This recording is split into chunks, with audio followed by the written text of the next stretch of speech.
Hello there, everybody. So, Gunner Heat PC. I had been hesitant about this game for a while because I thought it was gonna be like too much of a sim, if that makes sense. But I basically tried to avoid actually like really getting too deep into it before stream, just basically doing enough to get a feel for what it would be like doing stuff like that. Yes, Blaz. Yes, actually, yeah. I only got it last month. I have known about Gunner Heat PC for a while, but I'd always been hesitant to pull the trigger because I played some of the early development builds. And it took a little getting used to. I thought, oh no, this is gonna be one of those games that talks about being like, it talks about being like, what it turned out it actually is, sort of, being like, for lack of a better term, someone who something for people who are looking to escape War Thunder. And I was thinking, oh no, it's gonna talk about that, but it's gonna turn into a study sim because they all do. Nuclear option as well has also been one of my big surprises of like stuff I've picked up, because like I said, that was always like my fears, like, oh no, this is gonna, because there's a thing I always say, if you want to pull people away from stuff from the Soviet slave labor camp that is War Thunder, you have to be able to ride the line between sim and arcade very tightly. And I was always like, and I was worried from my impact Radiant was going to fall off of that line and end up going too far into sim, because like I said, that's the thing, it almost all universally seems to be you either end up becoming World of Health bars or Diet DCS. Yeah, no, it is. But this is what I'm saying, is you have to strike a very careful balance. This is what I'm saying. You have to strike a very careful balance. Otherwise, you end up falling off way too hard to one side or the other. And that was the thing I was worried that that Josh and the guys who have since become Radiant were going to end up doing. That was what worried me. Thankfully, I have been proven wrong. And it turns out some of the things I was initially worried about that were going to lead into them falling off that balance do a lot for the gameplay to help it stay on that balance.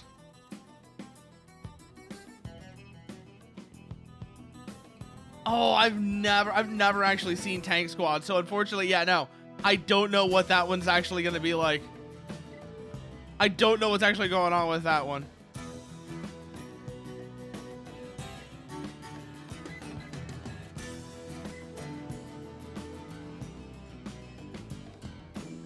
There's a demo out. Maybe I might have to have a look at that at some point then to see exactly what you're looking at here. But that has been like a huge pleasant surprise for me. Also, holy fuck, saggers are hard to fly. Holy fuck, because like I said, I have been mostly just playing around in the tutorial missions for the test range, so that I can get like, fresh impressions of what an actual fight is going to be like on stream. But that is something I have learned, is holy shit, saggers are so hard to fly. Like, it actually surprised me how difficult it is to fly the sagger. But I did actually get some advice from somebody that really helped with that. The thing they brought up was, so I figured out what my mistake was. My mistake was I was trying to control the sagger like it was the turret, where you have you feed it continuous input. What they actually brought up is, instead of feeding it continuous input, just try nudging it.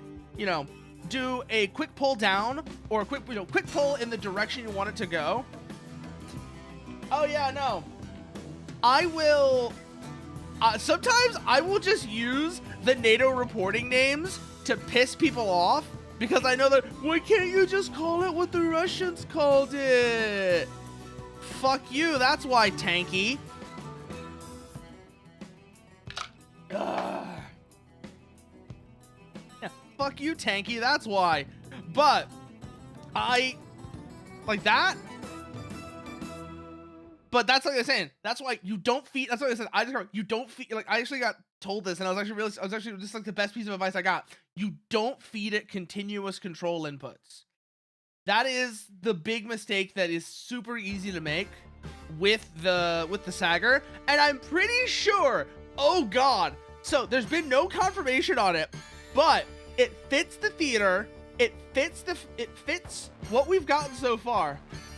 I really do. I kind of hope we get the Raketen Jagdpanzer with the SS-11s. You know the one I'm talking about? Has the 2 French missiles up top.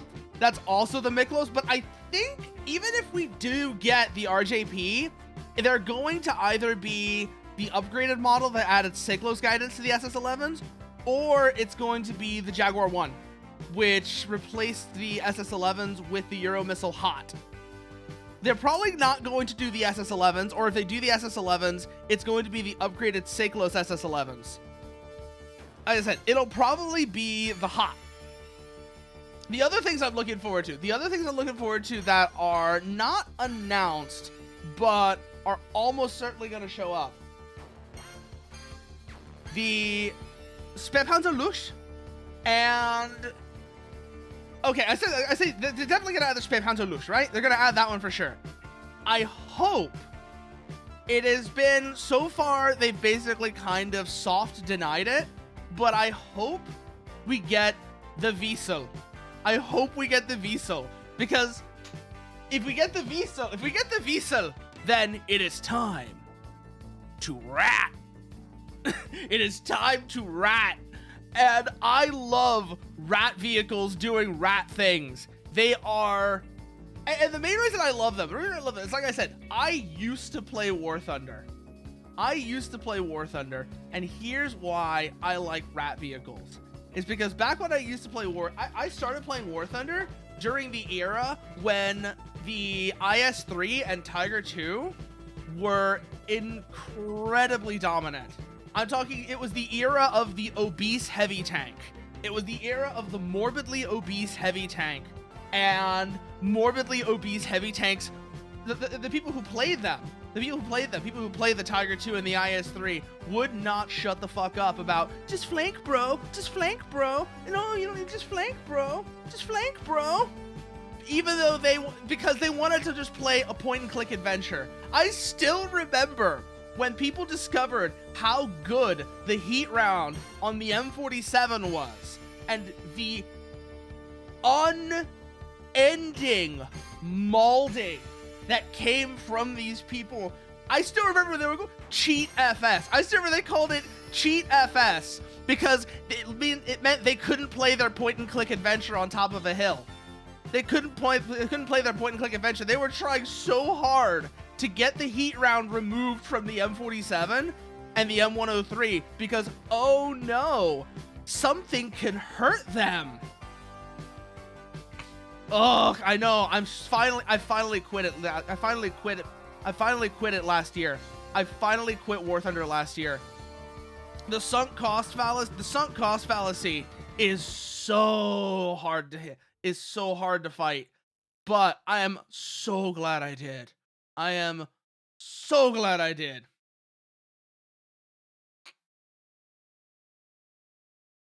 Yeah, no. Ugh. It is a game. War Thunder is a game that has a lot of compounded problems. And do you want to know do you know what the origin of these problems is, Blaze? The origin of these problems is not what you think it is. It's not what you think it is. Oh, yes, Samar. Yes, Samar, the martyr. But the thing is, the martyr's already been confirmed. I'm talking about stuff that hasn't already been confirmed. They've already confirmed that the martyr is coming. On the subject of stuff that hasn't been confirmed, but God, I hope it shows up. Welded turret Leopard 1s. I am so upset that every game that features the Leopard 1, it's the cast turret Leopards. It's only the cast turret Leopards. 1A1, 1A2, 1A5. Basically, almost all of these games that feature the Leopard 1 basically act like the Leopard 1A3 and Leopard 1A4 don't exist. Yeah, no, there's the A1, right now Gunner Heat PC has the A1A1 through the A1A4. But I'm saying, Leopard A1, basically, only ones you see nowadays in games are Leopard A1 and its variants, which is like A1A1 through A1A4, Leopard A1, and Leopard A5. Leopard A3 and Leopard A4 would still be in service, and they were the newer tanks at the time, Blaze. That's the thing. Leopard A4 was the newest Leopard in service in 1985. And in fact, here's my little technicality that I like to weasel in that, again, so far has been kind of soft denied, but the Canadians had the best Leopards in Centag. So, I specifically know what theater. They're coming out with the Leo 2, yes, I know. But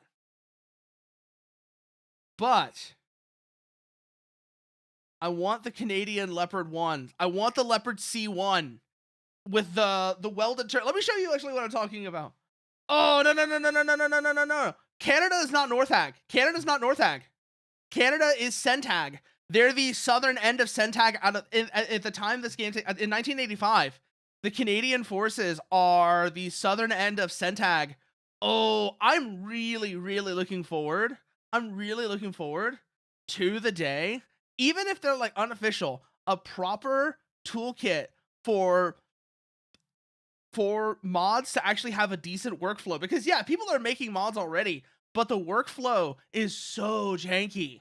I am looking forward to the day when somebody figures out how to put together tools, even if it's not the devs.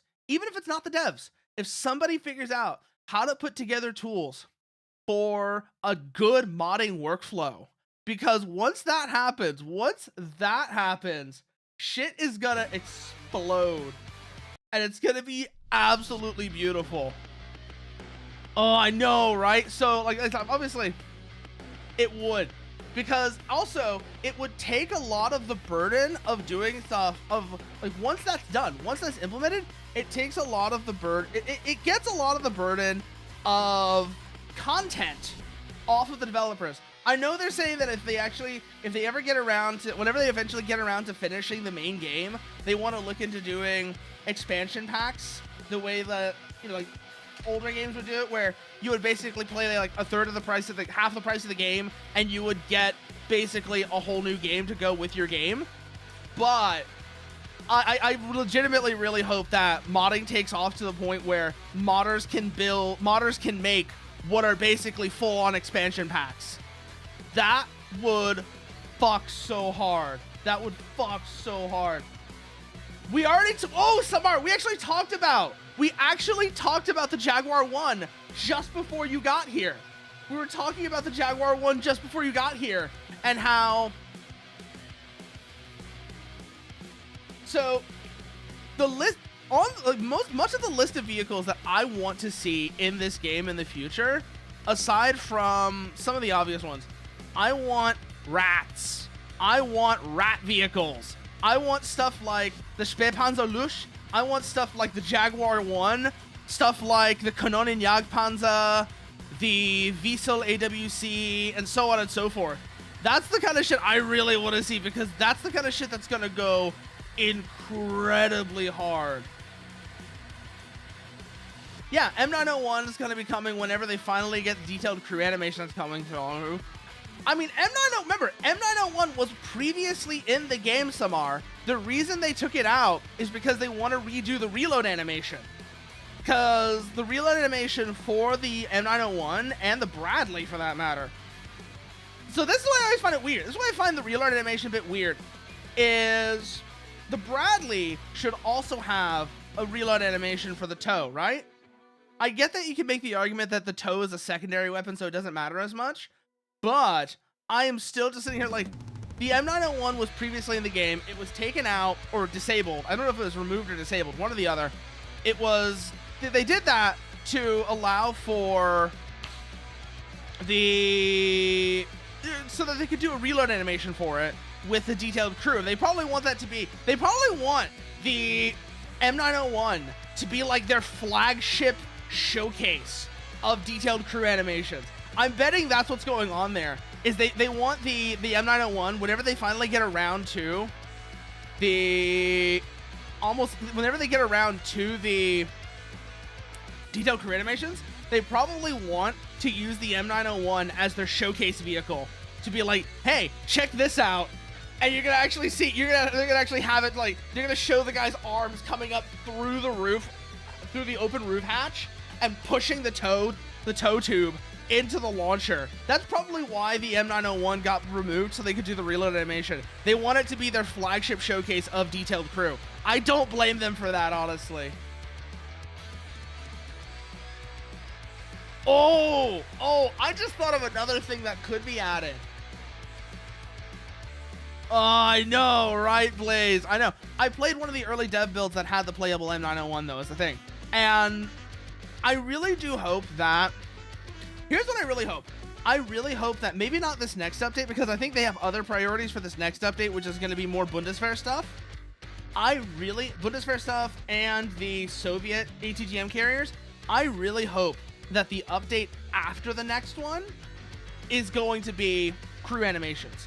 I really, really hope the one after this next one is going to be detailed crew animations, because that will bring back the M901. Oh.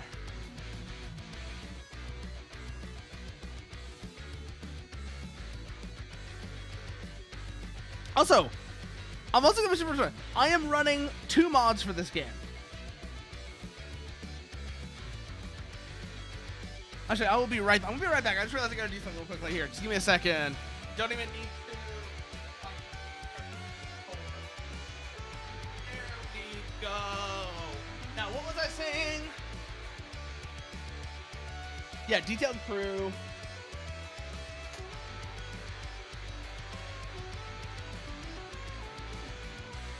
Yeah, no. So I'm running 2 mods. I'm running M900 for the Abrams. I'm running M900 for the Abrams, and I'm running the manual loading mod, where the one where you have to push the button to get around to load. Those are the 2 mods I'm running. I was briefly running the T55M mod because I thought that was cool. I still think it's cool, by the way. I still think that's a... Oh, that's silly. That's funny if that's true, Samar.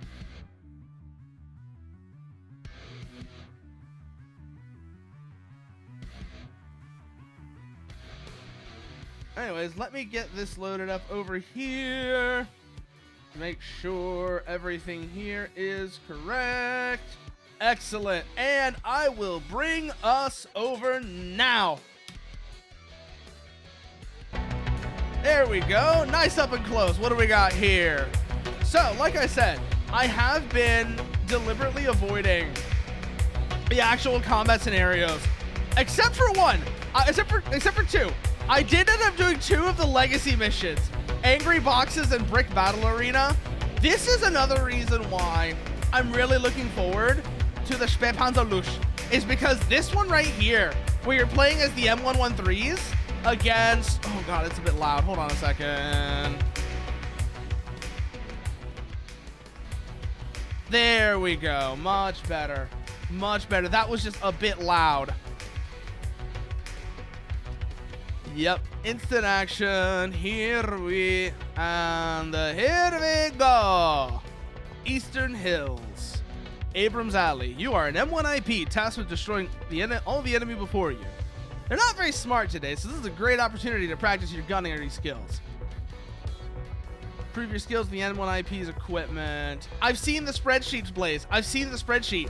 I know they have it pinned to the dev Discord, for example. They have it pinned to the dev Discord, and that's why I'm like ignoring stuff that's already been confirmed. Here, by the way, since you posted it,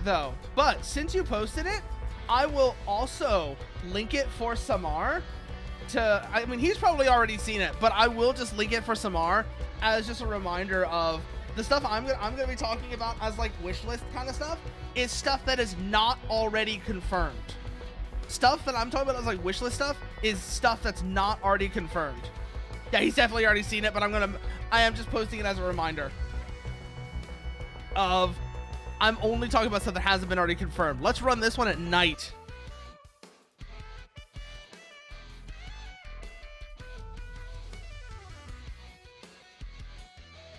And let's get into it. Let's get it. Yeah, I adore what I have played of this game so far, though. I adore what I have played of this game so far. The crew voices as well. The crew voices. I kind of already knew about the crew voices, but actually getting to try specifically the what's it called? Oh yeah, getting to try the Leopard 1. By the way, the Leopard 1 I think is the most fun tank that doesn't have a laser rangefinder.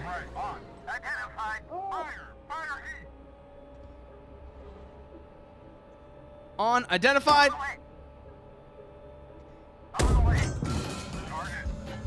I've got really funky keybinds, by the way, just to let you know. Okay, next one.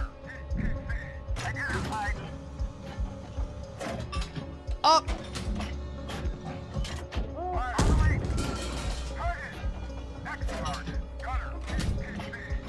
Load, load, load, load, load. Come on, come on, come on.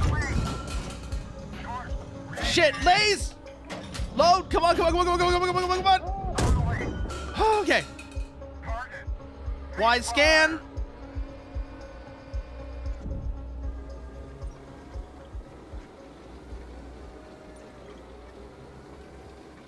All right, let's start moving through. Gonna stick to gunner view so I can use the night sight.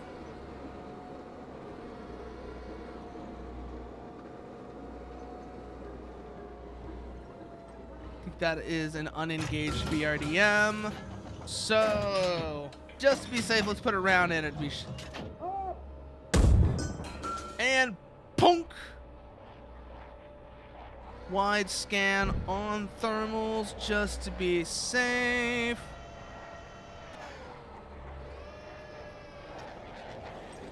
Doesn't seem like anything there.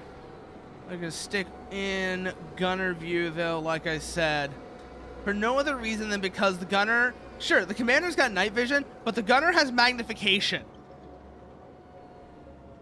Oh, I have been in the test range. I have been in the test range, Blaze. Like I said. But yeah, no, my favorite, like, so that's what I say, like, so far, my favorite non-LRF vehicle is probably the Leopard 1.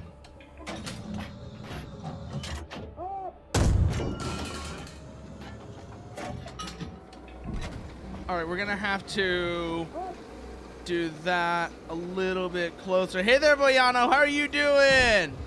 Let's see. Those are clear, those are clear, those are clear. T64R, by the way, you mentioned T64R, Samar. That is one of those things I love that's in the game, because that is another tragically underrepresented vehicle. The 115mm T64s are just so strange.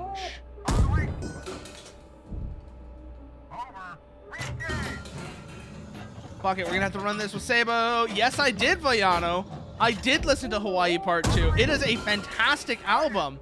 You want to know what it reminds me of, by the way? No, it's not even a prototype, Blaze. It's not even a prototype. That was a production vehicle. They made something like 150 of them. They were, in fact, the R stands for rebuilt. It's, I forget what it's exactly. I forget exactly what it is. So I have to go look to see what the word for what the word of the R is in T64R, because there's a specific word that it is, and it means rebuilt. It means rebuilt. So let me see. Let me go see what the hell this word was, because it's a Russian word, and I'm trying to remember what it is. T64R. Ay, Remantirni. It's about a guy killing his wife. God, that is just crazy to think about. But let's see here. What was I saying though? Yeah, no. So about a guy. What was I saying about that album? Oh yeah, that album. Do you want to know what that album sounds like to me though?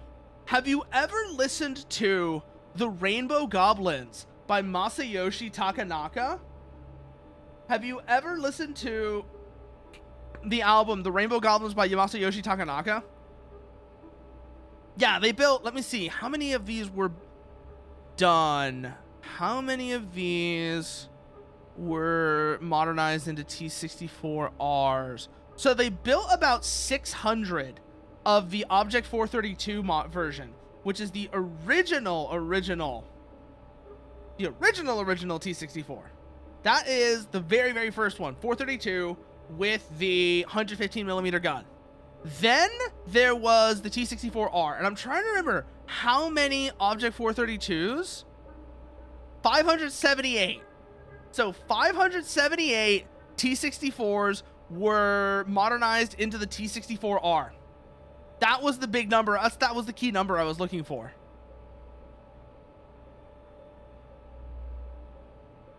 I am alone. Okay. That's all I wanted to know. Is like, am I the only tank in this area right now? I am.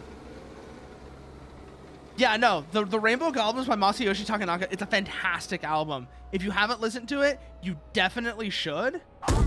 It is wonderful. It is a wonderful album. Oh, there's one right next to it, though. Pull out so that we can see.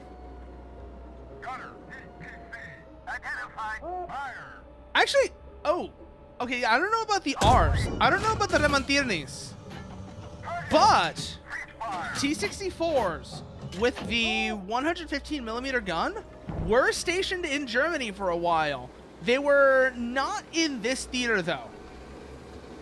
They were in the North Ag region. So they would have been facing the British Army of the Rhine against as AI for the So M40. So this is where I always think. I think Josh is kind of a hypocrite on his whole thing about, oh, I want to focus on Centag 1985. That's why, and like the M47 is a good example of that. The M47 is a good example, and it's not the only example. The T64R is a bit questionable as well, whether or not those were in theater, because like we were saying, most of the T64s in Soviet service, even as late into the Cold War as 1985, were in the North Ag region, and would have been dealing with the British Army of the Rhine, with the British Army of the Rhine who had chieftains, and then later, well, much later, got the Challenger. So I do think he is a little bit of a hypocrite on the whole, oh, we're focusing on a specific theater spiel. I do think that's a little bullshit. I do admittedly think that is a little not a hypocrite's not the word, but I think it's a little bullshit that whenever he says that, I think that's a little bit of bullshit. What'd you think of Obsidian, by the way, Villano? Oh, no. So you're talking about M60s, right? I want to let you know, there is something even more nightmarish that is entirely possible to make an appearance in this game.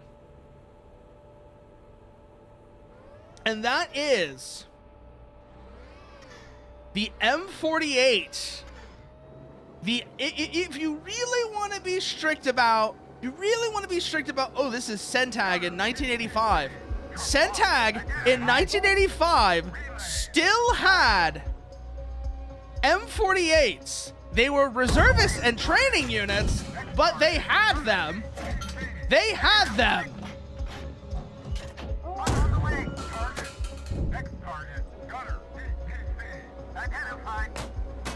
Which one did I hit? Front or rear? Front and rear. Okay, middle.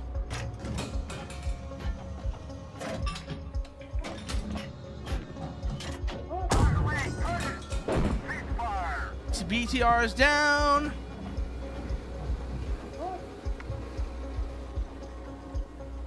Yeah, back to scan. Favorite song was probably the one. Actually, it was probably an Isle Unto Yourself, and it's entirely because it is okay. It's either that one or the last track. It's either Isle Unto Yourself or the last track. What the hell was the name of the last track? I have to go back and look at the name of the tracks again because I mostly was listening to it in the background. What was the name of the last track? Name of the last track was...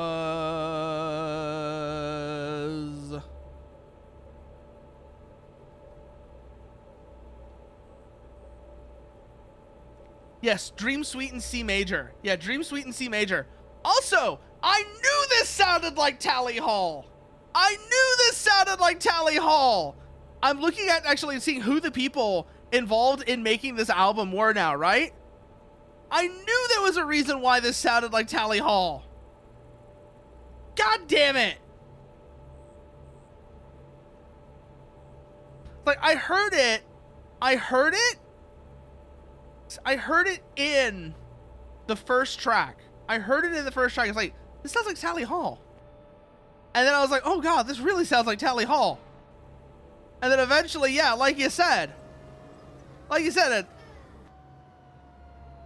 Okay, where were those IR searchlights? I saw those just now. Oh, there's one. Tanks identified.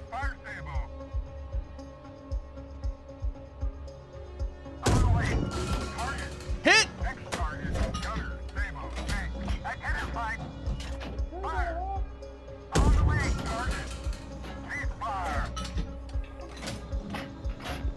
Next one.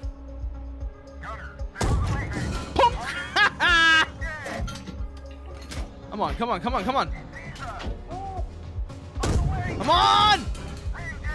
Ooh. Come on, one more. No, we haven't lost him. We still got him. Don't worry.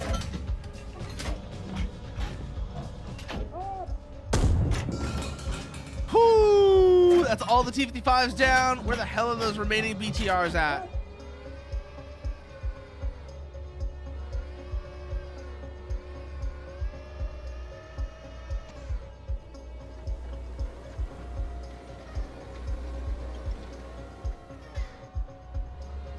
That them? No, that's burning. Got him!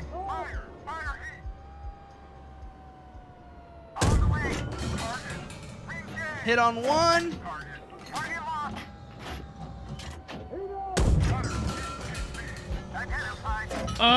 Come on.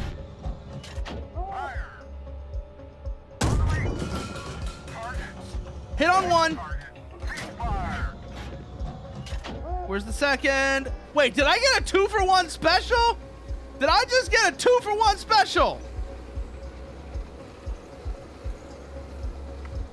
Confirmed early versions of Time Machine and the Mind Electric. They did, Samar. They did still use M48. That's exactly what I'm talking about. There were Heimatschützen units that still had M48s in 1985.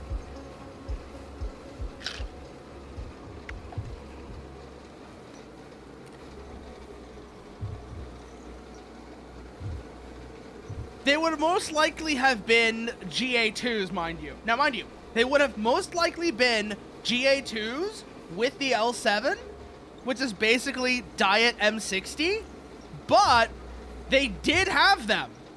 Territorial reserve units. Ugh. Honestly, the middle tracks, they weren't bad, but they didn't leave the same impression. Does that make sense? Villano? They weren't bad, but they didn't leave the same impressions as Island Unto Yourself and Drama and Sweet Dream in C major. They were just kind of there, and like I said, they didn't leave the same impression as those two, as either the first, second, or last track.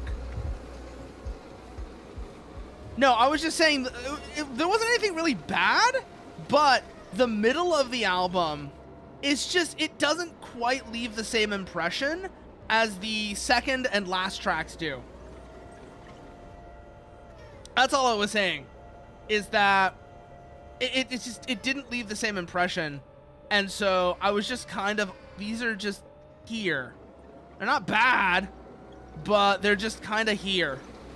Where the hell did that last BTR go?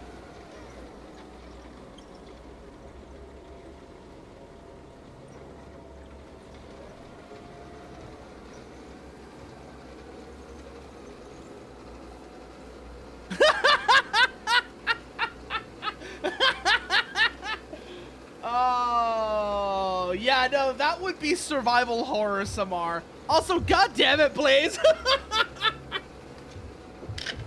God damn it, that sounds absolutely magical with how stupid that is. That sounds absolutely magical how stupid that is. That is some that is some beautiful reformer bullshit if I ever heard it. That is absolutely the kind of shit. Do you remember Blacktail Defense? Do you remember Blacktail Defense? Mike Sparks, you know, the guy who totally wasn't Mike Sparks. Oh god, what is this? What is this?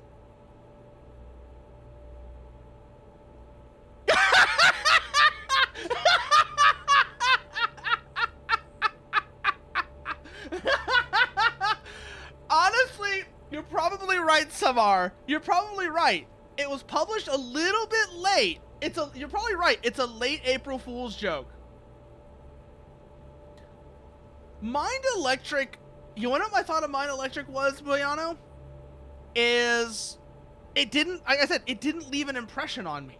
That's the thing. And it's probably just because of its placement. It's not something about it's nothing against the track itself.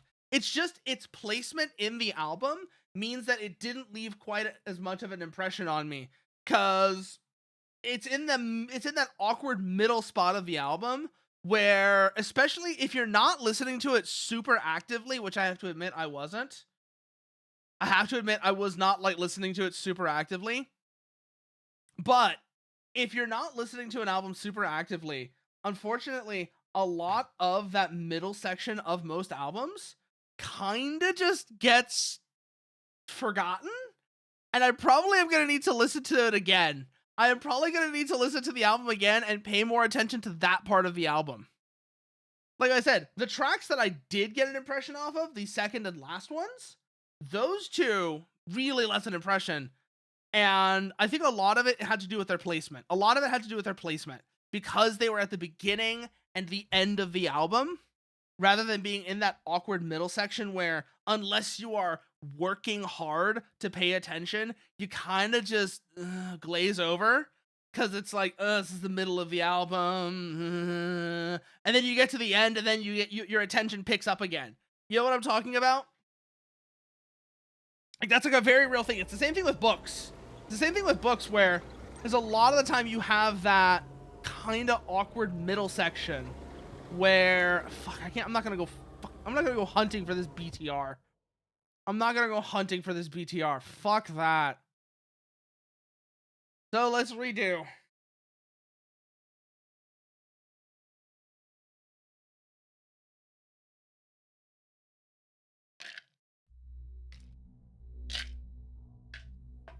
I forget what I was doing when I was listening to it, but like I said, I think a lot of the reason why that part of the album got lost on me, it's nothing to do with the songs themselves, Boyano.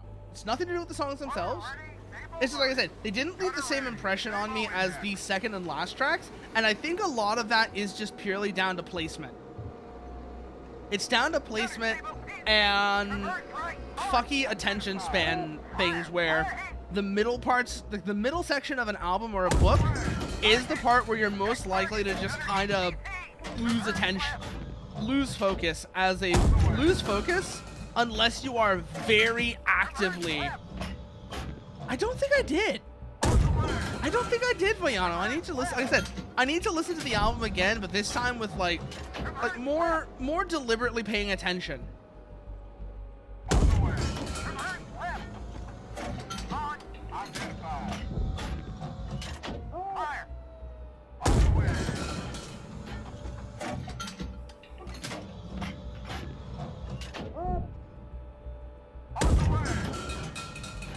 Oh god, I'm not lasing!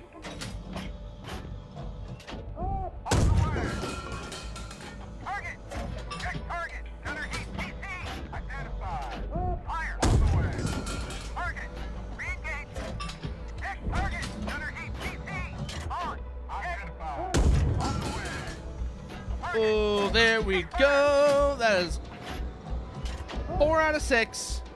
We're gonna have to close in on these two to finish the engagement because those are gonna waste so much ammo. That's out of 3,000. We need to be within 2,000 if we actually want to get any remotely decent accuracy. Oh, the BMT-72. Which one is this one again? Okay, is that the one where they hollowed out the back of a T-72 for infantry? Oh god, it is.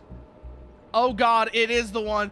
You know, the stretched T-72 is not the first time this has been tried. This is not the first time it's been tried. The Ukrainians tried this before. Okay, this is also Ukrainian. But remember, the Ukrainians did this as well with the T-84. The BTMP-84. Do you remember the BTMP-84? This is the second time the Ukrainians have tried such a thing. And it's exactly the same idea. It's, can we put some infantry in the back of a tank? And in both cases, the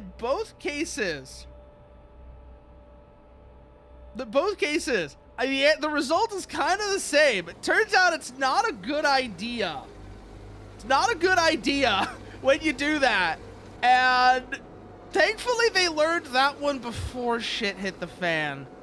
Because, oh god. Gunner EPC! Convert left! On, identified! Fire one more, hey! Over! Fuck! Engage! Come on! Careful! Re-engage! Okay, fuck it, Sabo.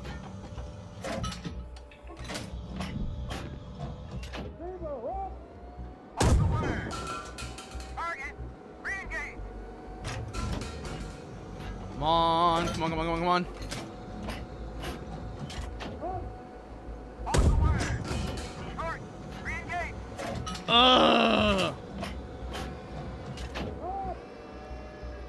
Hold here. On the way! Over! Re-engage! Remember, dump lead. Honestly, I'm not surprised that it is. Target! That's the kind of shit, like, honestly, that is the kind of shit that is just gonna be off in some warehouse somewhere, God knows where, gathering dust. Ooh, do you know what else is in? Do you know? Yeah, I know Ruler of Everything, Villano. I know Ruler of Everything. Do you like how I dance? I got zirconium pants, consequential enough to put you into a trance. Do you like how I talk? Do you like how I walk? Do you like how I talk? Do you like how my face disintegrates into chalk? It's about a narcissist meeting time. It's a conversation between a narcissist and a manifestation of time. And kind of, you know, do you understand? Mechanical hands are the ruler of everything.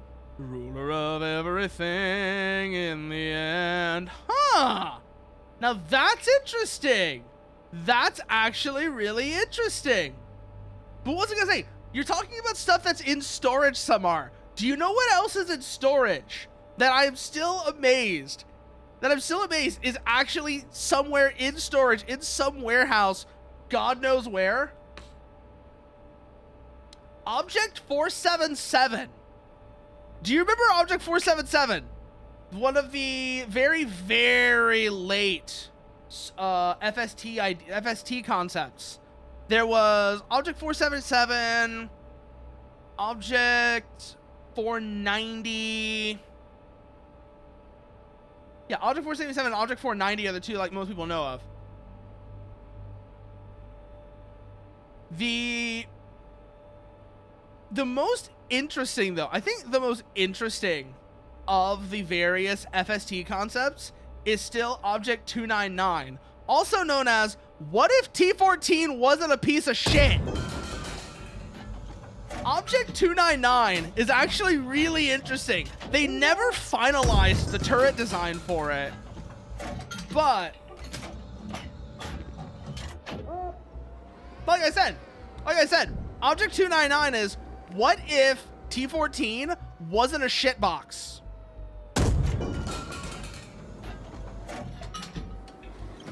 Ugh, I'm gonna burn through all my heat ammo if I keep this up. Okay, that one's already burning.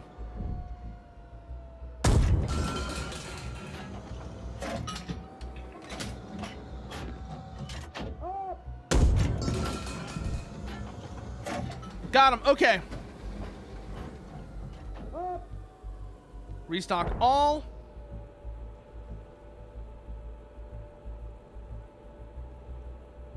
Oh, that's a good riff on it, Voyano.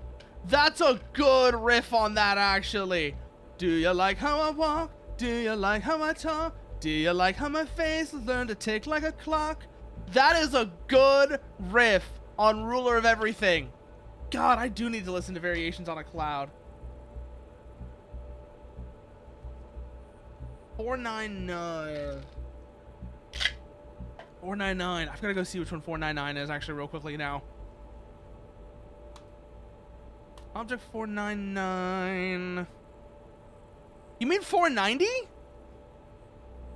Because that's 490, not 499. I don't...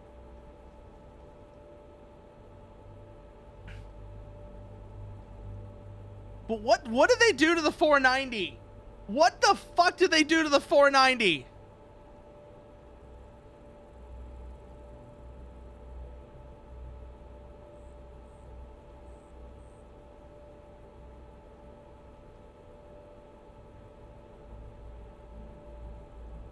Because, okay, here's the thing. The 490 was admittedly only a mock-up. Relay, fire.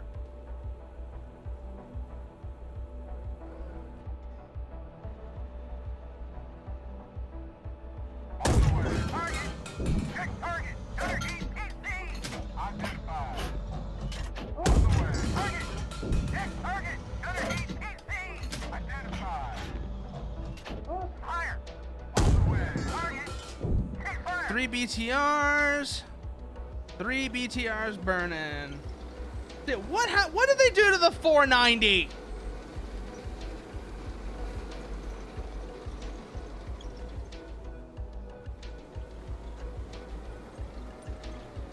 Now you've got me like nervous.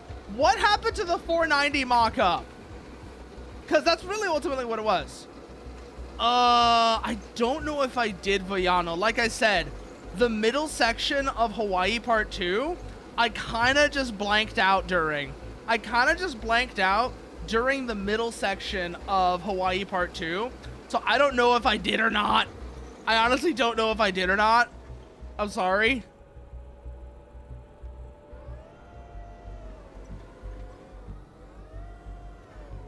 Eyes up for IR searchlights. Those T-55s are gonna have them. Oh no, it's an album. No, I have not. I have not listened to that album. Unfortunately, I have not listened to that album. Huh. Maybe I should. I'm trying to think if I got another album that you should listen to aside from the Rainbow Goblins. Because if you haven't listened to the Rainbow Goblins, you need to listen to the Rainbow Goblins. But... oh. So, on a completely unrelated subject, I was posting this last night when I couldn't sleep. About how I would redo. So, do y'all remember Wolfenstein: The New Order and Wolfenstein: The New Colossus? I was posting last night when I couldn't sleep about how I would redo the story of mostly the New Colossus, but yeah, mostly the New Colossus. I would do a lot with I would do a lot with the New Colossus. So there's a couple of things I would do to change. Traverse left. Mark. Identified. Fire. On the way. Target. Target off. Are they still active? Yes, they are. Second target identified. Gunner table PC. Second group of BTRs. On. Identified. Fire. Fire. Low priority threat. Go for the tanks. Target. Deck target. Gunner table PC. Deck target. Gunner table PC. Traverse right. On. Identified. Fire. Fire heat. On the way. Target. Deck target. Gunner heat PC. On. Identified. Fire away. Target. Ceasefire. Where the hell do those T-55s go? Gunner heat PC. Traverse right. Heading. Second group of BTRs. Off. Gunner heat PC. Traverse right. Got him. Heading. There's the last BTR. Gunner heat PC. Identified. On the way. Target. Re-engage. Target lost. Gunner heat PC. Fuck. Re-engage.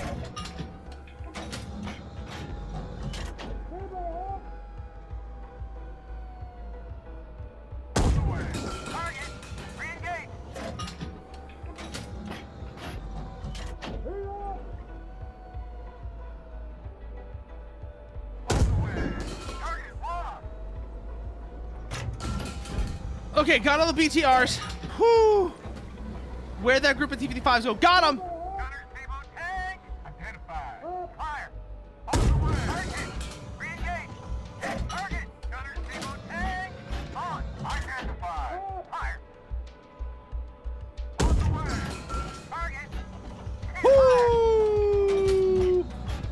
498 had a test rig. Only the hull survived nowadays. The turret was used for shooting trials. Fate of another prototype is unknown. 490A. 890A. 490A. Because I always get them mixed up. I've got to remember which one is which. So give me a second. I've got to remember which 490 is which. Okay, Buntar. You're talking about Buntar. Okay. Because I had to make sure, like I said, I had to remember which 490 you were talking about. Because remember, there are 3 prototype vehicles called Object 490. There is Buntar, which has the weird split turret with the weird split turret.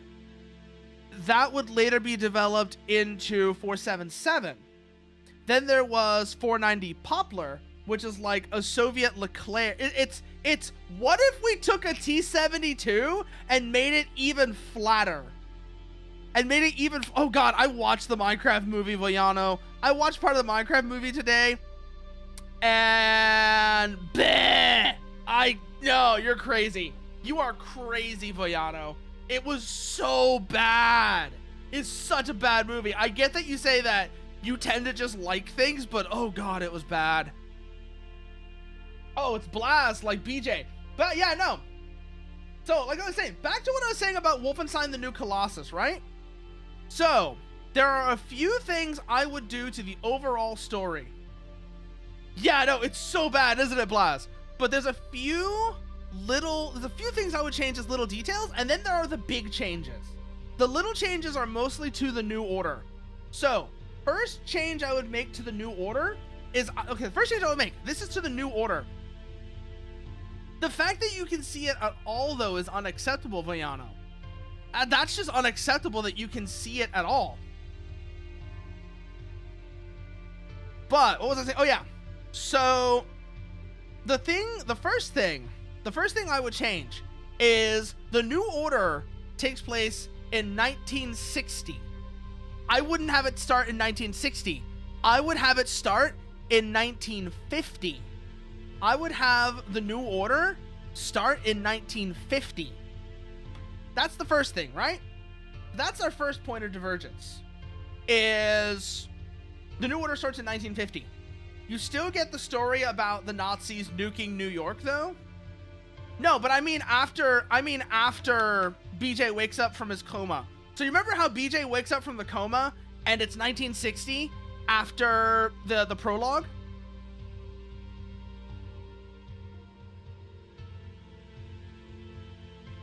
So I would have it be instead of 1960, I would have it be 1950. And there's a reason for this. There's a reason for this, and it ties into the New Colossus. So that's 1950. So after the prologue, which is 1946, it's 1950. BJ wakes up from his coma, and you still get all the spiel about how, you know, oh, the Nazis have like taken over America and such, and you know, America has surrendered to the Nazis because the Nazis nuked New York. But here's where we start to diverge, is the prologue of the New Colossus. We have a divergence in the prologue of the New Colossus, where it turns out it wasn't the Nazis who dropped the bomb. So it was not the Nazis who dropped the bomb. Because I'm going to say something right now. If your alternate history has the Nazis actually getting a nuclear weapon, I don't care how they got it. I don't care how they got it. Throw it away and start over. Throw it away and start over. I don't care if it's, you know, the mystical space Jews who, you know, actually invented it and the Nazis stole it from them. I don't care. Throw it away and start over. Nazi nuke is trash.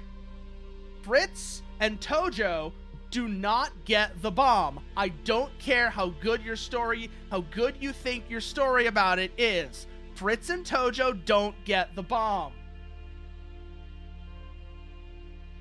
Not, yeah, you don't, you know, Fritz and Tojo never get the bomb. So that's the first thing, right? That's the first thing. Is I would have there be like a big reveal at the end of the prologue. Yeah, no, God, fuck off, Blaz. But that's the first thing. I would have BJ believe. I would have BJ believe the Nazis nuked America until the end of the prologue for the New Colossus. That is the moment where he learns, yes, New York got nuked. No, the Nazis weren't the ones who did it. I would have it be that, yeah, no, things went badly. You know, the Nazis did successfully conquer Europe, and they tried to cross the Atlantic. And it was by dropping the sun on New York that they were finally stopped. Also, two key points of divergence in the timeline that I would do for a Wolfenstein story. Operation Barbarossa never happened. Molotov-Ribbentrop is still intact, and the Nazis and Soviets are allies with each other. That's the first point of divergence. The second point of divergence, Pearl Harbor doesn't happen, and this is why. So between no Operation Barbarossa and no Pearl Harbor, this is why the Nazis.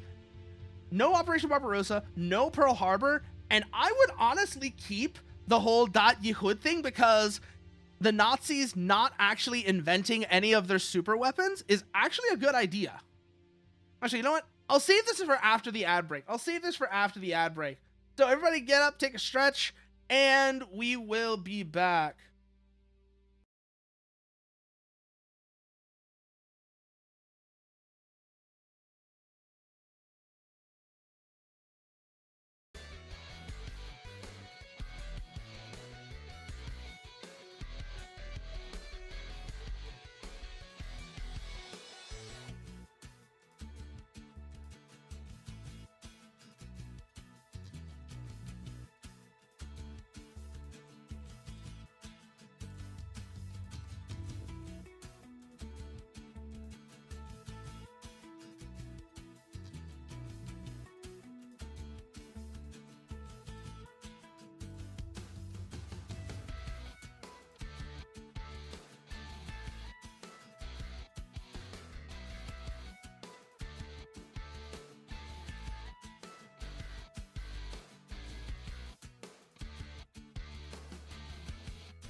Okay, so what was I saying about the alternate timeline?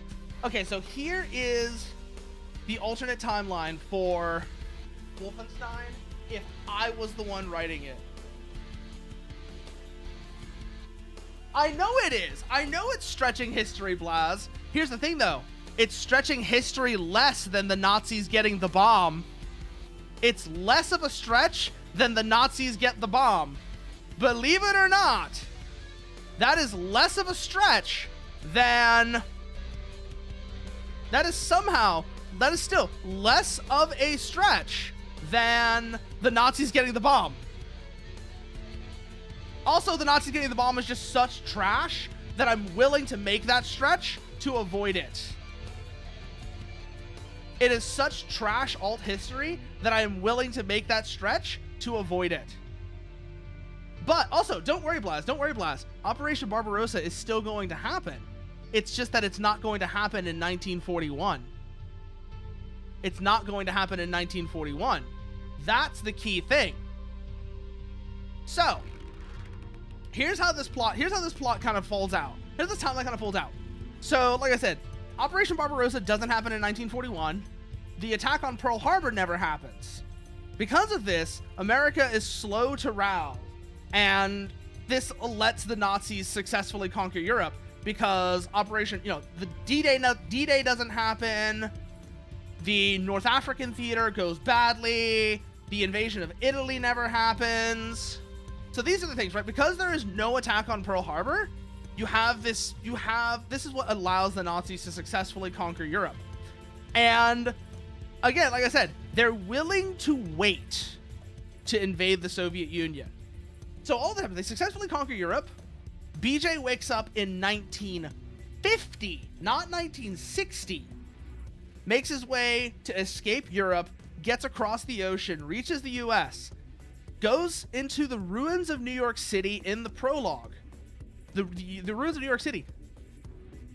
And the ruins of New York City are filled with broken Nazi robots and rotting. Oh, no, I could do you one even better, Blaz. What if Hitler was basically told to sit in the corner? That's basically what this is. It's not even what if Hitler was smart. It's what if somebody told Hitler to sit in the corner? Basically. So, do you remember the guy? Do you remember the guy from the New Order? The guy from the prologue of the New Order, who's like the guy who's actually in charge of running who's actually in charge of all the Nazi super weapon bullshit? This is actually where this is going. He takes up, you kind of get hints that he does in the New Order, but legitimately it is because of this, he ends up taking a similar position that Erich Ludendorff did at the end of World War I. And this is, like I said, and he tells Hitler to sit in the corner. Hitler becomes I can't believe I'm making this comparison, but oh, is it? It shouldn't be. I can see what Samar said about Operation Barbarossa, but with mechs. Oh, move it a bit to the right. Okay. It's not about the... Oh, I'll have to do that in the overlay itself. Shit. Because if I move it to the right in OBS, that doesn't really help. But yeah, no. What was I saying though? Oh yeah. So that's the first thing, right? So the guy who's actually in charge, like actually running all the Nazi superweapon shit, is actually the guy who's in charge. He is the real power. Hitler will be, much like he was in the actual New Colossus game, a decrepit old man who basically is just sitting around thinking he's in charge, but not really in charge. So that's still going to happen. But back to what I was saying. So the prologue happens where he is in you know, where he is in the ruins of where BJ's in the ruins of New York, and he thinks, you know, as he's going through, he starts to see things. He starts to see things that make the story that, oh, the Nazis nuked America seem kind of weird. For example, like I said, the broken robots, the rotting zombie soldiers, you know, like the feral ghouls in Fallout, those, but armed. Imagine the feral ghouls from Fallout, but in Nazi uniforms carrying rifles. You know, they're like rotting and falling apart. Half their brain doesn't work. Maybe even a few decrepit, half broken super soldiers as well to go with that. And like you start seeing this, is like, this is weird. Why are these here? Shouldn't the Nazis have like taken over? This doesn't add up. And then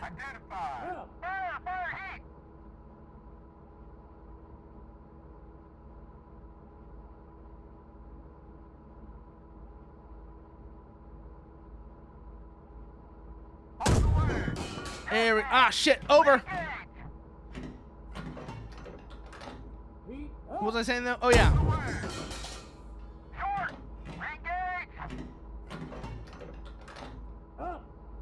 God, I'm gonna have to wait for the smoke to clear. Because I am not good at battle site gunnery with heat. I am not good with battle site gunnery with heat. Got him!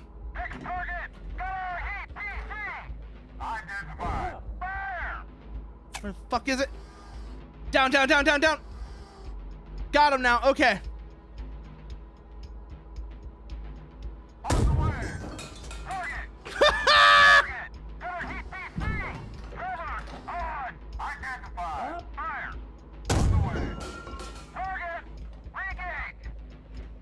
Oh god, what was I saying? Oh yeah. But yeah, no, so that's the thing, like I said, like half rotting super soldiers, broken robots, all that going on. Like, you know, like half rotting super soldiers, broken robots, the whole lot of it, right? The whole lot of it.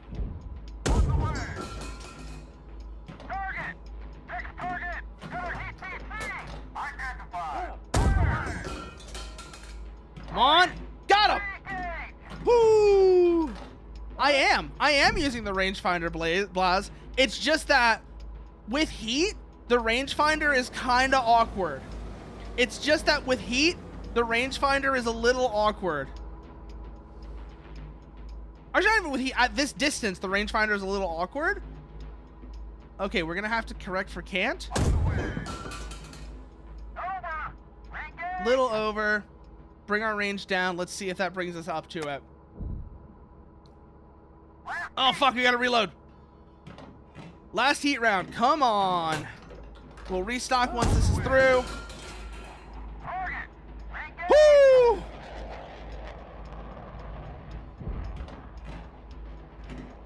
Sabo. Got him. Oh, next target. What's our next target?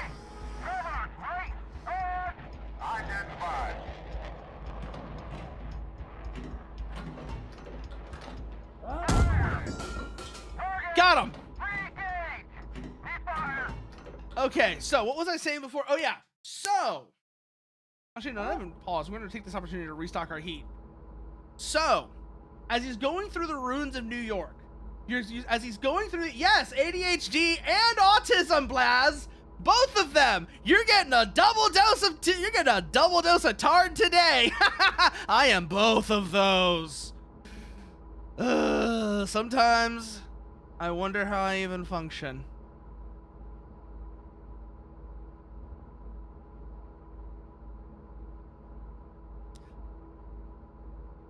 But anyways, what was I saying about sometimes I dream about cheese?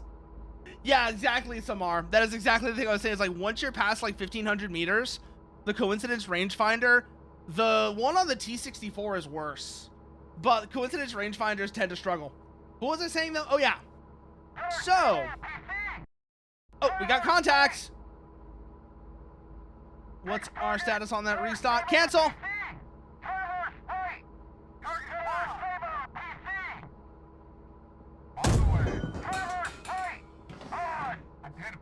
Really wants me to shoot at this group.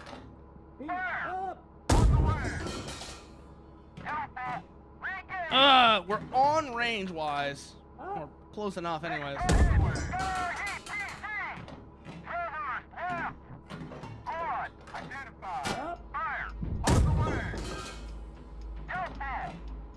Little short, okay.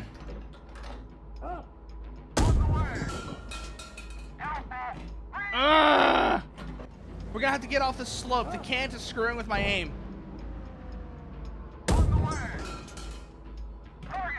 Got him. Which night sight do we have? Oh, we're not the TTS. We're not the TTS.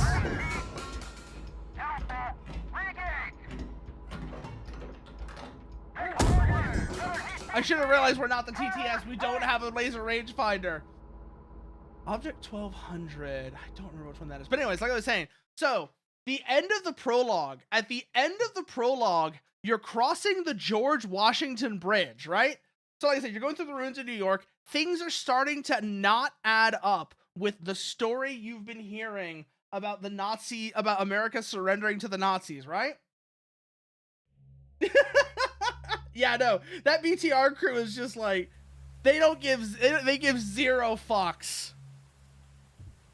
But anyways, so the whole story about, oh, America surrendered to the Nazis after they dropped an atomic bomb on New York starts to not add up. And as you're crossing the George Washington Bridge, you start to see, you come up and you see what is a fortress wall. You see what is basically a fortress wall. And the gate opens, and that's like you learn, that is when BJ learns, like I said, America is not lost. America has not fallen.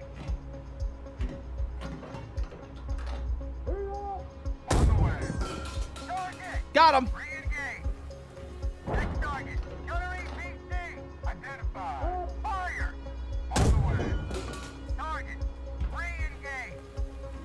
Yes, the West has not fallen, actually. Exactly, Blaz. That's exactly how that part goes. So that's the prologue. Act 1. So then is Act 1. Act 1, so that's the prologue. The prologue is America has not fallen. Act 1 is America still has problems. So prologue is America has not actually fallen. Act 1 is America still has problems.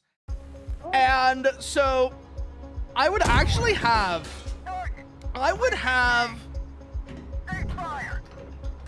BJ. I would actually have BJ, and this totally fits his character.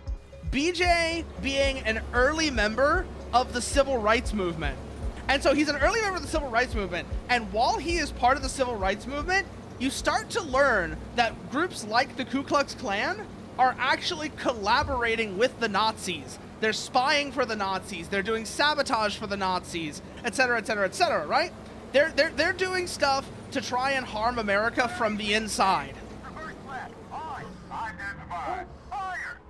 And so, like, and eventually that ultimately culminates in, yes, Danky Sean still happens, but not quite under the same circumstances.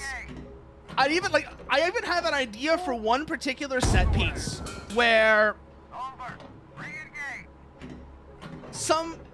through some interaction with one of these Klan members who's collaborating with the Nazis, they start talking about how their fine friends from across the pond will be making a visit real soon.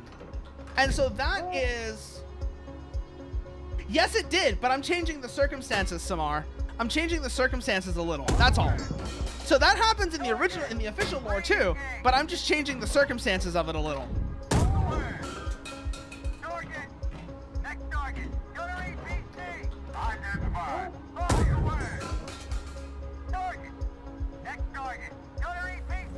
Like I said, so they are like collaborators and spies for the Nazis, and not just the KKK.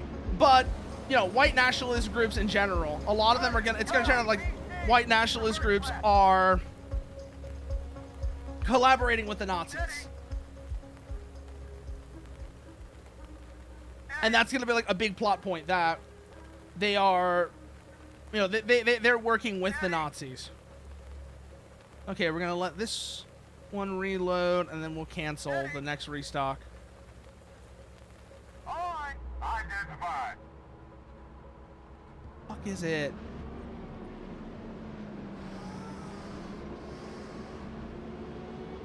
He had a weird name. Oh, I don't remember the guy you're talking about. I don't remember the name of the guy you're talking about. I know the guy you're talking about. Yeah. But so yeah, that would be like that would be Act 1. Is, like I said, BJ is an early member of the civil rights movement, and it turns out that, you know, the KKK and other groups like that are collaborating with the Nazis because they're still mad, because they're upset about the civil rights movement, because they can't fathom the idea of civil rights, right? And they'd rather let the Nazis take over than let civil rights happen and such, right? Target. Next target. Gunner EPC. On. Identified. So that is the first act, right? The second act, now this is where I really piss people off. This is where I really piss people off, or some people anyways, is in the second act. So the first act is, so the prologue is America has not fallen. The second act, the prologue is America has not fallen. The first act is America has problems. The second act is communism will, communists won't save you. The communists won't save you. That's the second act. I am going to be an asshole about the Red-Brown Alliance, about the fact that Nazis and communists are more than happy to work hand in hand with each other to build dictatorship. They only fight with each other when it comes time to decide who gets to run the dictatorship. They're more than happy to work with each other to build the dictatorship. So that's going to be Act 2. And also, I'm introducing, and also this is where we get into the main plot of the game. So that's Act 1, right? The civil rights movement. The main plot, do you remember the Manchurian Candidate? Have you ever seen the Manchurian Candidate? Reverse right. On. Identified. Fire. Hit. I would have it be that, like I said 1951. I said the New Colossus takes place in 1951 for a very important reason. So I said the New Colossus takes place in 1951 for a very good reason. Well, 1951, 1952, because there was a presidential election in 1952. And so the old one, partner, the old one. Honestly, both though. Honestly, both. Either one works. But the point is, it's the Manchurian Candidate. The election, because the 1952 election, one of the candidates is going to be a Nazi, is going to be an ally of the Nazis. Somebody who wants America to surrender to, surrender. They won't call it surrender, but why not peace with Hitler? You know, those people, right? Like, why not peace with Hitler? That's what I mean when I say the Manchurian Candidate. Is you're going to have the 1952 election be... Oh, no, they should not, because I don't know how to make these ideas actually fleshed out. It's just, this is what I would have done for the New Order, for the New Colossus. The New Order of the New Colossus is America has not fallen. America still has problems. The communists won't save you. And so, like I said, it would be the Manchurian Candidate, where a Nazi collaborator is running for president. Shit. Go for the one in back. No. It could be Charles Lindbergh. But it's 1952, partner. So I don't think it would be Charles Lindbergh. I actually do know two people who it could be. I know two people it could be. Francis Parker Yockey? You could either have Francis Parker Yockey or what was the other guy's name? Francis Parker Yockey or George Lincoln Rockwell. So that would be the thing. It would either be Francis Parker Yockey or George Lincoln Rockwell being a Nazi collaborator who is running for president. And it turns out, 476. You think 476 is weird? If you know about 476, so you're talking about 476, right? There is another one. There is another one actually, Blaz. Object. So you're talking about 476. What the hell was it called?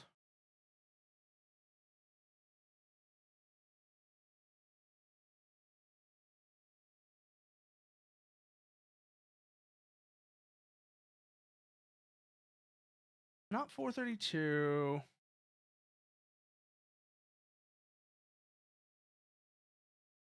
$928? No.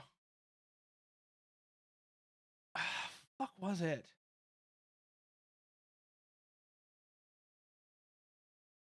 Because it's the origin of the T-90 turret. I'm trying to remember which object number it is. I'll remember it in a minute. I'll probably remember it in a minute. But so that's the plot, right? Is either George Lincoln Rockwell or Francis Parker Yockey running for president in 1952 then it turns out they're a Nazi collaborator. No. Yeah, no. That really is Soviet tank prototypes, isn't it, Blaz? It's SCPs, but real. But so, like I said, it would be the Manchurian Candidate. Like I said, it'd either be George Lincoln Rockwell or Francis Parker Yockey running for president in 1952 as a Nazi collaborator. And remember what I said before, and this is where, and do you want to know who I would have visit the US in either 1951 or 1952 to support? Let's just say Francis Parker Yockey. Let's just say it's Francis Parker Yockey, all right?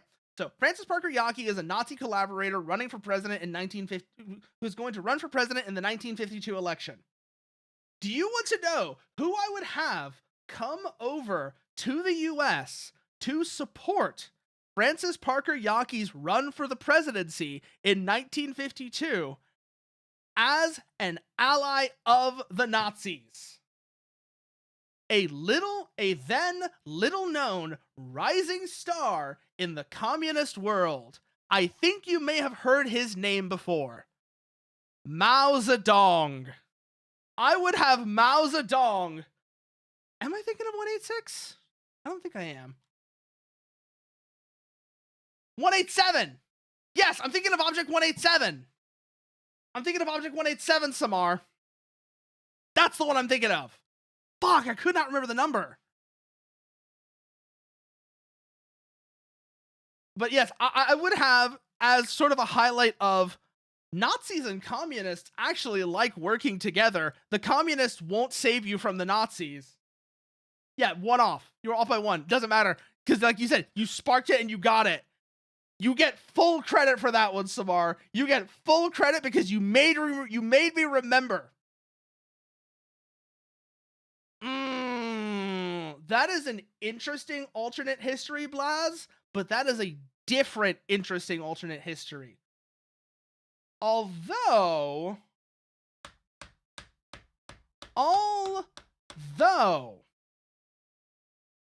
you could do some interesting things with Leon Trotsky as well.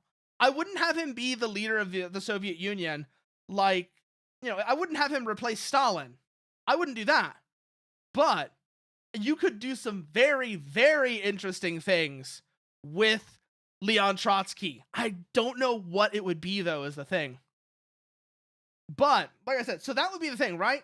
Is Mao Zedong visits the US in 1951 to support Francis Parker Yockey, a Nazi collaborator's run for the presidency in 1952. That's the plot. That is the second act. And during that second act, it is during that second act that we learn that the Nazis start their invasion of the Soviet Union. They waited until 1951 to start the invasion of the Soviet Union. They have finally, the Nazis have finally betrayed the Soviets, and Operation Barbarossa has begun in 1951. I told you Barbarossa was still going to happen, Blas, just not in 1941. That's going to be like the climax of the second act, by the way, is that during Mao's visit to the U.S., to support Yaki, the Nazis actually do invade the Soviet Union.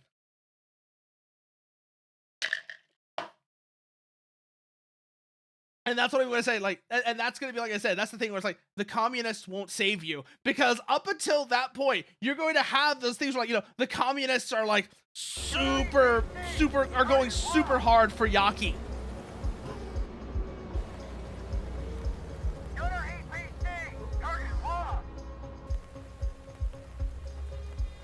I need 2 heat rounds. Like, right up until the moment the Nazis invade the Soviet, the Nazis actually do start off Barbarossa 1951. The communists are going to be all in on Yaki. Like I said, Mao is going to visit the U.S. to support not Yaki. I was thinking originally maybe having Stalin come and visit, but I thought, no, let's really be an asshole. That was entirely my thought process, was let's really be an asshole. And let's have it be that Mao comes to visit the U.S. as the communist support for a Nazi collaborator.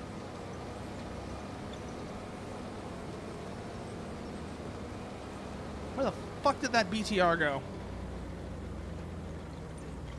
Ah, there he is. Hello! Welcome to die!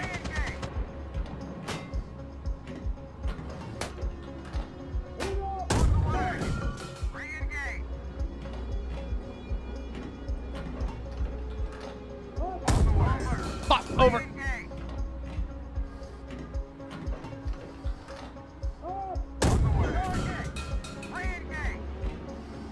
Oh, I'm trying to remember which one the 1015 is.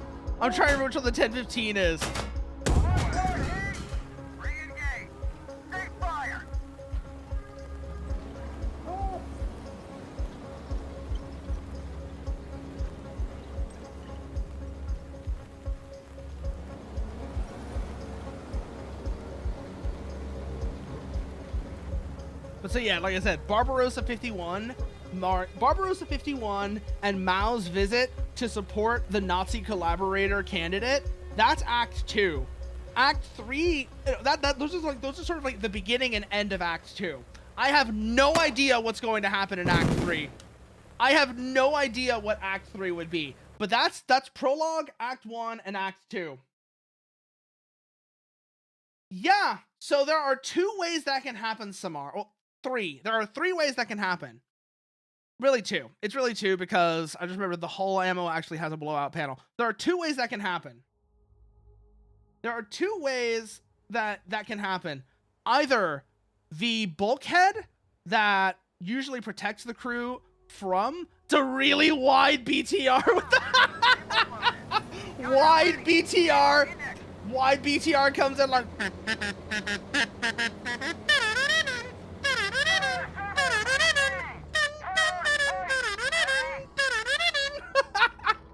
Now that is a funny image. That is a very funny image now that you mention it though, Blas.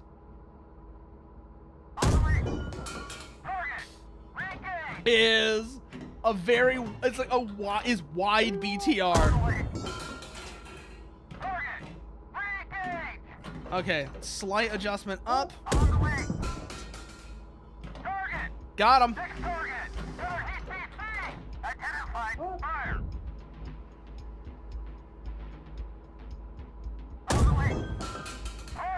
Woo!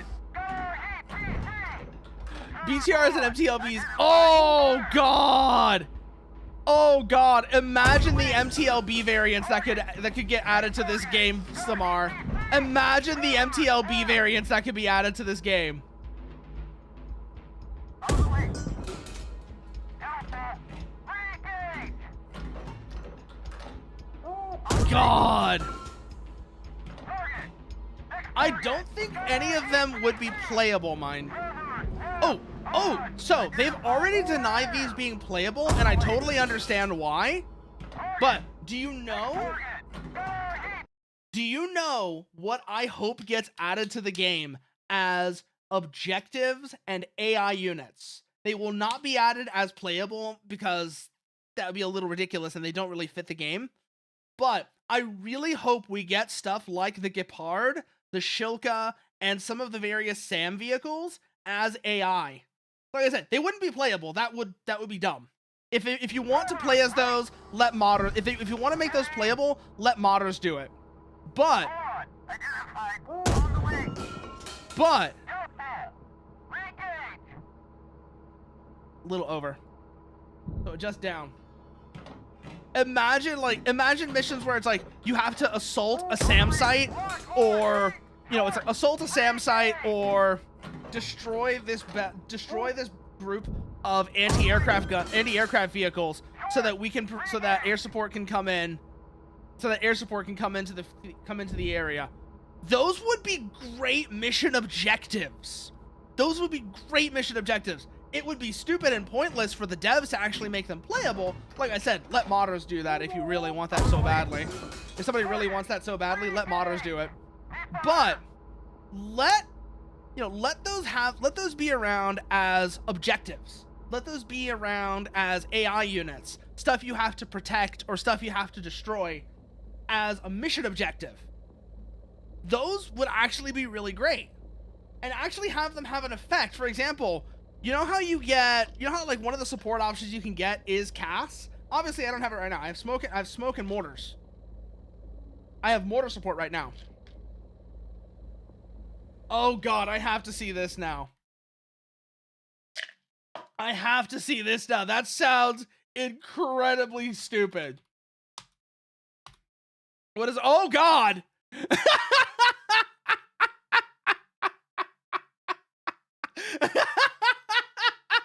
He is long. He is long.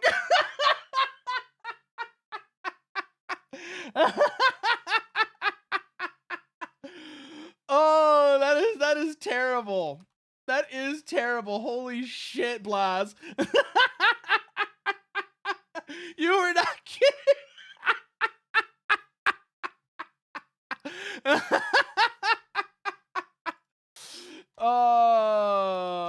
Actually, I gotta go still see the 1015. I gotta see how stupid this thing looks now. Oh God. Do you know there is a modern vehicle that looks a lot like this, Blaz? There is a modern vehicle that looks a lot like this.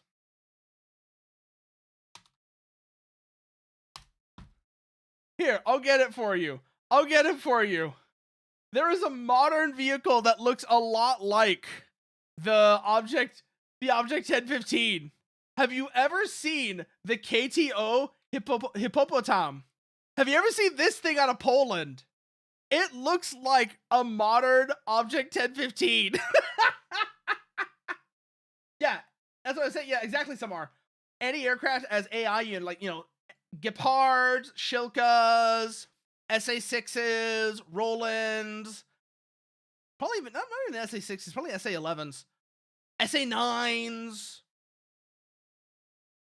Oh no, oops, all Poland. Oops, all Poland. I'm not Polish, but Vojano, I'm pretty sure Vojano is. He was here earlier. But yeah, no, this thing. Also, there is another one as well. This one is out of Egypt. And this thing, the first time I saw this thing, I died laughing. The first time I saw this thing. It is an Egyptian armored car. It's an Egyptian armored car, but it looks like a bus. Is the only way I can describe it. Is it looks like a bus. It's called the FAD. So it's called the FAD, FAHD. You can find a good photo of it to show you what I'm talking about. That where it doesn't have a turret on it, because the turret does a lot for it, admittedly. The turret does a lot to make it look less stupid. But have a look at this thing. So this is the FAD APC out of Egypt. And I saw this thing the first time. I could not stop laughing for like a minute straight because it looks like a bus. It legitimately just looks like a bus.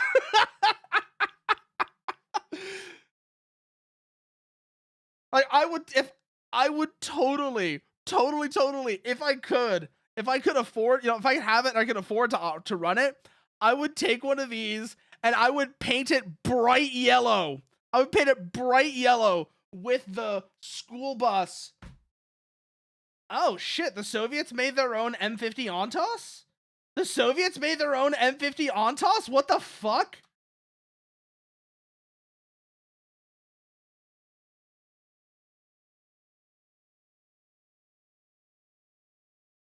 I didn't find one with 6. But I did just find one with 4. So, I can believe there is another one with 6 out there. I can totally believe there is another one out there, Samar, that has 6 on it.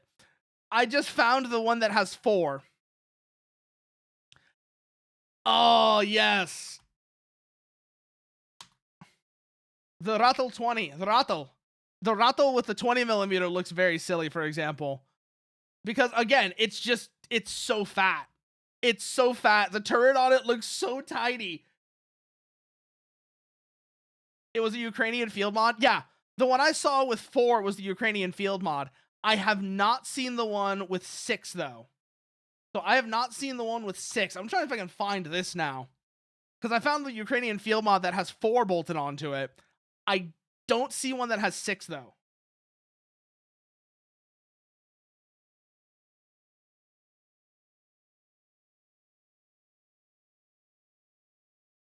But what was I also saying? So like I said, the FAD is just so goofy looking to me for whatever reason. With its the fact, like I said, it's just got the proportions of a brick. But also, I was looking at MTLB variants. That's what I was gonna look at. I was gonna look at MTLB variants to see if there's anything particularly interesting that would fit the setting of this game, and fit the setting of this game and also be interesting.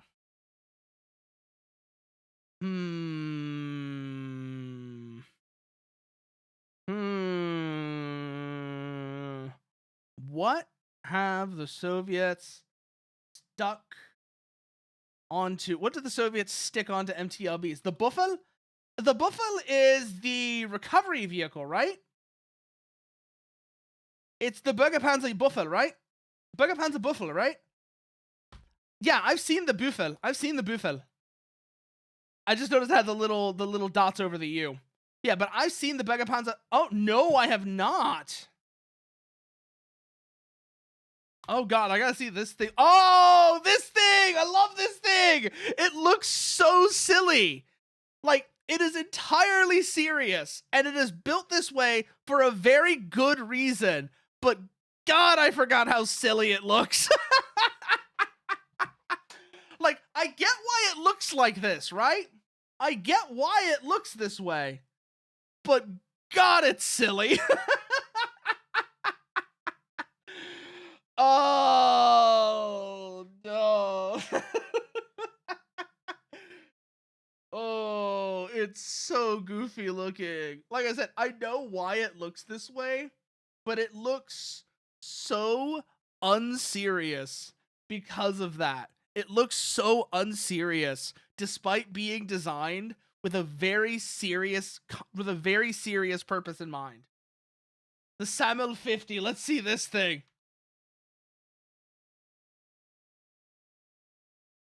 Oh, yeah.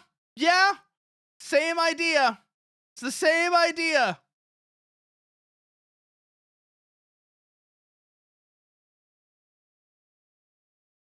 Yeah, the Samel 50 MPV. It looks like it's going me. It's got like that kind of face to it. It's got little beady eyes and a big smile. Like a big smile on the grill. Little beady eye headlights and a big smile on the grill going bee. It's like a fish. Oh, it looks so dumb. Oh, you mean the one that was that for firefighting? Was that one for firefighting or airfield weather or airfield snow clearance? I know the one you're talking about, Samar. Yeah, Sakabombastis. It does look like it, doesn't it? It does. Sakabombastis. It looks like a Sakabombastis, yeah. It really does. Oh, it is fire. Okay, so it is firefighting. I was trying to remember what it was for. So yeah, that one was for firefighting. Okay. Because I know that this was a thing. Yeah, Big Wind. Oh, that is a hell of a name. It looks... So that one actually looks really cool. This one looks really cool. Like, it's a firefighting vehicle in real life, but I could totally see some cheesy alternate history World War II game break this thing out, and instead of those just being jet engines, they're like goofy ass laser cannons. You know what I'm saying? If you wanted to do like some cheesy alternate history setting, these things would work perfect as like goofy ass laser cannons or whatever on top of a T-34. They have the look. They have the look perfectly down. Even the little nozzles that come up over the top of the MiG-21 engines fit perfectly with the sort of look that I'm talking about. It's just such a perfect fit for what's going on there. Oh.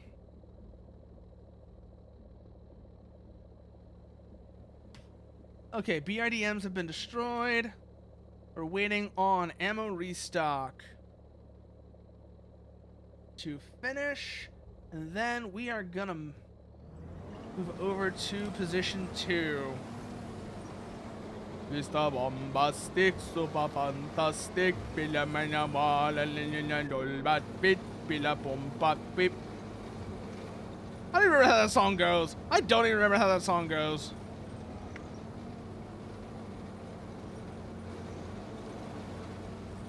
Come back out. God, I love the A1 turret.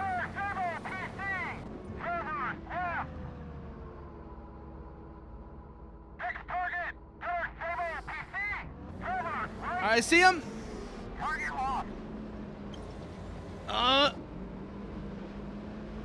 Can we reacquire? Got him.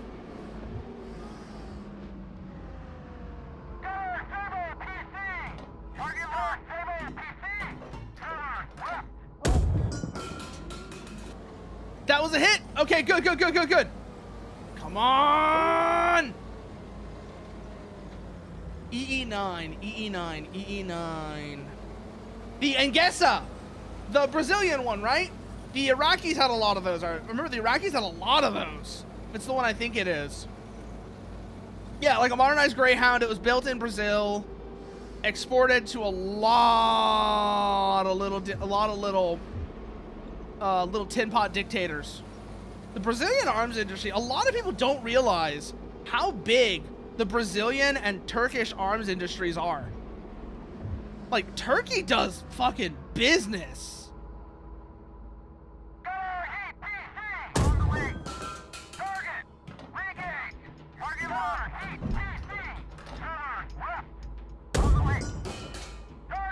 Ooh, center of mass!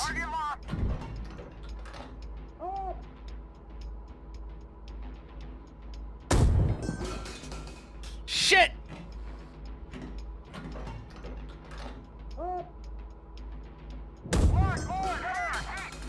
Woo!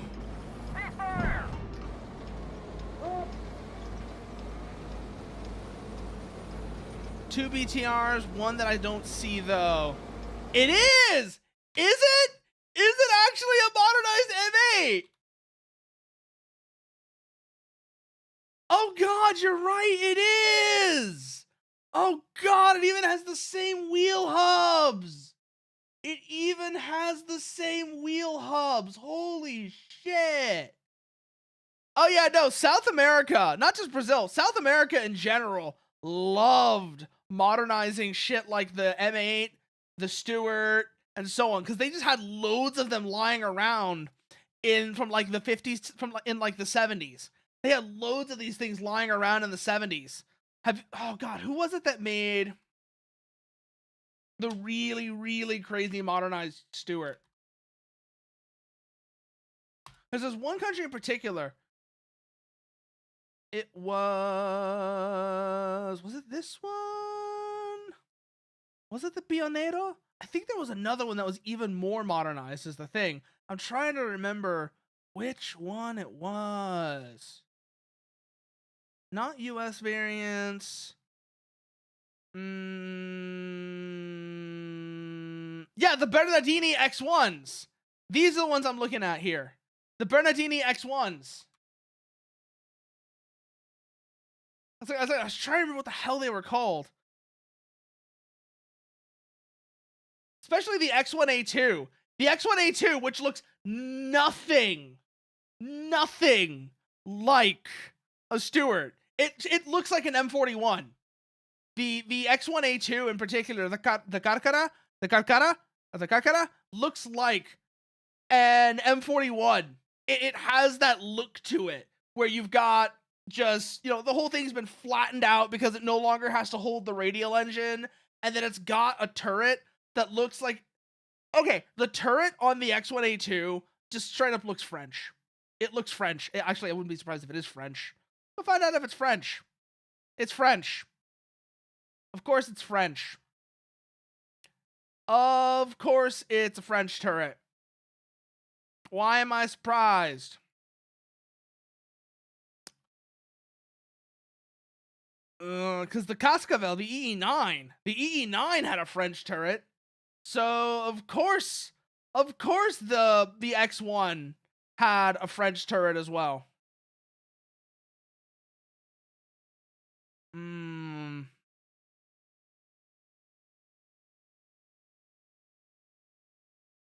Let's see here.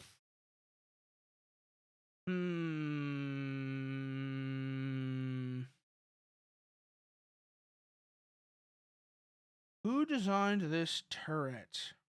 The gun was from DIFA, but who designed the turret?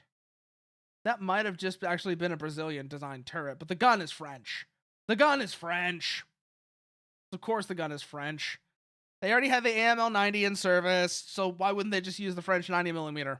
Why would you use literally anything else if you already have the French 90mm lying around? It's a good gun. It was a very good gun in the 70s. Oh, God. So, you remember how before, Blas, you were talking about Northag, right? I think, the other thing I think would be wild to see would be the very, very southern end of South Ag. The very, very southern end of South Ag with the French. The very, very, very, very, very southern end of South Ag with the AMX-30, the AML-90, the ERC-90. Was the AMX-10RC in service by this point? Let me check. Let's see, 1985. Was this thing in service yet? 81, just barely. Might not have been deployed. Yeah, no, South Ag technically doesn't exist. So people talk about South Ag. South Ag technically doesn't exist because the French pulled out of the NATO command structure in 61. So it technically doesn't exist. But there were plans for the French to be involved in the southern end of Centag. They would have been working with the Canadians. No. Were they in? No, Northag was the Dutch and the Belgians. Northag was the Dutch, the Belgians, and the British. Centag was the US and the Germans. A bit of the Germans in Northag as well, but mostly in Centag. Centag was the US, the Germans, and the Canadians. maybe the French and the Italians, depending on what year you're talking about. But it was mostly the US, the Germans, and the Canadians in CENTAG. NORTHAG, like I said, NORTHAG was the Dutch, Belgians, and British. Oh, something's shooting at me. Who the fuck said that? Who the fuck said that? Who's the little slimy piece of shit liquor who just signed his own death warrant?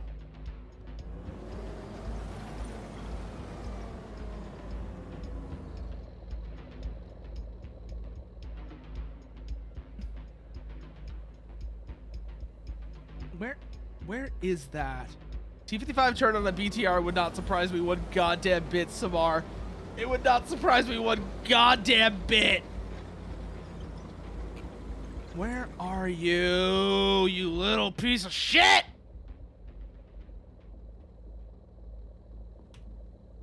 Check map. No contact. Hearing fire, though. Is that just from those vehicles cooking off? Nope, they're back. Where are you, you motherfucker? Gotcha! Hello! Yeah, because like I said, Southag doesn't exist after like 1961. Southag doesn't exist after 1961. Steady, on, identified.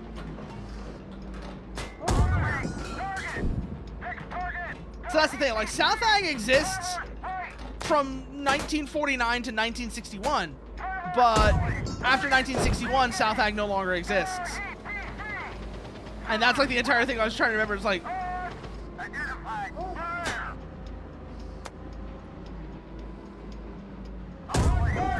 punk! Ceasefire. Gunner, heat, PC. Turn fight. Oh, hello. Identified. Fire. Time to die. Ceasefire. Okay, that's all the BTRs down. That was so sloppy. That was so sloppy. Ugh. All right, let's restock. While we are here. And start moving our way down to position 2. As the restock is happening. So also, one of the things that gets me. People always talk about how the T-72 is a safer tank than the T-64, right? Because of the design of the autoloader in the T-72 versus the vertical ammo, the vertical charge stowage of the T-64. They would be right, except that there's not just the ammo in. First of all, yeah, it really doesn't. It doesn't matter. Do you want to know why it doesn't matter? It's not the autoloader. They are absolutely right. The T-72 AZ autoloader is safer than the T-64 T-80 MZ autoloader. The problem is the T-72 then has spare ammo everywhere. The T-72 has spare ammo everywhere. It has spare... Oh, they're so good. Especially the MZ. Especially the MZ when you're switching ammo types. That sound as it rotates around into position. So good.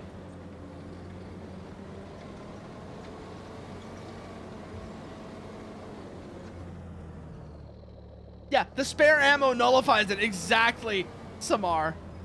Because there is ammo in the back of the turret behind the gunner.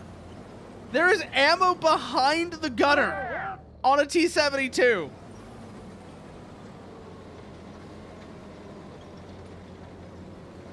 And it's really sad because there's actually good logic behind the design of the T-72 autoloader.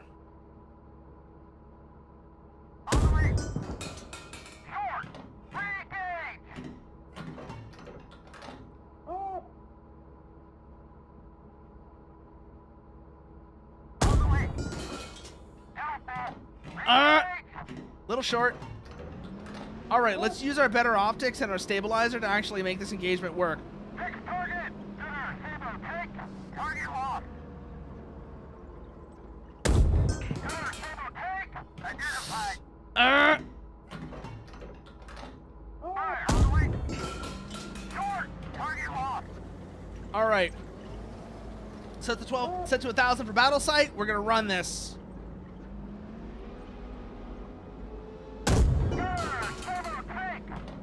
Oh! We've actually got a moving engagement going. They're shooting back.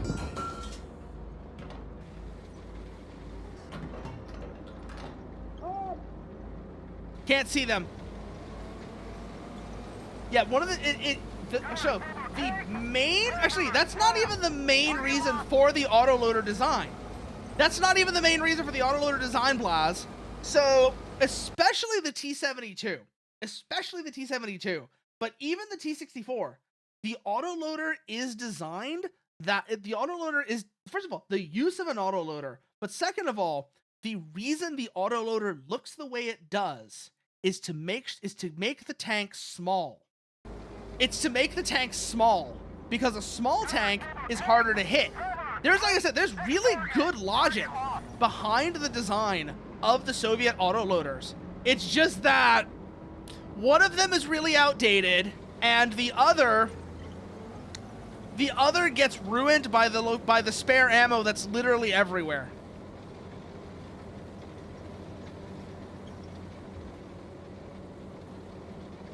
Yeah, no, like I said, because like I said, you keep it small, and that means that it's harder for the enemy to hit it.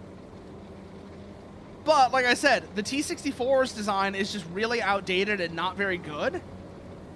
But then the T-72 has the problem that its autoloader gets ruined by the spare ammo that's behind the gunner.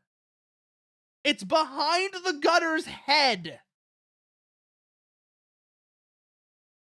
But anyways, ad break means stretch break. So everybody take a chance, get up, stretch up, grab a drink. See y'all in a few.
Okay, I just looked up what you were talking about, Blaz, the PT-94.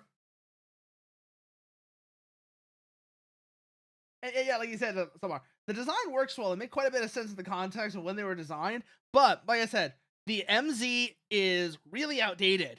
The AZ works into the 90s. Honestly, I will say the AZ as a design is solid all the way into the 90s. If it wasn't for the spare ammo. The AZ is a solid design all the way into the 90s at least. But the spare ammo just kind of ruins everything. Where the fuck are those T-55s at?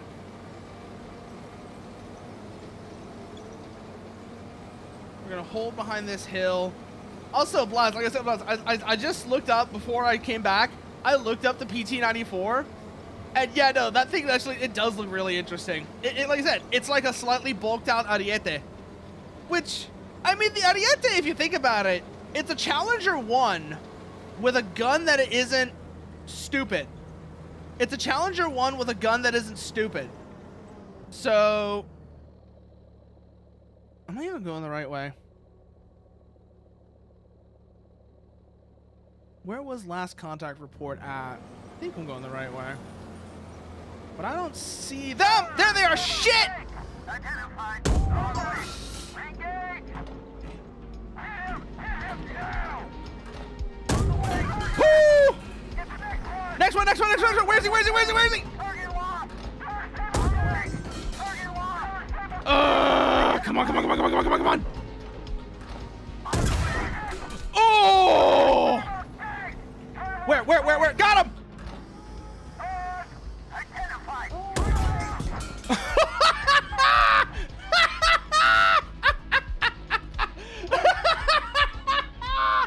That was terrifying!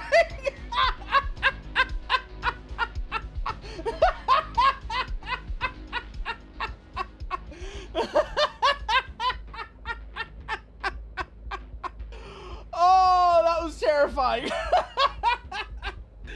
The Ariete, the thing with the Ariete is designed with very specific requirements in mind. So, a tank like the Abrams or the Leopard 2 doesn't really work in Italy. That's the problem.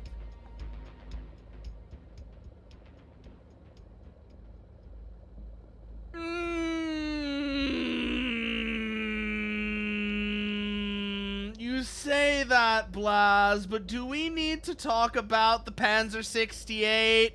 Do we really need to talk about the Panzer 68? You say that, but do we really need to talk about the Panzer 68?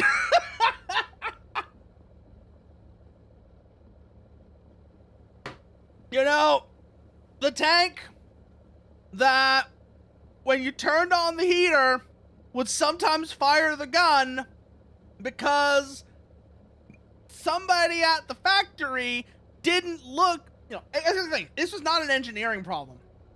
It's not an engineering problem. This was a manufacturing problem. Oh, was it the 68? Yeah, the 68. The Panzer 68 is a very cursed vehicle. Also, on the subject of things of manufacturing defects that often get blamed on things that get called engineering bad engineering that are actually manufacturing defects. What, you didn't know?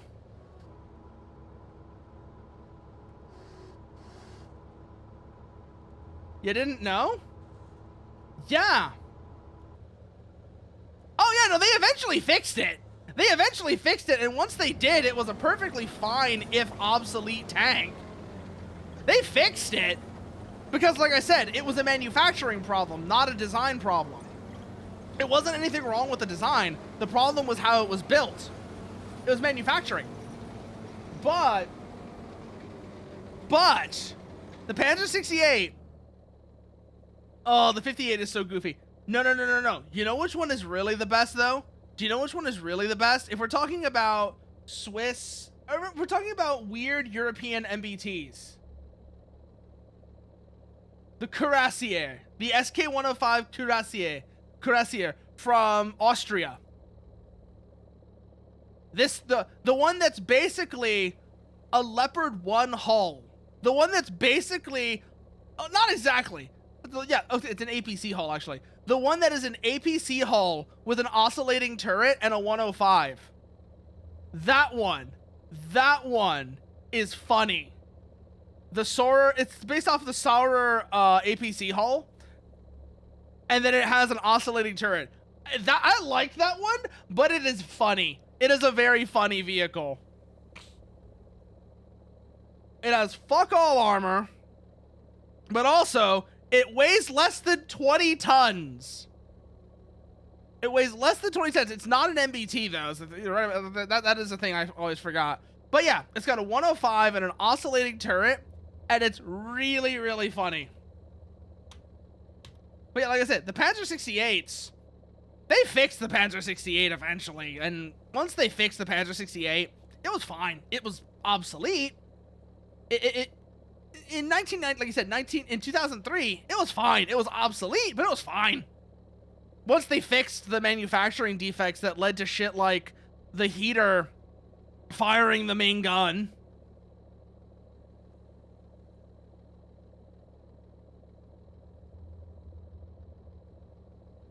Like you said, the Panzer 68 was in service until 2003. And, like I said, once they fixed the problem of the heater firing, of shit like the heater firing the main gun, or the radios making the turret get twitchy when they were turned up all the way. You know, they screwed with the turret controls at full power. Once they fixed that, it was fine. That's all, they had to fix that.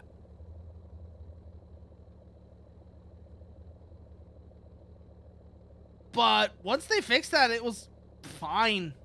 It wasn't great, but it was fine. It was really obsolete, but it was fine. Probably because they got a really, really good deal on them, Blaz. That's why. Probably because they got a really good deal on the Leopard 2s. And because, like I said, the Panzer 68 was, in 2003, was hilariously obsolete. There's no getting around the fact that thing was hilariously obsolete by the time it went out of service. They needed a new tank. They absolutely needed a new tank. God, I missed 13 shots. I missed 13 shots. Fuck my life. Actually, no, there were shots fired at me too. Let's see.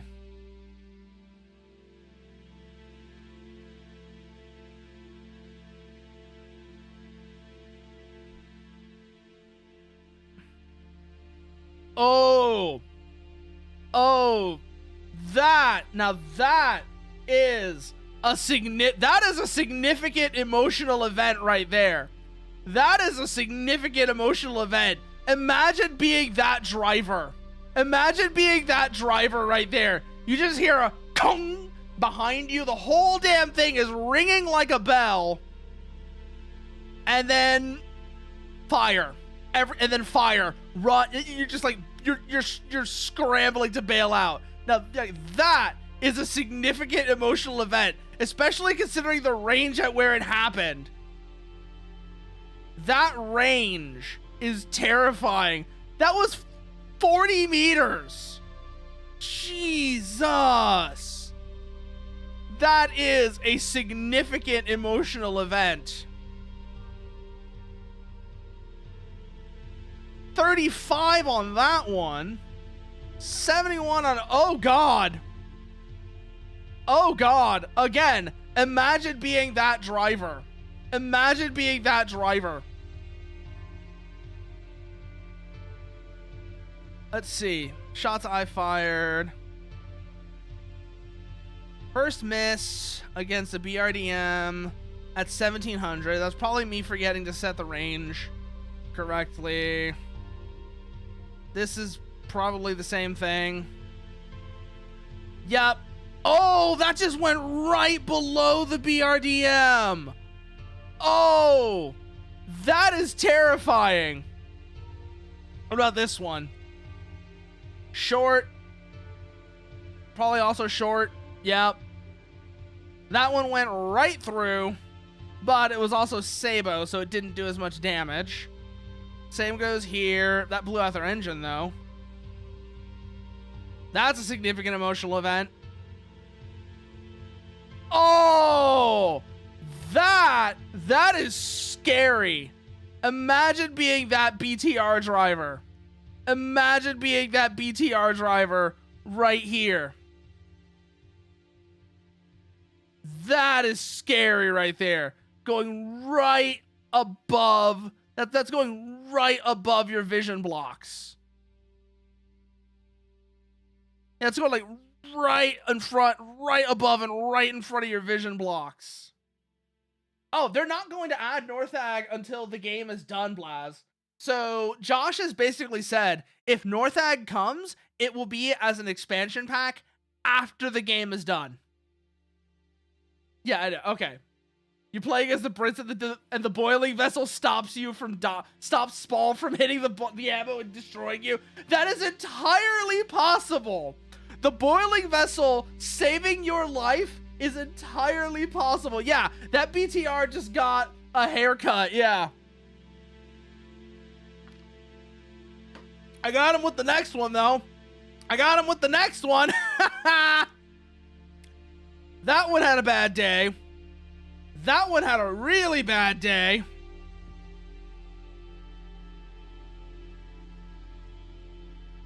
Oh, this is a miss. What was I aiming for, though? That was a short against the T-55s. Okay. These were all probably short on the T-55s. Yep. Short, short, short.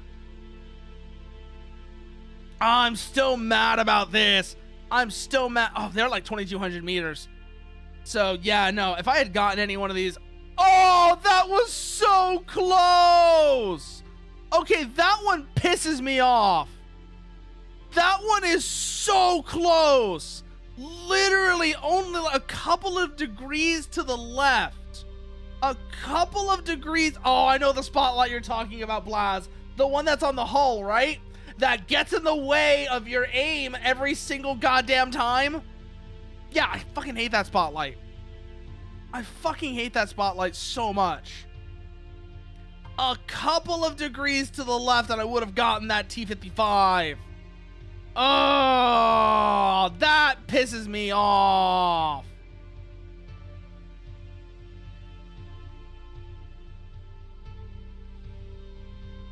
That one went... Oh, speaking of haircuts. Speaking of haircuts. That's another haircut right there. And then eventually, yeah, the significant emotional events begin. How far off was this one? I think this was just like a panic snapshot I made. Yeah, okay, it went just over to the left. Managed to get the correction on it, though. Oh, God, table salt. I've heard that table salt is nasty. You know what? Let's play table salt, Blaz. Let's play table salt. You're right. You're right. Let's play table salt. It's time for the leopard. It's time for the leopard. Eastern Road, table salt. 12 T-55s, 2 Leopard 1s. Longer Road, what mission is that on? Let's find out. Longer Road, there's Long Road. Enemy, yes.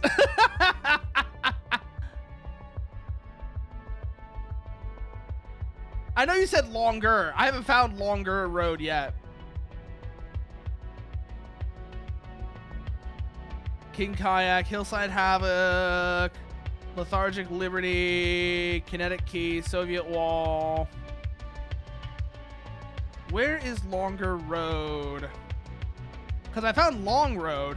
Where's Longer Road? Native narrative, destroy in place, cheap tricks, blinding, prying eyes, late to the party, red steel. Oh, there's longer road. Oh no, that's survival horror. That is survival horror is what that is, Blaz. That's a survival horror game. Speaking of survival horror, do you know what else is? I can already tell.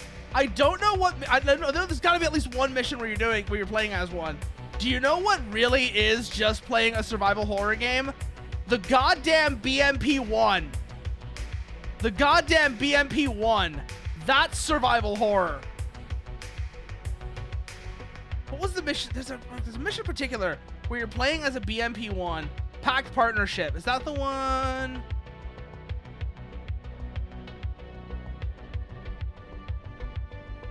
Let's see. Pact Partnership. There's longer road. BMP Barricade. Pact Partnership. 2 BTR 60s. 3 T62s. At night. Oh, God. That's terrifying. That is actually terrifying. Yeah.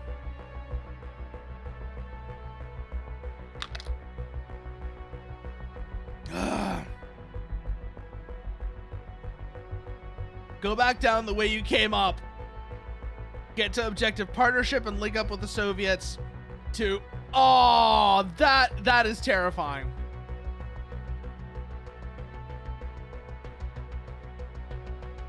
Can't see, call in flares.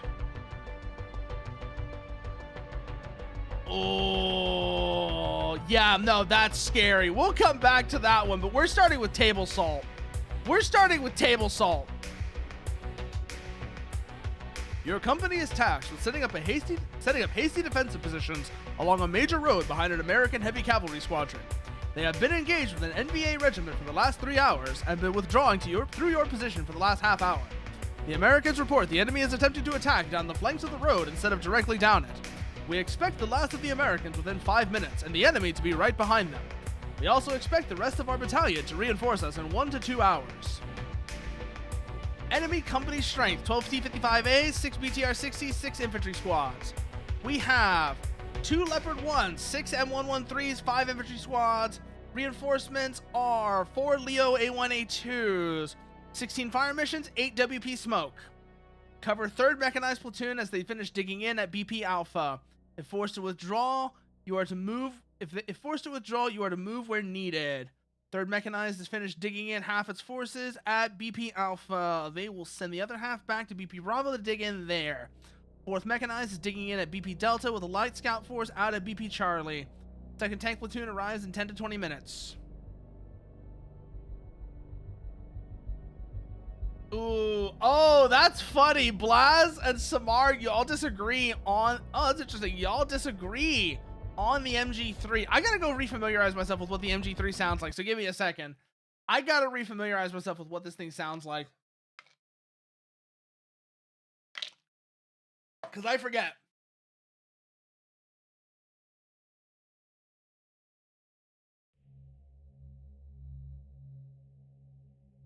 But I think I know what you're talking about, Samar. I think I know what you're talking about. It's got a bit of a sound to it, right? Where it's like, you know, the stereotypical M60s. It's like an M60, but sped up. It's like a stereotypical M60 sound, but sped up. I think that's how I remember it sounding. Let's see. Where's the 113A1G? Yeah! It sounds like a sped up... It sounds like a sped up M60. I can see why you don't like that. I can see exactly why you don't like that. Let's see how it sounds on the Leopard.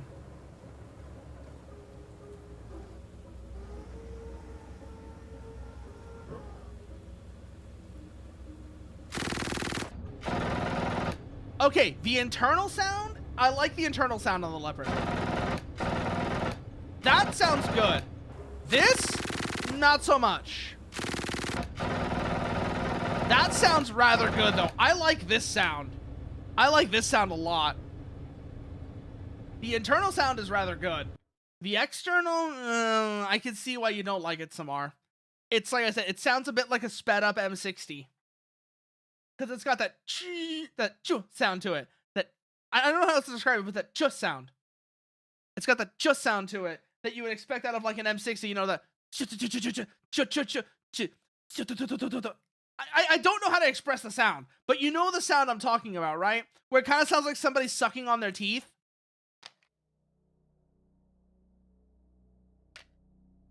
It sounds like that sound, like you that's often associated with M60s, but sped up. That's kind of what it sounds like. So I can see why you don't like that. So, Eastern Road, Table Salt, Part 1. And these are A2s, which means, do we have the LLTV system? It doesn't matter because we're doing this in daytime, but I'm trying to remember if the A2s have the LLTV system, or was that the A1s that have the LLTV system? The A4s have it, obviously, but I'm trying to remember if the A2 does. Because if it does, this is probably going to be a slightly easier mission to do at night. Two things. Yeah, no. Can't have everything. Well, you can't have everything until the third version. You can't have everything until the third version. That's what it is, Blaz. Because you have the A1A1, the A1A2. We don't talk about the A1A3. And then there's the A1A4. Okay, this has the LLTV system. This has the LLTV system, but it doesn't have the other thing that the A4 that the A4 has. Because the A4 has the LLTV system and the other thing that I can't remember what it is. All right, we're gonna go into the tree line, and we're gonna use these as some concealment.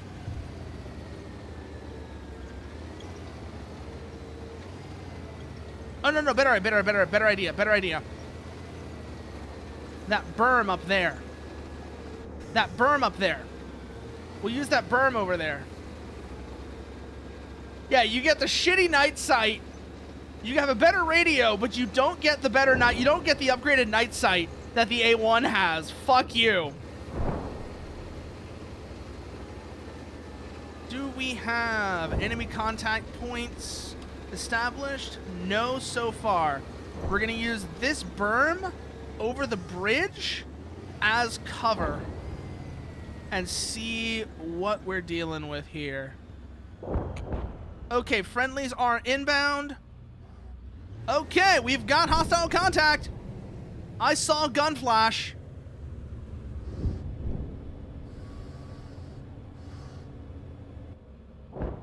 A1, A2, and A1, A4 have the LLTV system. Yeah, okay.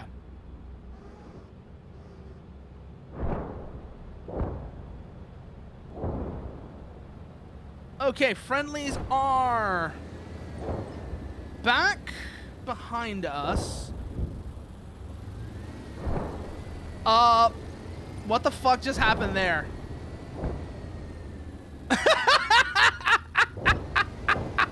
What the fuck?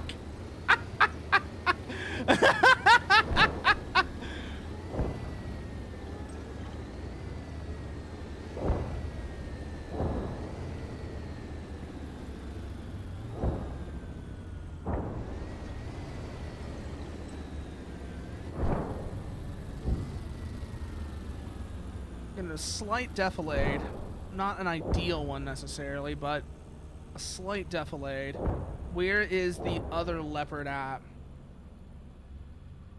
Oh, it's behind us. Okay. He's new to the job. You stressed him out?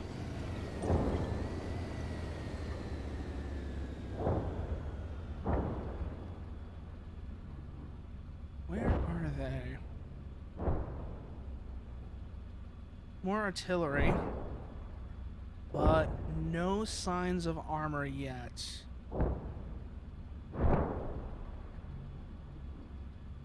Let's see. Maybe down that way? Half a third platoon is falling back to BP Bravo, as expected.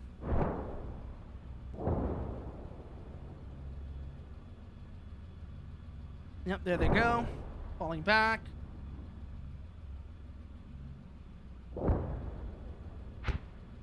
A4 was 23 as standard. Okay. That looks like... Yep, they're firing smoke.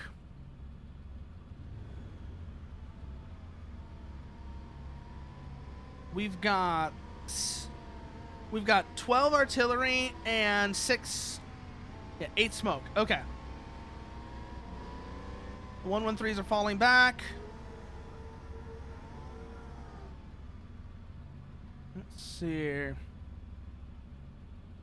No contact yet. Check the map. Enemy axis of contact. All right. We've got movement coming around this way now. 3rd Platoon, BP Alpha. I see him!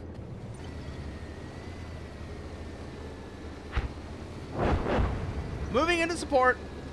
Oh! No, Blaz. Blaz, I will load you into this gun and fire you at the T-55. I will fire you at the T-55, and we'll see just how well meat can go through armor.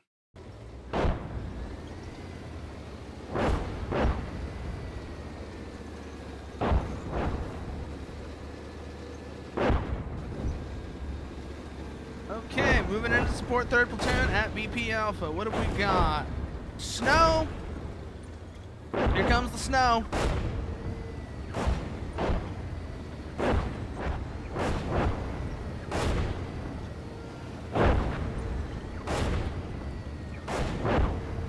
Trying to dig us out.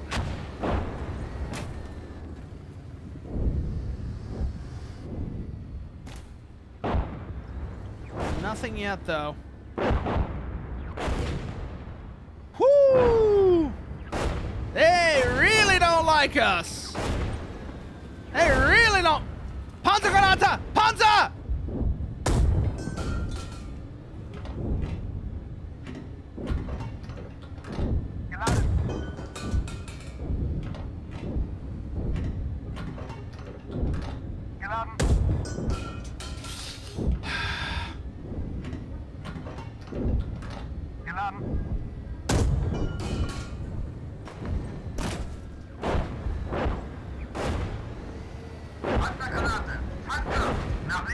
Holadungsgranate! Panzer! Come on! Geladen! Treffer!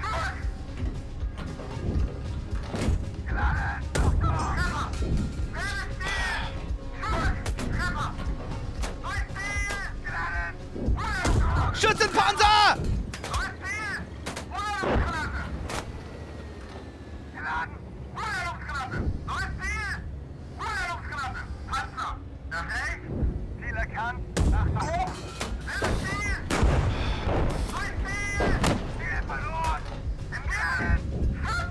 Something else got him. Okay, good.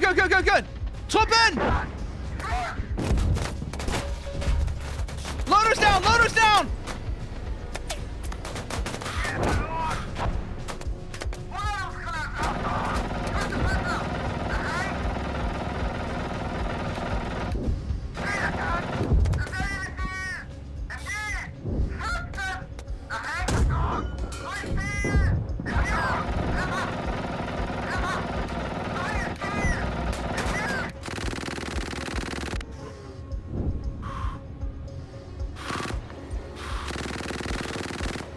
Ja.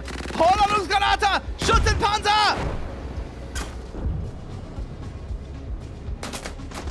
Coaxials down!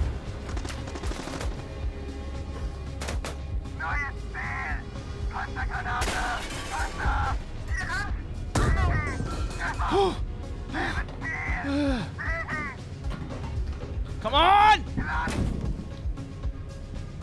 We're on fire!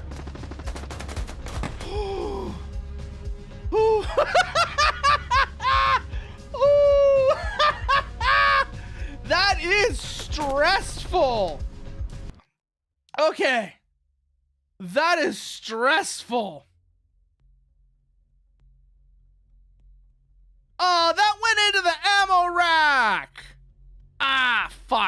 The wet stowage saved him. Should have aimed a bit higher. Okay.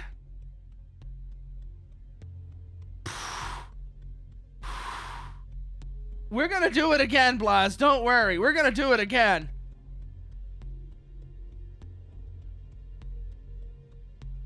Oh! That is the most unlucky bounce.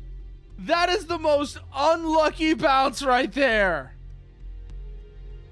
That would have gone right into their cannon breach if I had been a little bit more off to the right. What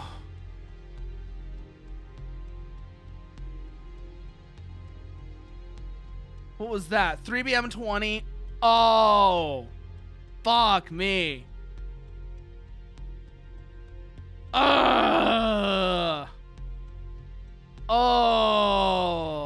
God. That house saved my ass so many times. Holy shit.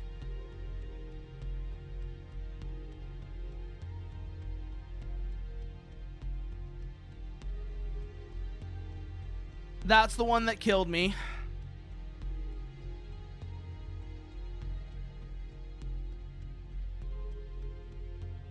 That's probably the one that started the fire.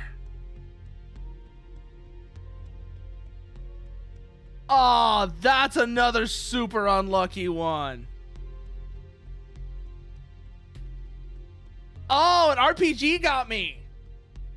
An RPG got me. Ah, that's what got me. Explains a lot, actually. Explains a lot that an RPG is what got me, though.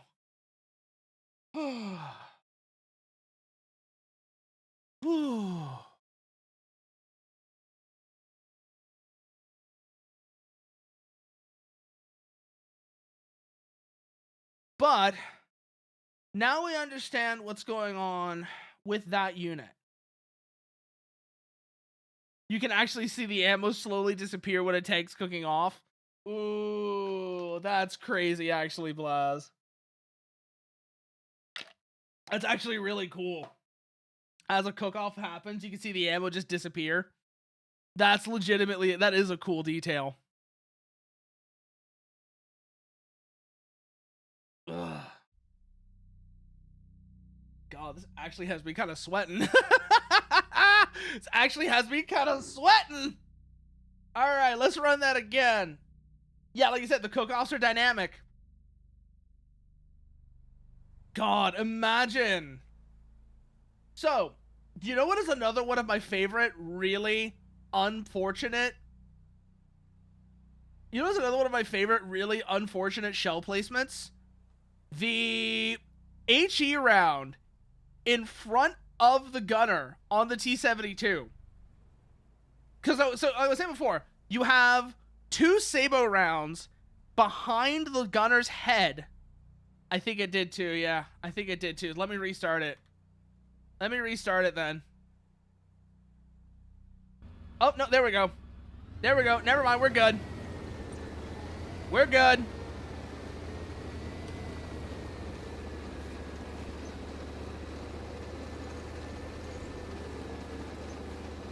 Ugh. Oh shit, we only have 4 rounds of we only have 4 rounds of Sabo. Damn. Oh god. Oh god, we have that. We have that on board.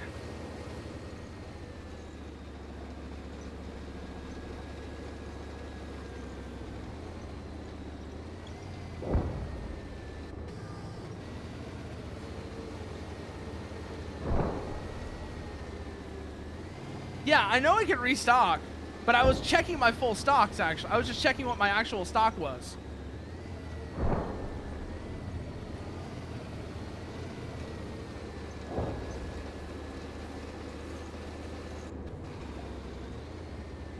Because we have, let's see, 1 spare, we have 2 spare rounds of Sabo.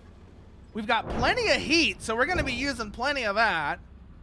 And oh no, we've got more than that. We've got some in the front rack too. I thought those were Hesh rounds at first.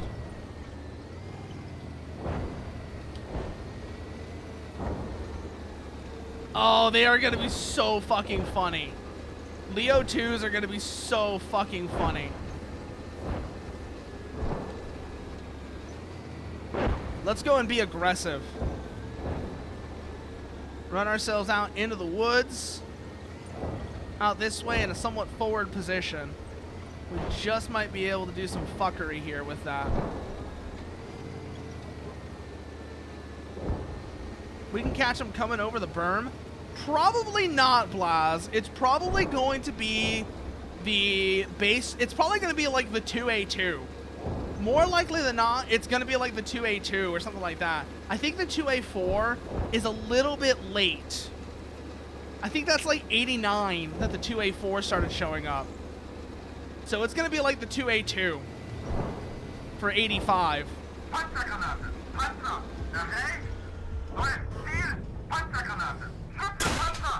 Fuck!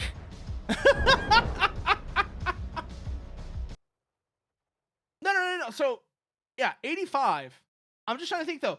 There is when it entered the inventory and when did it start getting deployed? That's the thing. So they enter the inventory in 85, but do they get deployed in 85? That's the key difference. It's the same reason why there's no T-72B. The reason why there's no T-72B is because the T-72B was entering the inventory in 85, but it wasn't being deployed yet. So that's like the same thing going on here with the Leopard. It's going to be the same thing going on with the Leopard 2A4. You're probably going to see Leopard 2A2s and such.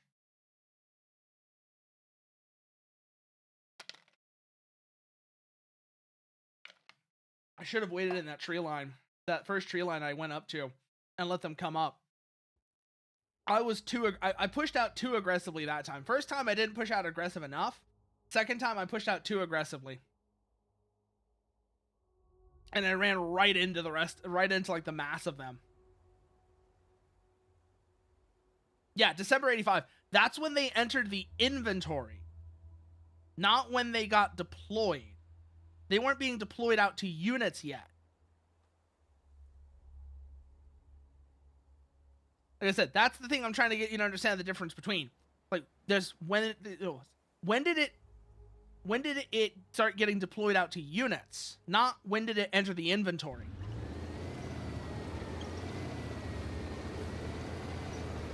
So yeah, we're probably gonna see like we're gonna probably see the 2A2. That's probably what that's actually probably exactly what it's gonna be, is the 2A2. Cause that would be combination B.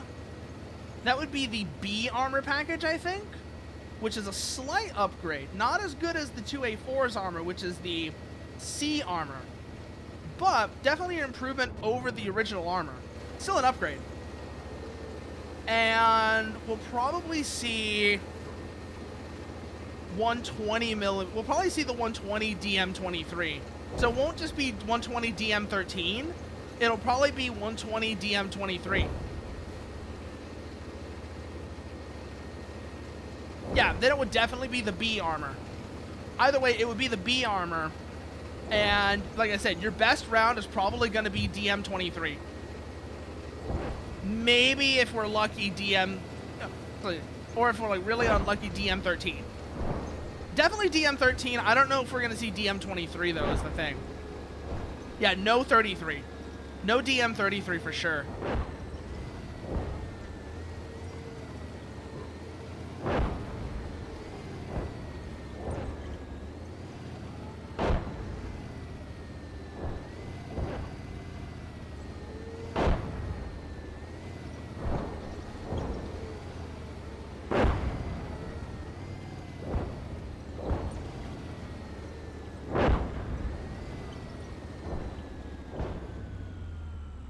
DM33 is just a little too new.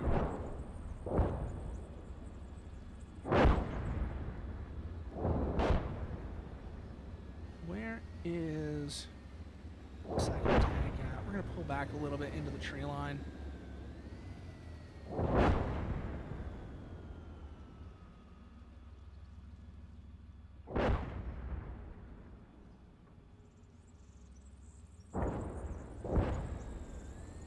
Yeah, pull you back into the tree line, hopefully, so that you're in a little bit more of a secure position. Good. And now we can start monitoring the this zone, see if they come through here, because this is along their projected line of approach. Just don't quite know where.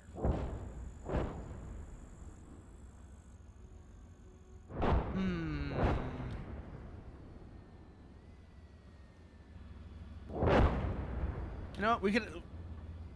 TC is going to go out on foot with a set of binocs is the thing.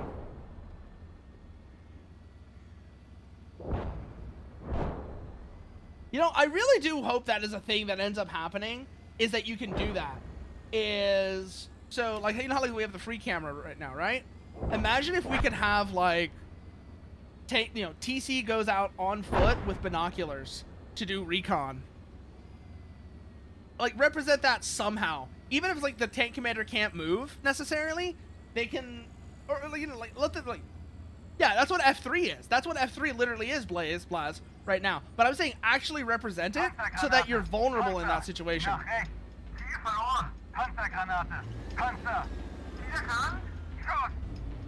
Got him!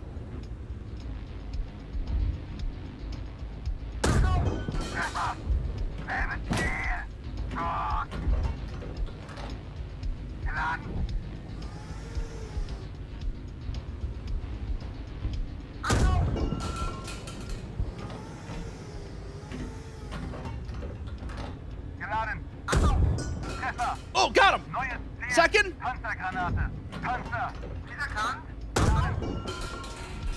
Holalungsgranate! Gunner and commander are out. Alright, second tank.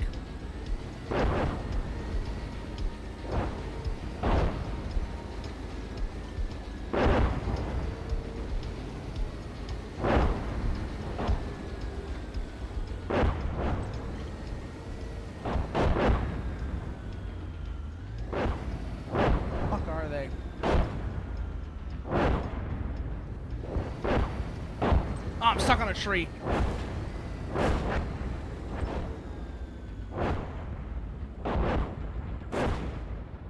That was way too much lead. Yeah, it was.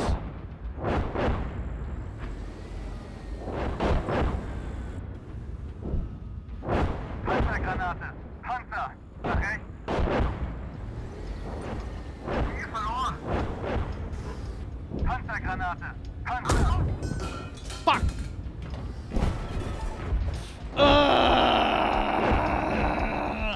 God, this is stressful. God, this is actually legitimately really stressful. The artillery kind of fucks with you. Ooh, but I think we're actually going to take a bit of a longer break here real quickly. We're going to take a bit of a longer break here coming up. So once the ad break starts, we'll probably take a little bit of a longer break, probably about 20 minutes, and then we'll come back at that point. So once the next ad break starts, we'll probably go into a bit of a longer break. Just, you know, get up, stretch, get something to eat, get something to drink, and then we'll be back in maybe about 20.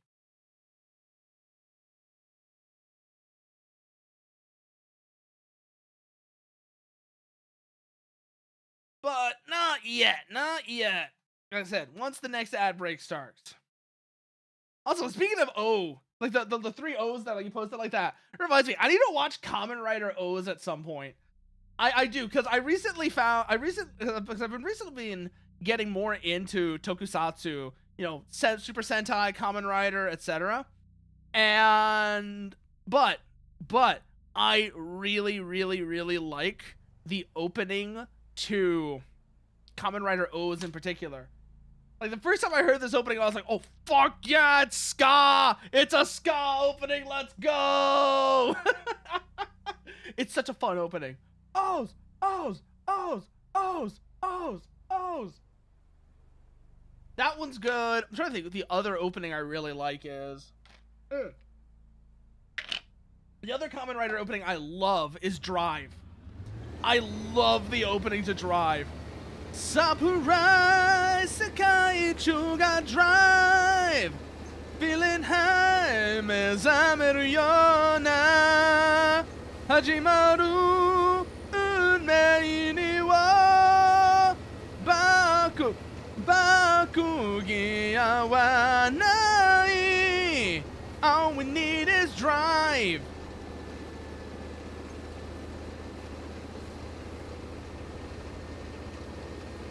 So yeah, we're gonna head along this field.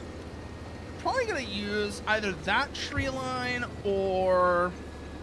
Ooh, we could use that road intersection actually. That's an even better idea.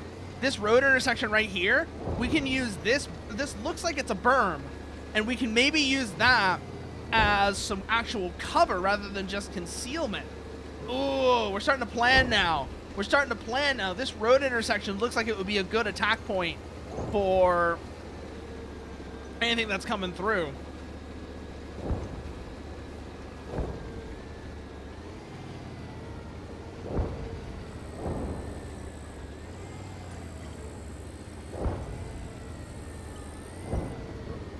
Let's see. Can I get to that road intersection before they do? That's the real question.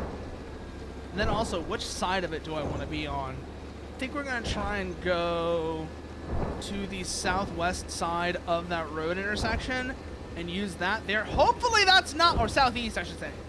Yeah, the southeast side of that, the south side of that road intersection. We'll try and use that as some berm cover.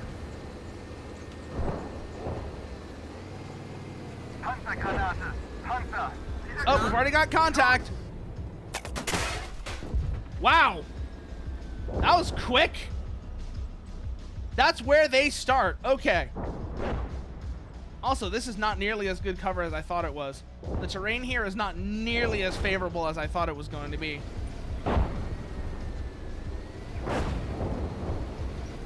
Shit. Whew, we're gonna have to run that again. Because I am liking the terrain there, but I have to find the right spot. I really need to find as a berm. I really need to find a good berm. So let's take a look at the map again, see if I can't figure out a good berm that's in the area, preferably something on their flanks. Because we don't have a lot of armor, but it's a leopard. It's very quick. You know, it's a leopard. It's very quick, very mobile.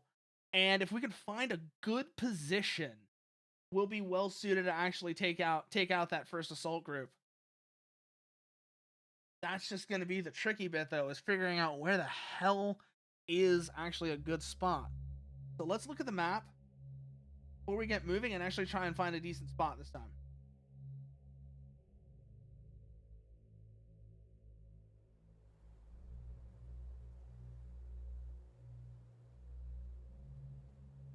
Feeling high, kogareru naru, hajimaru.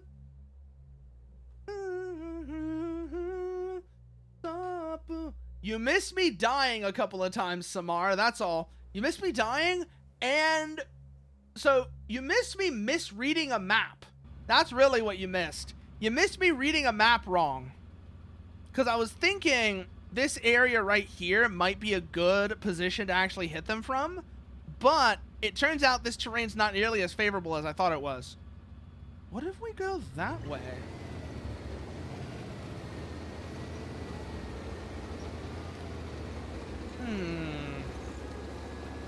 So we go to Rally Point 1 first, obviously. And then from there...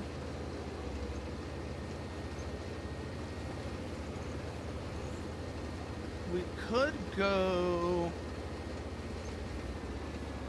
yeah, directly south this way. Maybe not quite directly south, but yeah. Southeast this way towards this town.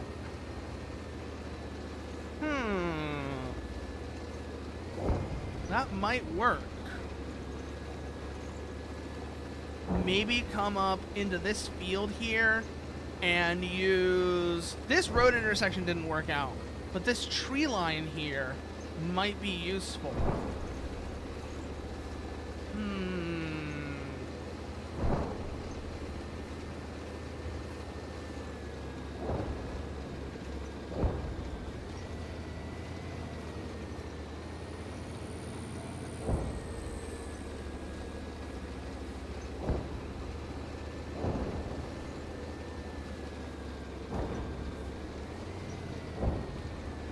Push out ahead of BP Alpha, we can catch them in a pincer if our positioning is good.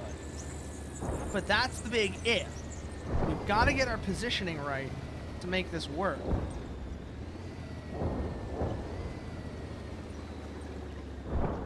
Yep, I have very much already felt the pain of this mission.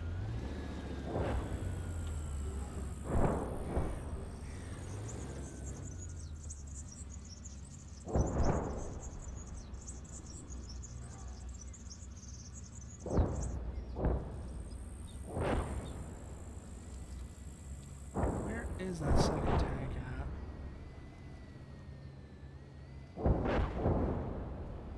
at? Okay, platoon, formation, echelon right.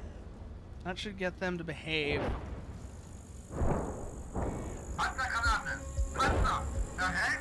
Got him! Oh, that got him!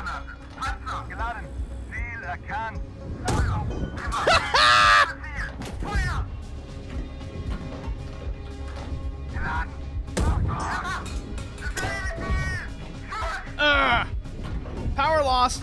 Tank 2.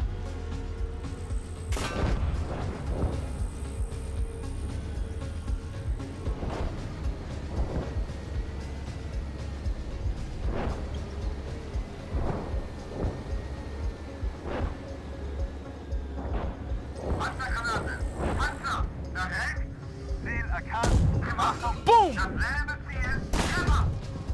Right in the hull side.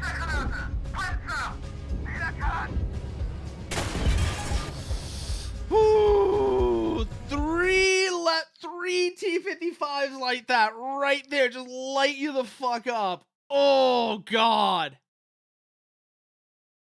Yep, exactly, Samar. Exactly. Oh, Fury pisses me off, though. Fury kind of pisses me off. So, one of the things that Fury pisses me off about, obviously the Tiger Scene. Obviously the Tiger Scene. That's a 76mm Sherman. They should not be having to bullshit around like that. Obviously they would, have them charge and close the distance. They should not be like, ooh, they can only hurt it from the sides and rear. It's a 76. Also, that round that they loaded that was smoke, I don't know if you read the base of that cartridge casing, but that was an M93 HVAP. But like I said, we are actually going to take a bit of a break here. So, see y'all in about 20.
Okay, break went a little longer than expected, but we are back.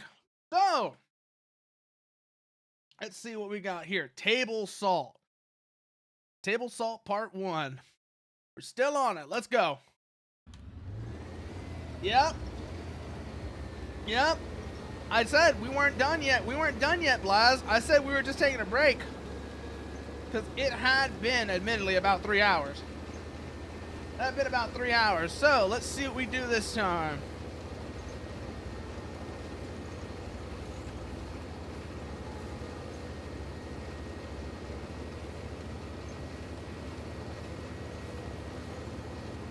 Oh, you know what would be a good... You know what would be like a good movie that could be like the anti-Fury? So, do you... How many M18 Hellcats are still around? Oh, that's a real question. How many of these are still around?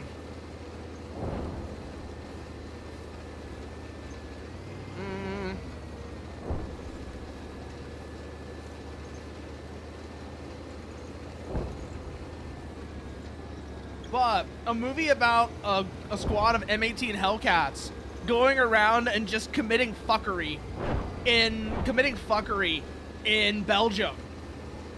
In Belgium or France.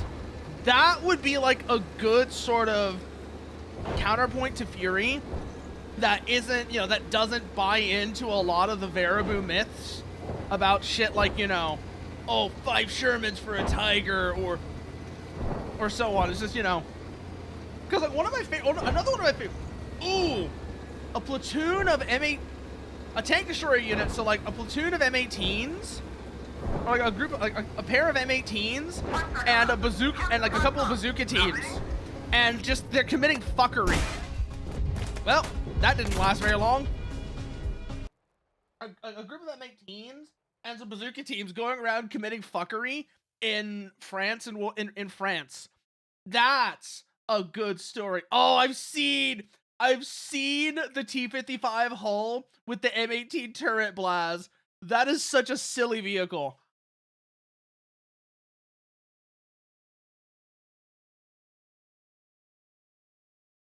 I want to know the story behind that vehicle in particular.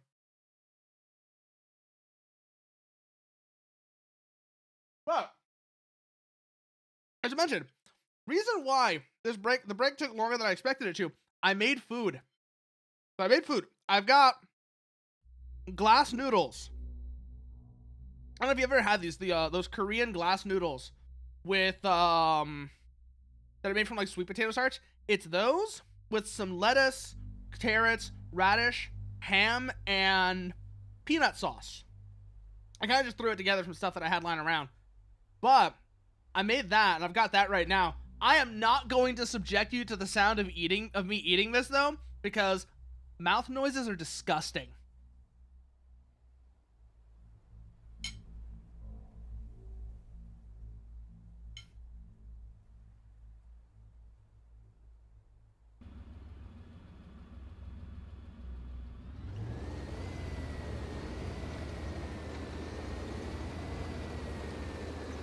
But if you've never had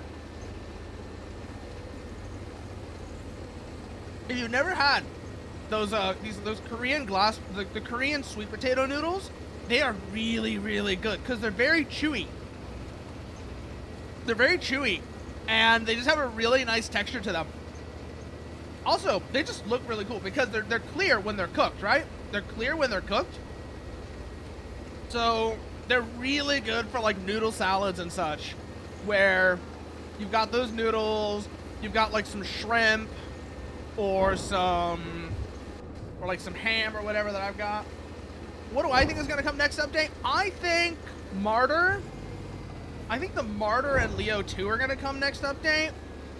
If we're talking major updates, because obviously there might be some minor updates. Yeah, Martyr and Leo 2 are going to be next update for sure. Oh, not Leo 2? Huh. I thought Leo 2 would have come this next update as well. But yeah, definitely Martyr. Yeah, they tease it. Maybe. They've kind of already been teasing it as the thing, Blaz. That's what I'm saying. They've already kind of been teasing Leo too, but yeah, definitely Martyr. Definitely Martyr is going to be coming this next update. I don't know if we're going to get I don't know if we're going to get the 9P148 or 9P133 this update. I don't think so. I think those are going to be the next one, along with the M901. That is a good point. Last month's dev stream did have the Martyr in it. On that note,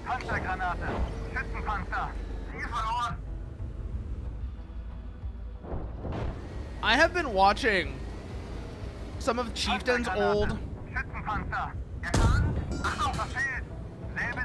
I've been watching some of Chieftain's old Switchology videos that he did in Steel Beasts.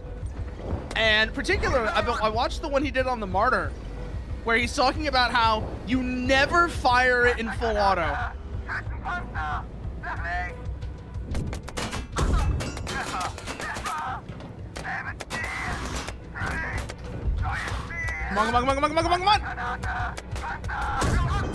Ooh!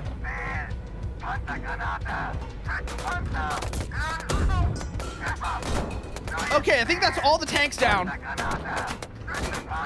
So we can relax a little. Watch for the infantry, though.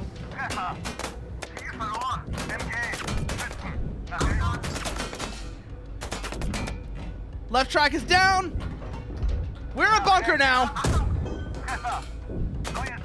Remember, if we lose our gun, we're a battering ram. If we lose our tracks, we are a bunker. If we lose our hull, we are heroes.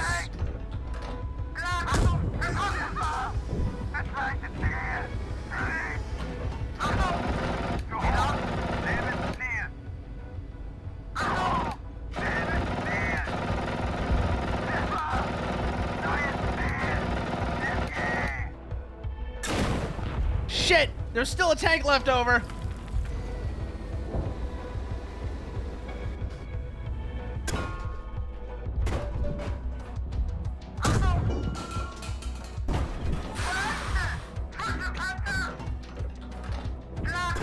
We're still active. I don't care what the briefing says. Okay, now we're gone.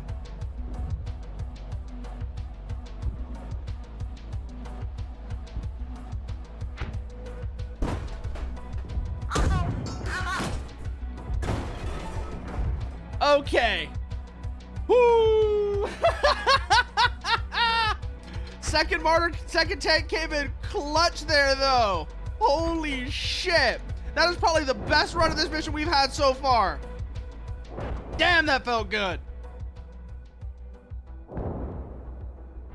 They can be reloaded under armor, but also, it would be kind of annoying to have 9P148 and 9P133 without M901, just because of what that does to the threat picture.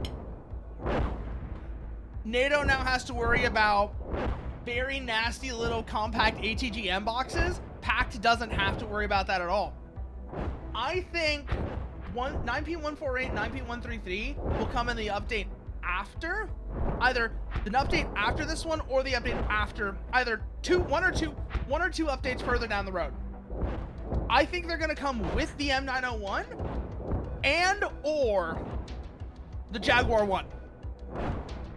I think that would be the thing. 9P148, 9P133, M901, Jaguar 1. Release them as a set of 4.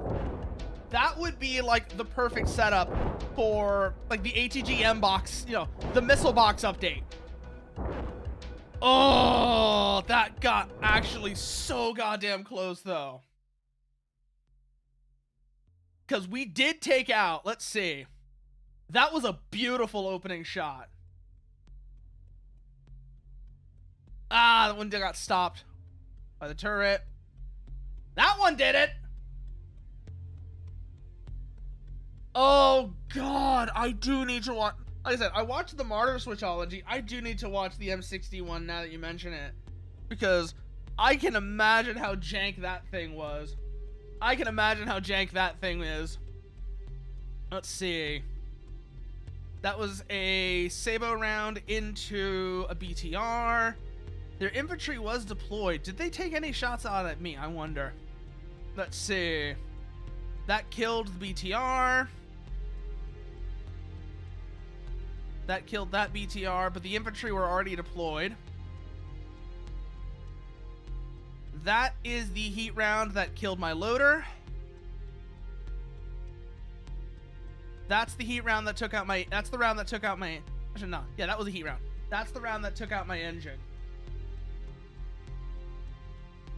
That was me returning the favor, blowing out their turret ammo. This round went into my turret drive. Might have killed my commander. Either this round or the next round. But yeah, that's the round that killed my TC. That round didn't really do much of anything. Oh, that is precarious, though. That was me taking out their another BTR. Oh, they fired HE at me.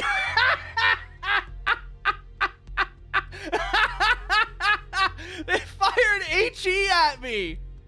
Oh God, they were coming from the other side. Because I was engaging this group over there. There's a second group over here. Oh, that's what got me in the end. I didn't see that second group. Shit. Oh boy. That is an unpleasant surprise right there. Oh boy.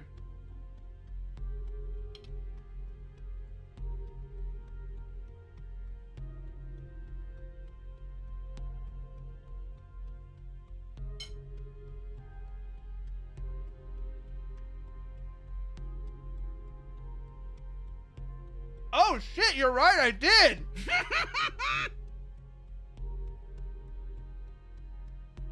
Oh shit. Yeah. That shot took out some of the infantry as well. That's a bad day to be East German. That's a bad day to be East German Motorschützen. That's a real bad day to be East German Motorschützen. Let's see what else we got here. So, like I said, we already know what that shot did. But yeah, no. There's it before. We were talking about, I would love to see something that would allow us to play. So one of the other reasons why I want to be able to do, I want to bring in like the German M48s to go along with the T55 is, yeah, no, I almost got a headshot on one of them. Jesus.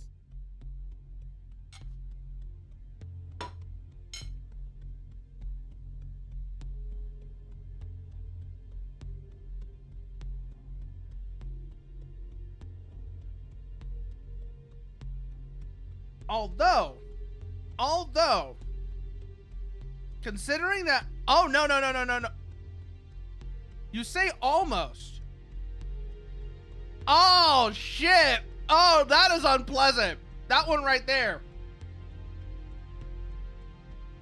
That being fall from a heat round? I think that was a heat round. Let's check. No, that was Sabo. Okay. That being Spall from the Sabo round, his helmet might have actually stopped that. His helmet might have actually been able to successfully stop that. So both of those right there that are like almost like headshots on him, because those aren't the main projectile. Those are Spall fragments. His helmet might have actually saved him. It would still be a very, very bad day, especially considering this fragment right here, which would go right through his thigh and possibly even sever his femoral artery, which would cause him to bleed out.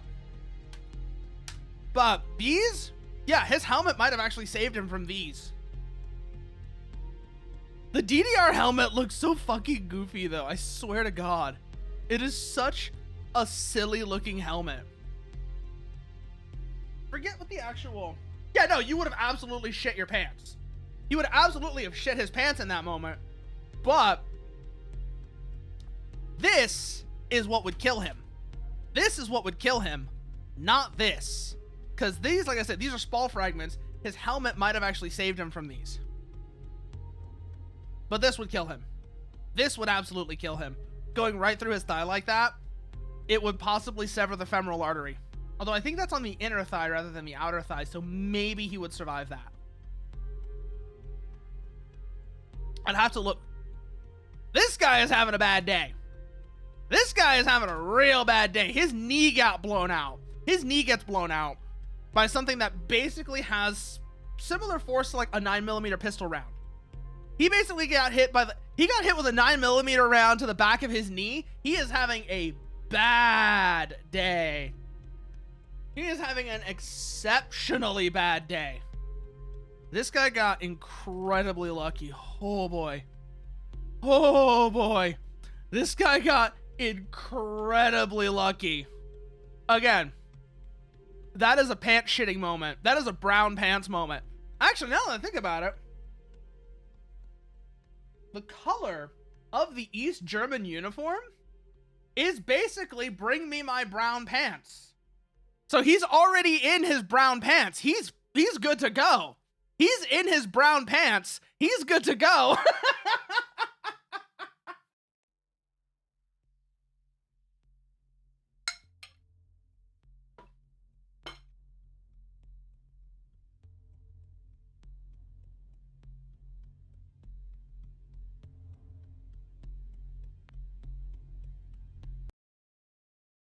He's absolutely good to go. He's already in his brown pants and everything.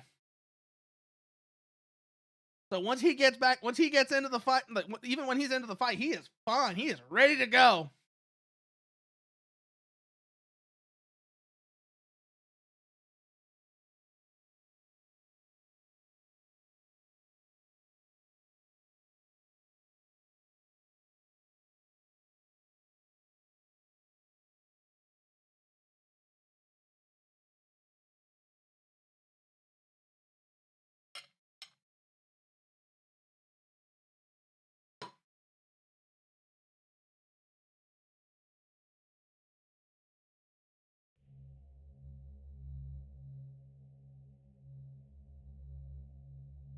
I know, right? It's so good. You could just create. That reminds me. Have you seen those videos? Have you seen those videos that are just the shit posts about the cockpit voice warning system, Samar? Where it's like, bang, pull up, overspeed, pull up, retard, pull up, overspeed, pull up. Bank angle, retard, bank angle, pull up. If you listen to those and you know what the various noises mean, you can mentally reconstruct the scenario.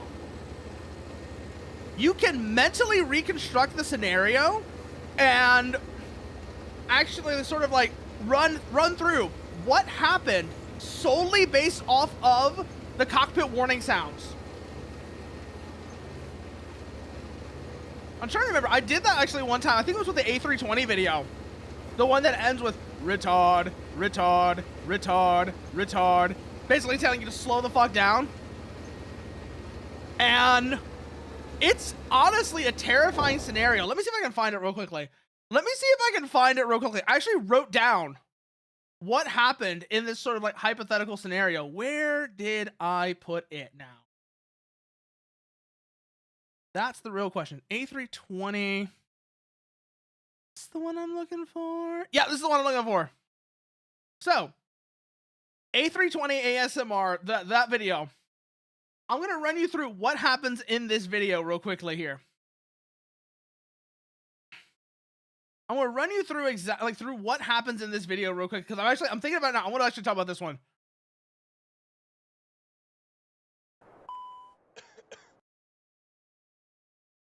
So, while I've got this on mine, pull this up. Let's go through this one.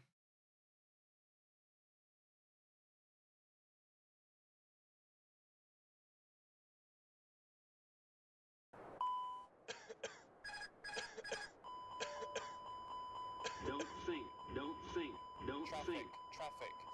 Autopilot has failed. Aircraft goes into a dive through traffic. Pilot tries to pull up, overcorrects, stalls the aircraft.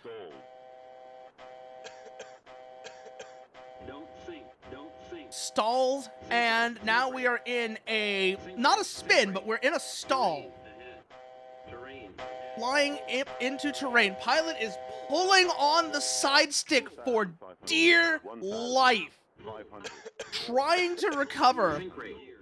Trying to pull the aircraft's nose up, even as it's sort of in a, it's buffeting.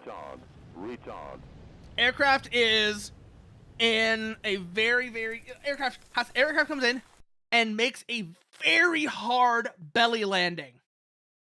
That is actually the scenario there. Autopilot fails.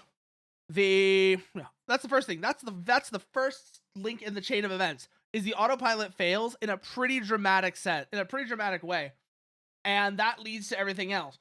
Autopilot fails, throws the aircraft into a dive. A very hard dive. Pilot then has to come in and pilot has to intervene. Pulls the side stick back hard. Too hard, actually. Ends up getting the aircraft into, not a very serious stall, but into a stall. Ends up getting the aircraft into a stall and has to, and, you know, as it's diving through traffic, goes into a, not a very hard stall, but a stall. And in that, and as it's coming in that stall, they're desperately trying to pull the nose up and get the aircraft level again. And eventually they have to make a belly landing. That is the entire chain of events. Yep, I figured you would know that thumbnail.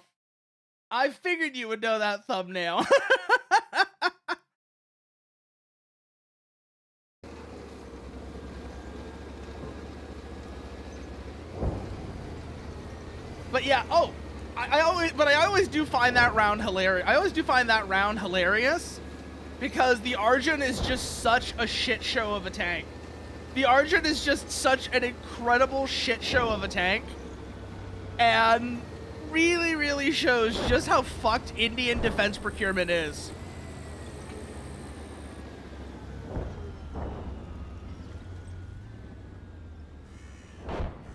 Man. I really hope the neutral steering gets added back in at some point. It would be so useful for, like, those particular sorts of scenarios.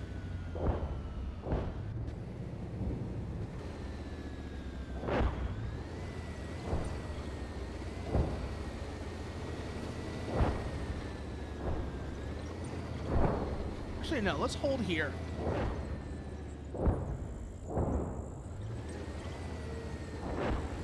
Go into this tree line. Yeah, weakest German tree. Yeah, no. Absolutely weakest German tree.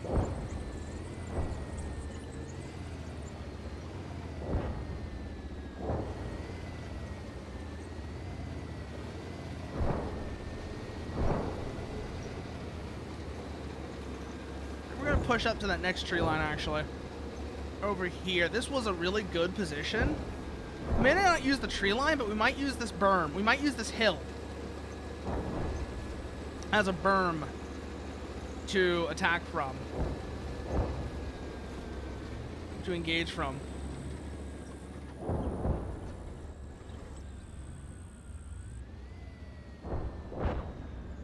Eyes up. See if we spot anything approaching. They should be coming from this direction, though. At least one group of them is. I don't know about the other. Over here.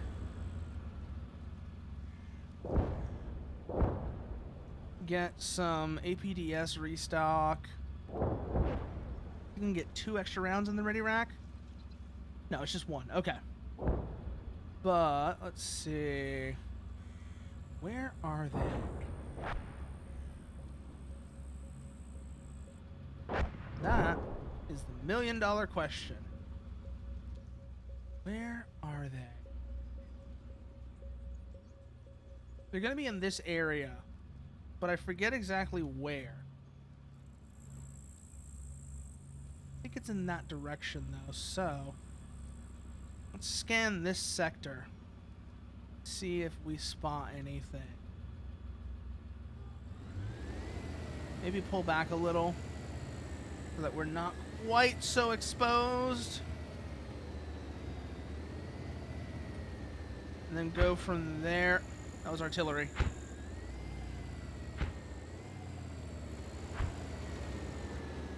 Here comes the snow.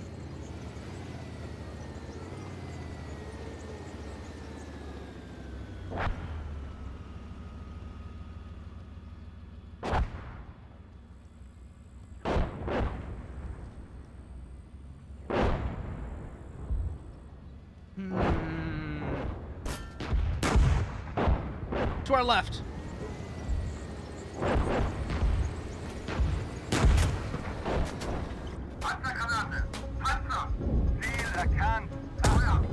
One.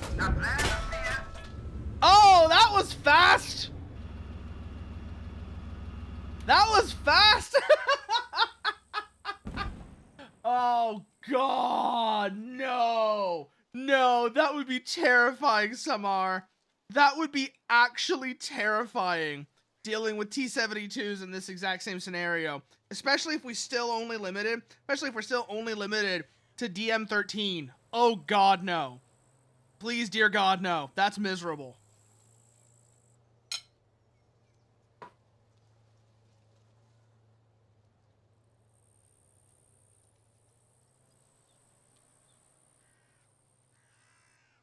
That is such a uniquely miserable concept to even consider.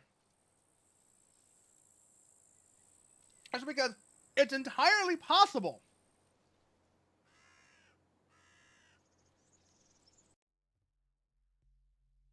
That's the thing. It is entirely possible. Oh God, I think the game actually did shit itself this time. I think the game actually did shit itself this time. So let me restart it real quick. I think the game actually did shit itself this time. Yeah, I know. Just the bonk, and then it all went white. Like I said, another plane of existence. Sent us to another plane of existence immediately.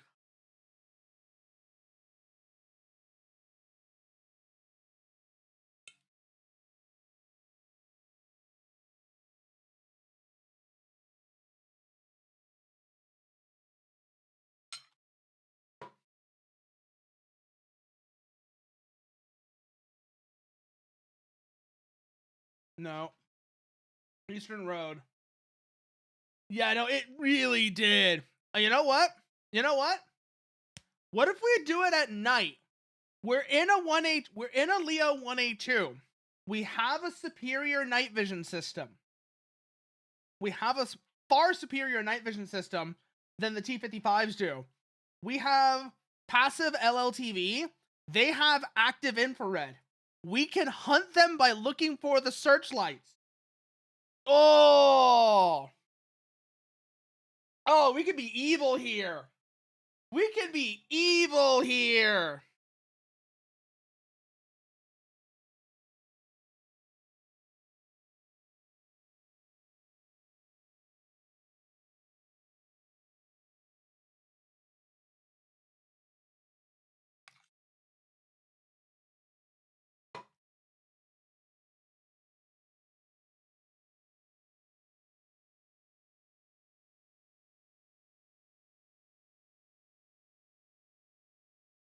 I have died a lot, Falcon.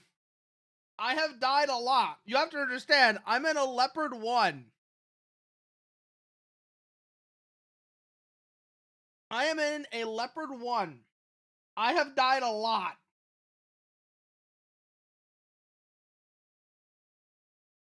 And I am going to die a lot more.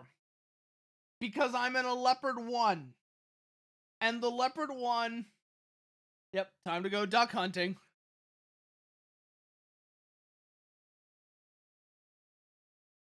The Leopard 1 does have a legitimate... It's a legitimate problem of if you get hit, you're having a bad time. If you get hit in general, you're having a bad time. But if you get hit in a Leopard 1, you're really having a bad time. Like, oh boy, you're having a bad time.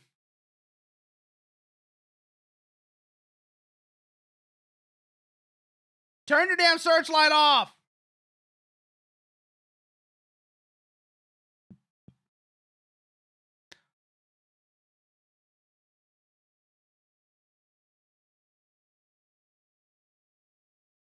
Set range to battle site. We're going to go off of that.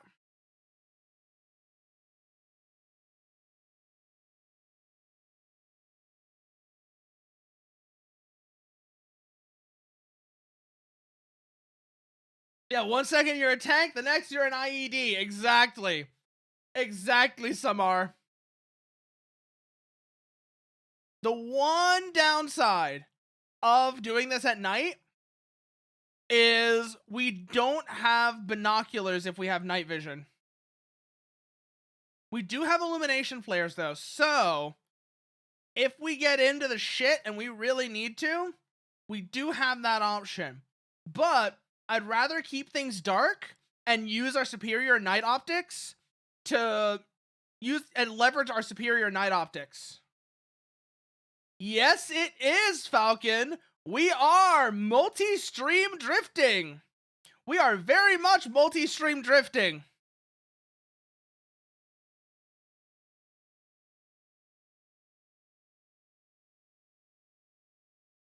Informer, I go blam, a blicky boom boom bam. Bum bum bam, informer, and I go blam, a blicky boom boom bam. Spotlight.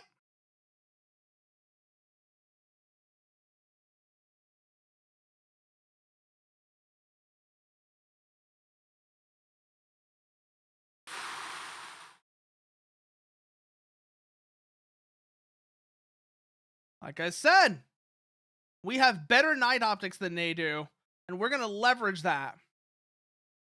Tank 2 is obviously being stupid and has its searchlight turned on. But fuck you, Falcon. Fuck you.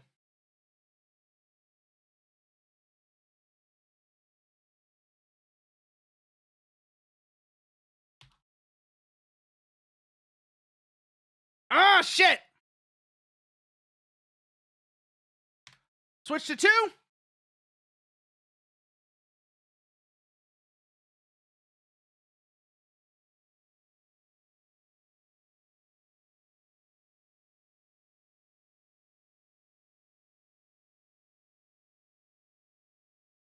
Mortars.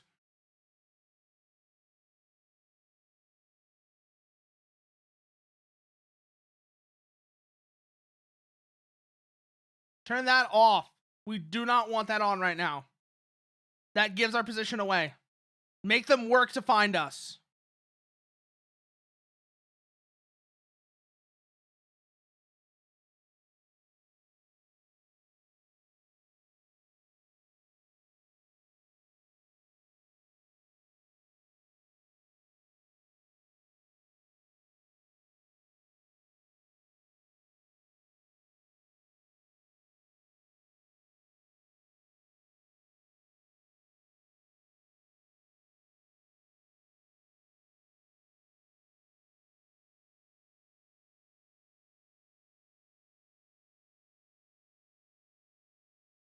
Our loader's down.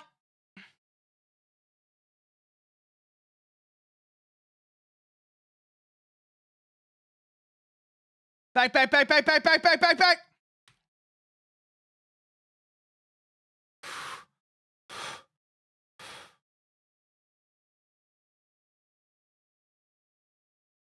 I know they are. I'm kind of in the shit on that one right now. Okay. Guns loaded again. Yep, they got illumination flares on us. Okay.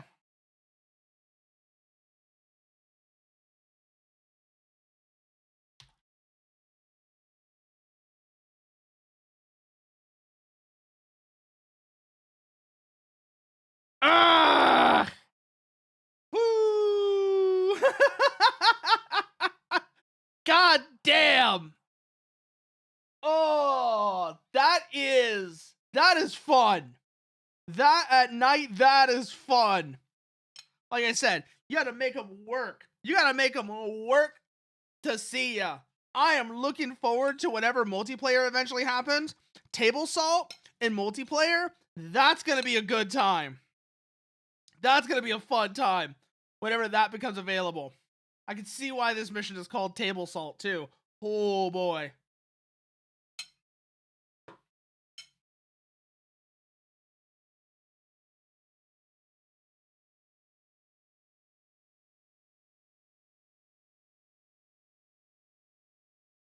I can see exactly why this mission is called Table Salt. Woo! You are not having a good time. You are not having a good time here. So I do think this one is definitely better at night.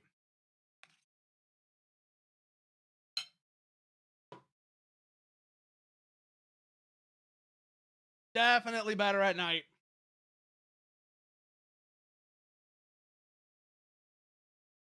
Mm-hmm. Yep, things are going a bit better. Things are going a bit better for sure.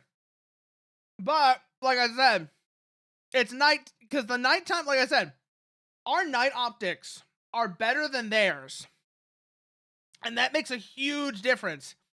The biggest thing, like, I wish is, like I said, that was not an AI tank, so I could tell it to turn off its spotlight.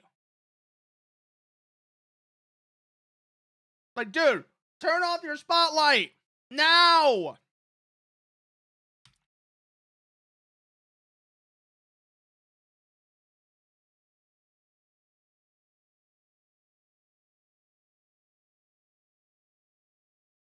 All right, let's keep moving though. Like I said, we're gonna move up to this tree line here and use that as a position.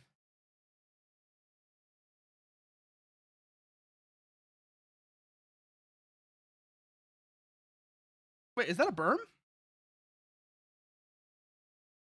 It is, but I think it's a little too far forwards.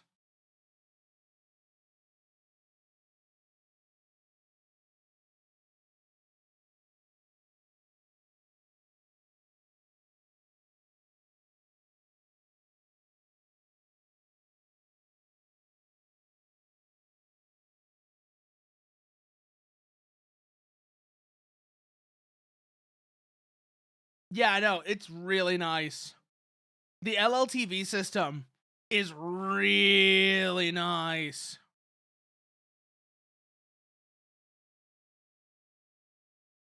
And also, just being able to sit here with your sit here totally dark. Speaking of lights, convoy markers off. Just sit here totally dark. Yeah, we are totally dark right now. Blackout blackout setup.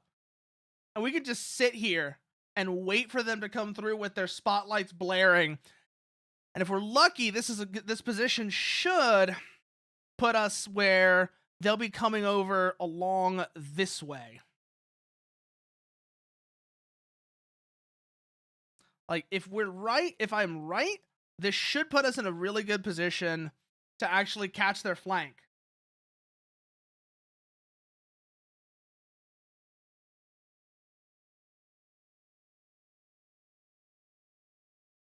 We'll see if that's correct or not. Where that second tank is going to screw it all up, though. Like, I really wish I could tell him turn off his goddamn spotlight. Because I'm looking for the T-55 spotlights. And every time I see a flash, I have to look back and see, is that their spotlight or is that the second tank spotlight? That's not a bad idea, actually. Let me do that real quickly. No, because the other tank just turns its on. See what I mean? I turn it off. As soon as I switch off this tank, they're going to turn it back on. So I can't make them keep the spotlight turned off. That's the problem. They're gonna have it on. They're like, no, I want my spotlight. I need my spotlight. It's my secure. I need my nightlight. So unfortunately, that doesn't work. Because I go over, I turn it off, and they turn it back on. Or wait, no, maybe not. Nope, they turned it on. Yeah, they have it on. Okay. But I've got mine turned off, thankfully. So that should, like I said, that should help us a bit here. At the very least, one of us gets shot, it's not going to be me. Platoon, formation, echelon left.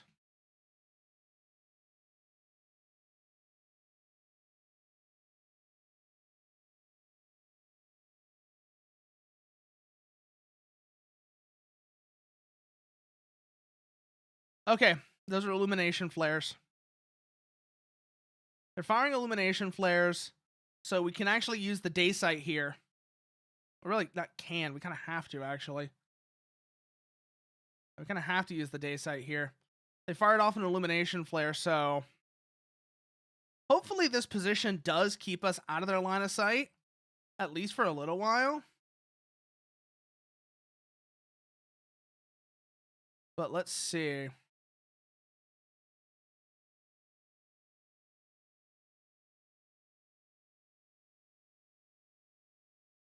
Another illumination flare. Whoo! Snow's coming down heavy!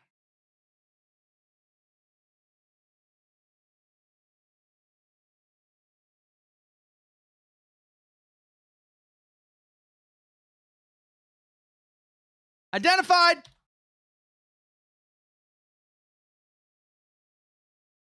Come on!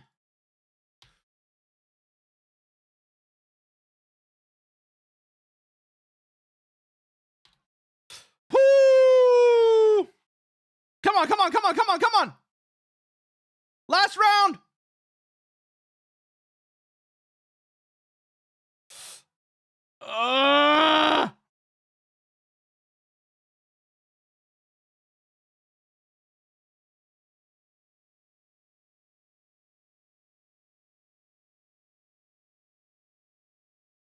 Our loader's down. Other tanks also down.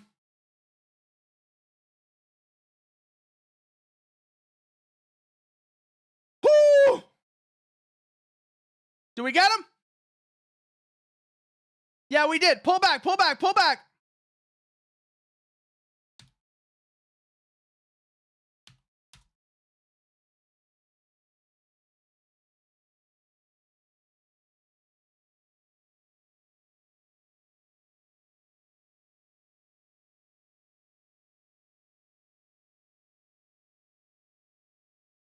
All right, we're going to run the smoke now. Run the smoke, see if we can't get away.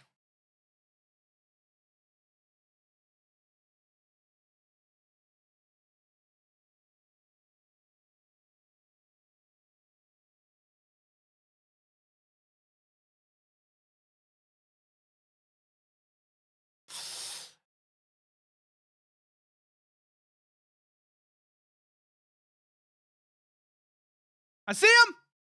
Come on!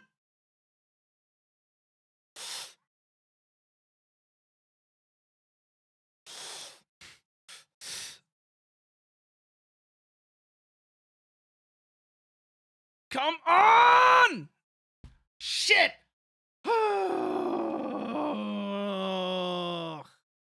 God damn! That was a beautiful start, though. That was a beautiful start.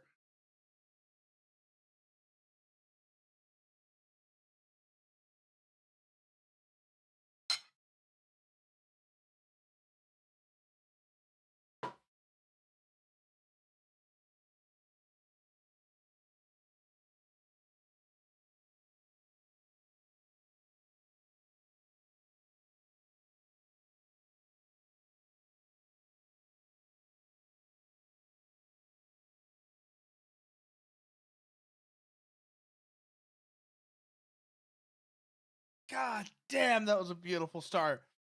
That could have gone so much better, though. That could have gone so much better, but that start was beautiful. Catching the two T-55s. Right in the open. Perfect side shot. But I'd been a little bit quicker on the draw. That would have been a beautiful opening engagement. Yeah? I mean, think about it. Think about it, Gravel. Think about it, Robin. Samar, whatever. I don't know what... Whichever one you'd rather be called. Like I said, I know this is your phone rather than your PC, but it doesn't really matter. What matters is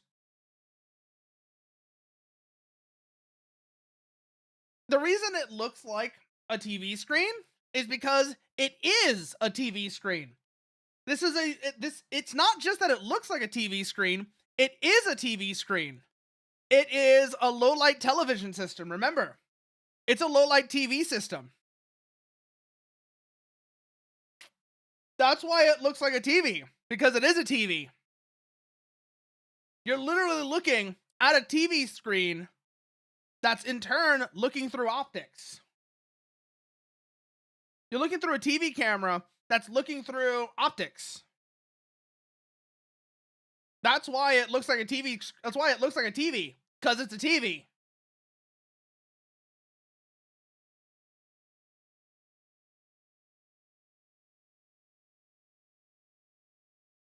Come on. Right turn here. We don't want to go over our infantry.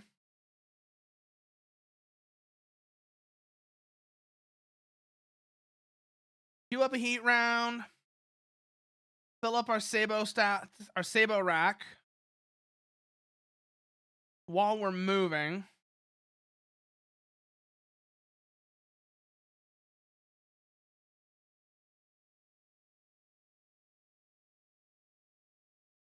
Load up some heat rounds too.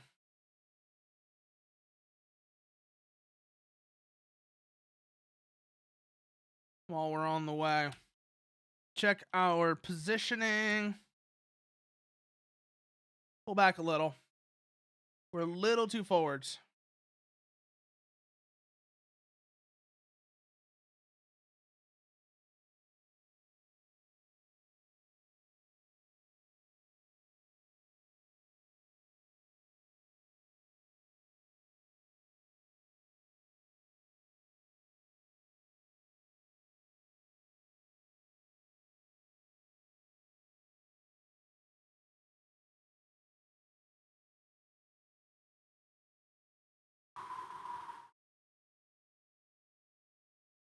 Eye out for spotlights. Let's try and keep an eye on the direction too.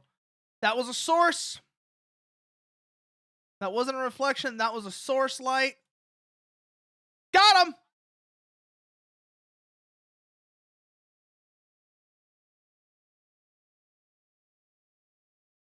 Pull back, pull back, pull back, pull back, pull back. Make them come over the berm. They haven't fired illumination yet. Let's see. Position. Apply some lead. And that'll give them something to think about as they're advancing.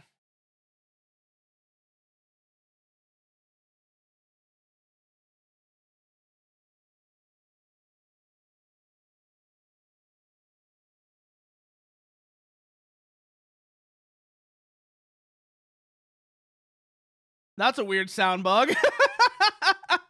That's a real weird sound bug.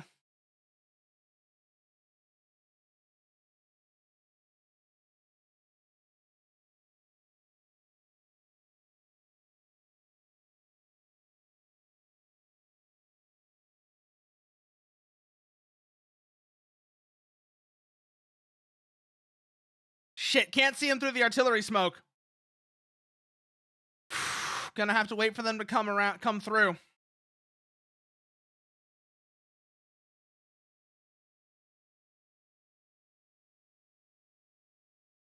Think that one hit something. Think that one hit something, actually.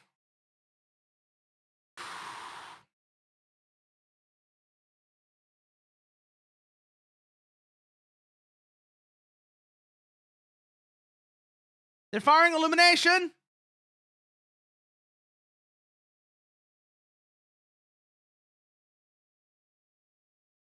All right, pull back.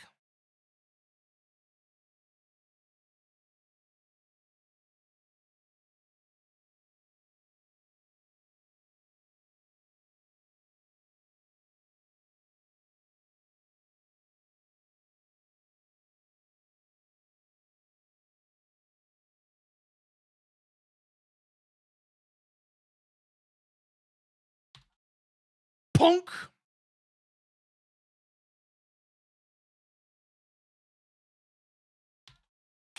Woo!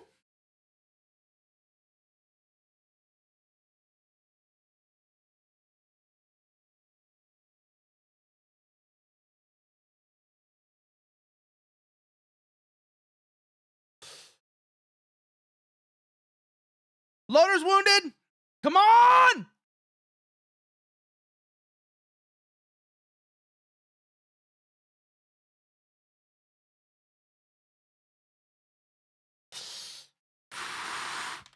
Tank 2.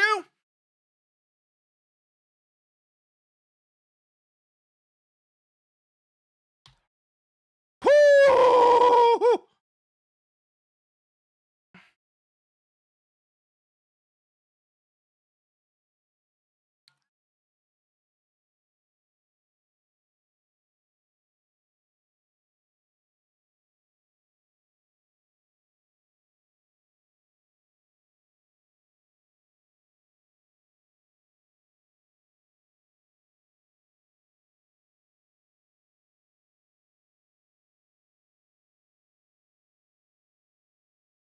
Got him.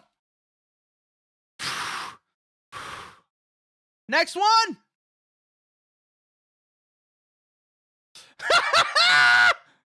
Oh, I love passive night optics. I love passive night optics. Ich liebe die Nacht. Oh, ich liebe den. I don't even know what the correct one is. If it's ich liebe die Nacht, die Nacht, die Nacht, I don't know. I love night fighting. I love night fighting.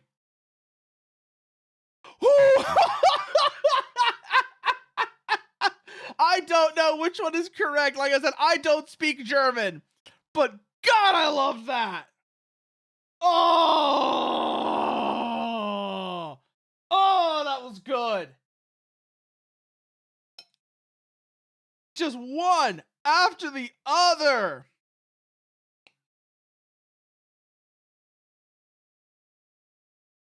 The perfect opening shots against the tanks. And then as the BTRs are coming up, Holadungsgranate, Schützenpanzer, das nach rechts. Punk. Punk. Geladen. Punk.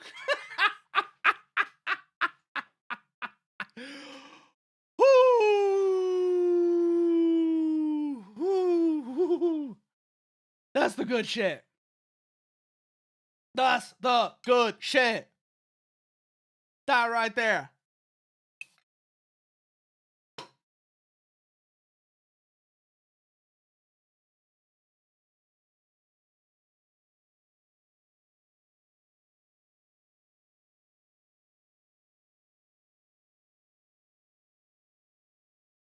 That's what we're here for. That is what we are here for. God, that felt good. God, that felt good. That was cathartic is what that was. Mm.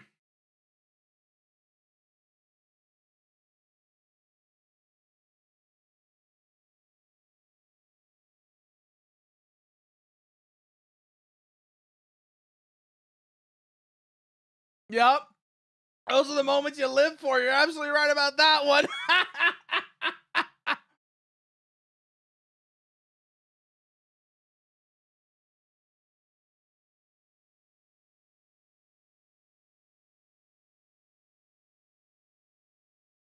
Mm.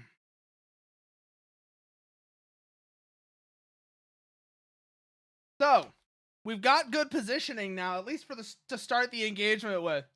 We've got good positioning to start the engagement with. come down here to this tree line, overlooking that berm. And then we run this at night. This is the way. This is the way. Most big cats tend to be nocturnal hunters after all. So it just fits that the leopard works so well at night. It works so, the fact that it works, so it fits that it works so well at night. Big cats tend to be nocturnal after all.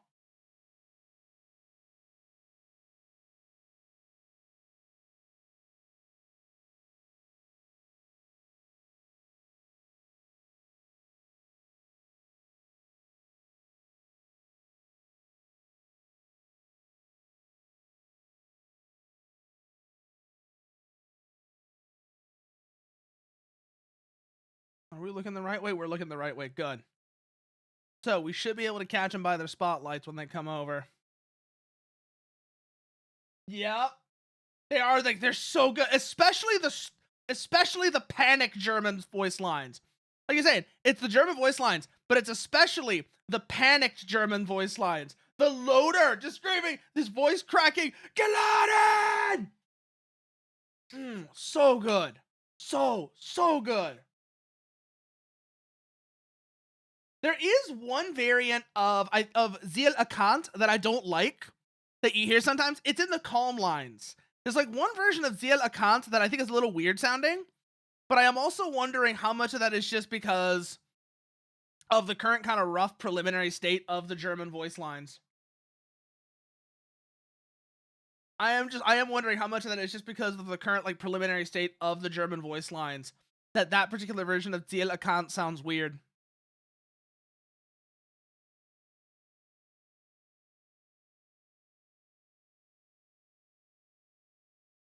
Moon's out.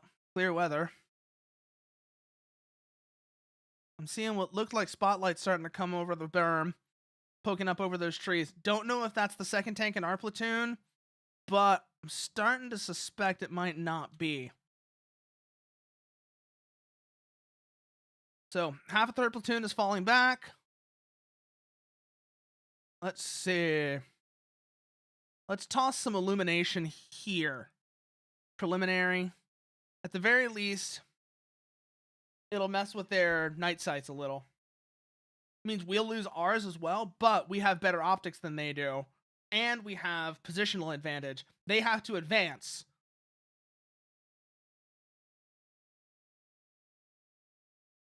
So let's see if we can't run that.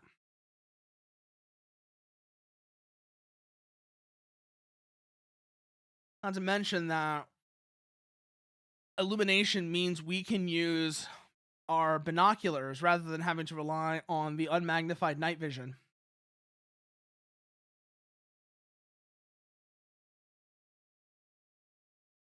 I think they're going to come over that direction.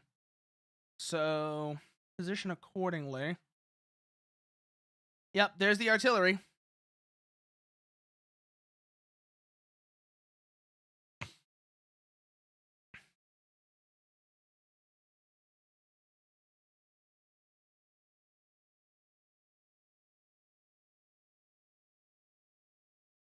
Could be an accent thing, you're right.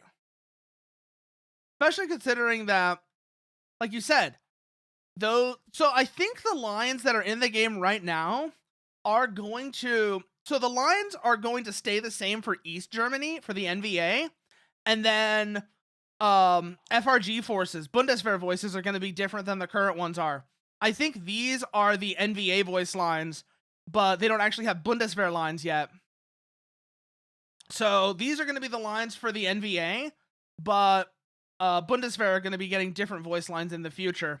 At least that's what I'm guessing, because I heard somebody who is a German speaker. I saw that somebody who was a German, I think it was former Bundeswehr, was saying in the last dev stream that those commands aren't right for Bundeswehr tank crews, but they are correct for NVA tank crews.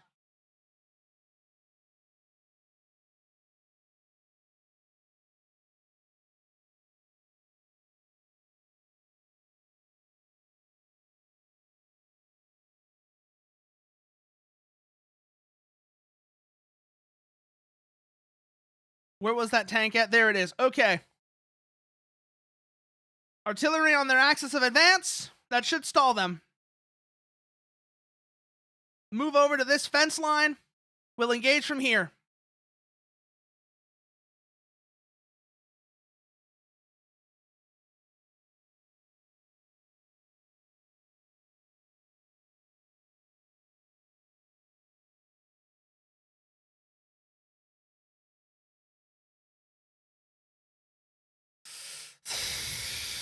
Loaders down.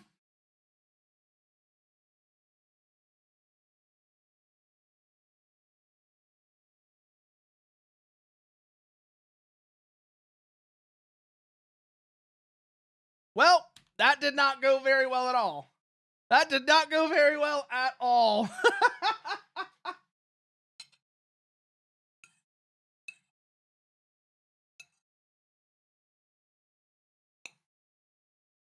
Whew, I want to take a minute, finish this, then we're gonna run that again. Take a minute, finish these noodles that I made earlier, and we're gonna run that again. I'm gonna mute this for a bit while I do.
Okay, let's restart that then. Let's restart, see if we can't get it right. Whoo! God. That iteration of the engagement went really badly, but the one before that, that was so good. That was such a good run. Oh, I'm so mad about that. I'm still mad about how that run went wrong because it was so good right up until it did. Came in right in the came in right above. The hell am I trying to say? Oh yeah, came in right on the flank of the T-55s. Right on the flank of the T-55s. Panzergranate. Panzer. Not, on one to the left, boom, one to the right, two, boom, take care of those two. Then the BTRs get a perfect, I think we got perfect gunnery on the BTRs that run. Oh, that was so good. God, I need to do that again. I need to do that again. Come on, come on, come on, come on. Load me back in. I want to go again. Load me back in. I want to go again. I want to see a T-50. I want to see a T-55 flip its lid. I want to see a T-55 flip its lid. That's going to be such a hard thing to get to happen, but oh man, imagine if we do it. Imagine if we can get one of the T-55s to flip its lid. Because we've seen them burn out through the hatches. If we can get one to flip its lid, I will be unbelievably hyped. I will be unbelievably hyped if I can get a T-55 to flip its lid.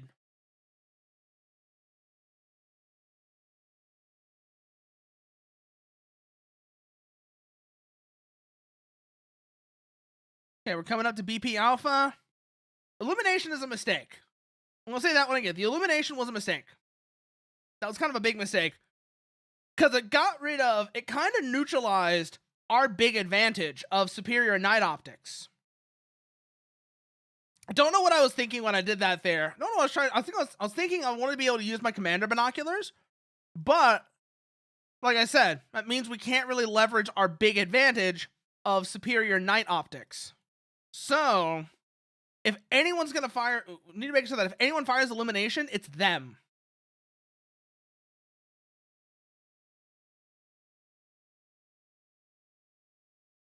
So we're going to use this tree line, I think. We're going to use this tree line, but we're not going to be facing that way. We're going to be facing about here. We're going to go into the trees, though.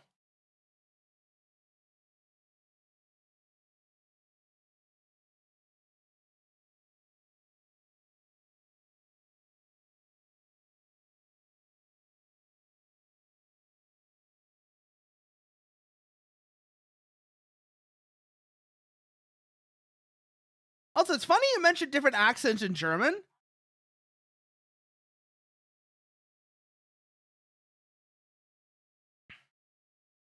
Shit!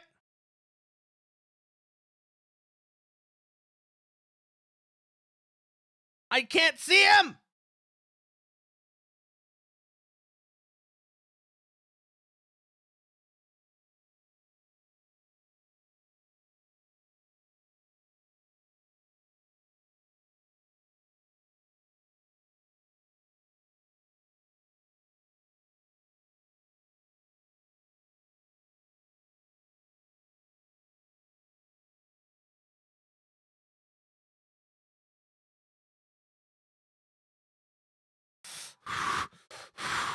Come on. Shit, we're out of Sabo.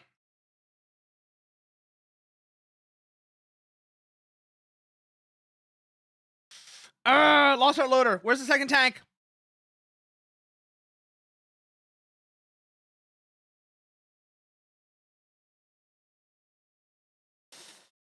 Well, there goes our commander. Yep. Oh my god, I don't know. Yeah, no, Leopard 1 night fighting is a very fun time until you lose the LLTV system. At which point things become a lot more interesting. If you lose the LLTV system, things become a lot more interesting and not in a good way. But as long as you've got the LLTV system, you are at such an advantage over the T-55. Oh boy. It's like pretty much every NATO tank except one has that advantage. Except for the M60 AOS.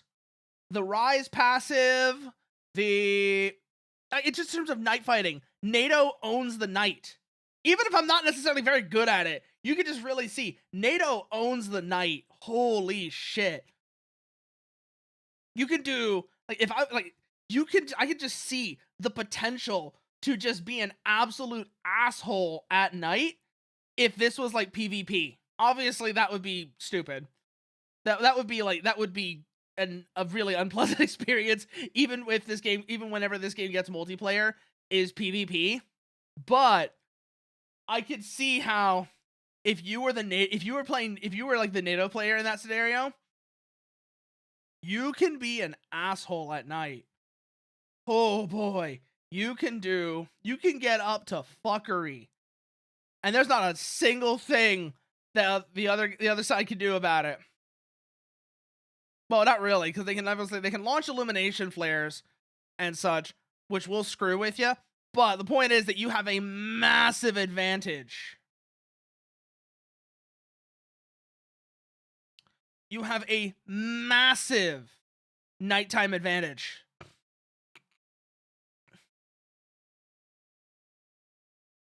Battle site set. Night sight on.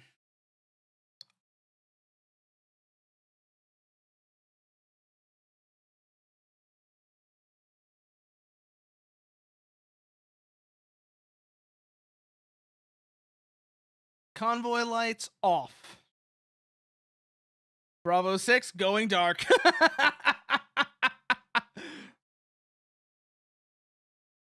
They did have a night fighting doctrine.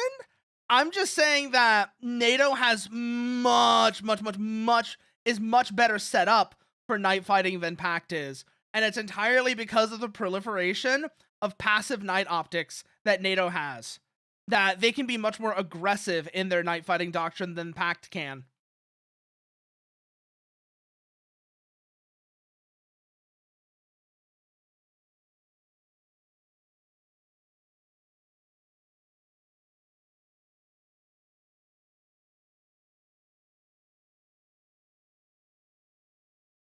Oh, I should watch that then. I should watch that. I've never actually seen Combination K, so I don't know what their videos are like. Where would you say they are on a...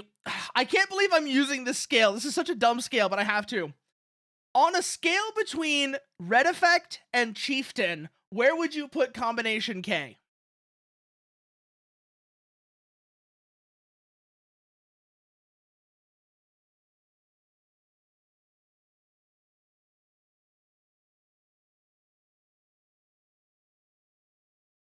I don't think of another person who's in that sort of realm that I can think of as well as another reference point.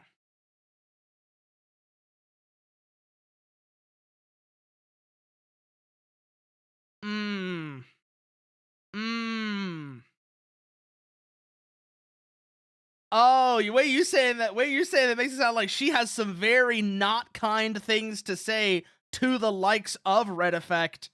She has some very not pleasant things to say to the likes of Red Effect based on the way you put that. The emphasis you put there, you knew. You knew. Speaking of things made by people who know. I watched Ronin. Yesterday. And oh boy. Ronin was a movie made by people who knew. Was absolutely a movie made by people who knew. The main like Russian guy at the end who's trying to buy the briefcase is basically a legally distinct Vladimir Putin. He straight up looks like Putin. Okay, that's good to know. That's really good to know.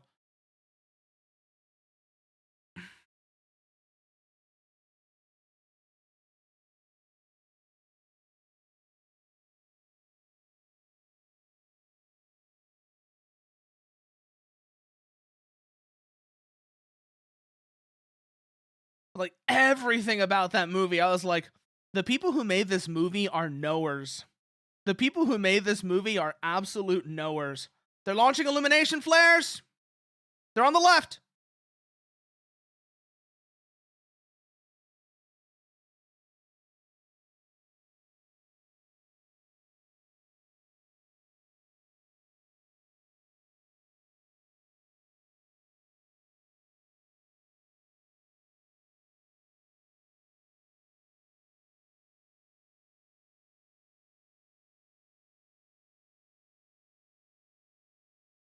Are we gonna move over to that tree line?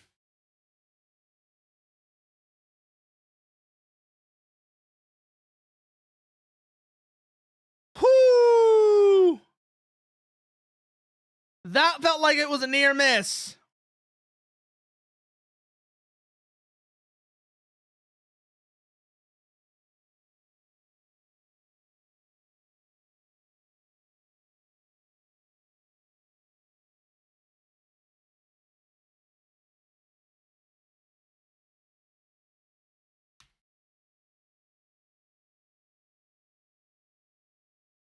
Never mind, that was their artillery. Shit, they're behind me.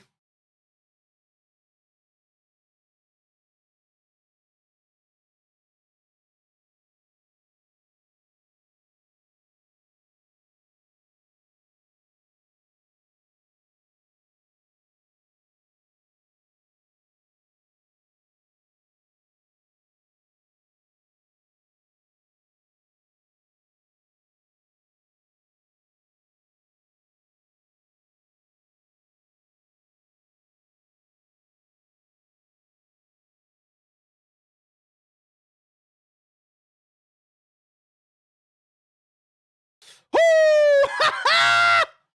First shot! First shot, first hit!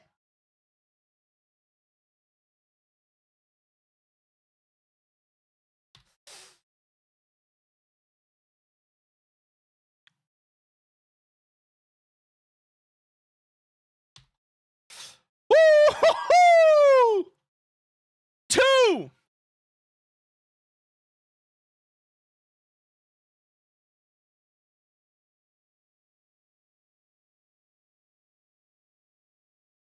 Come on!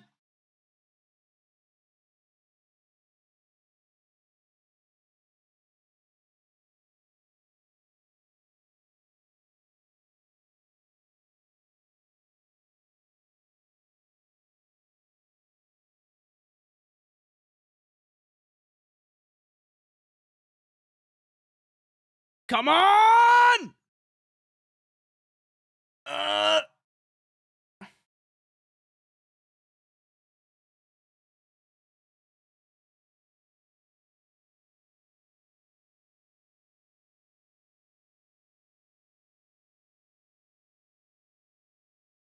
Ooh!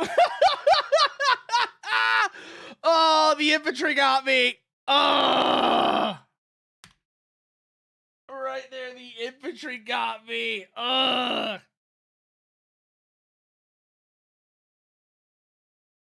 no, that was the second group of tanks. Okay. But this one was the infantry. Okay. Oh, RPGs do not fuck around. RPG 7s are a menace.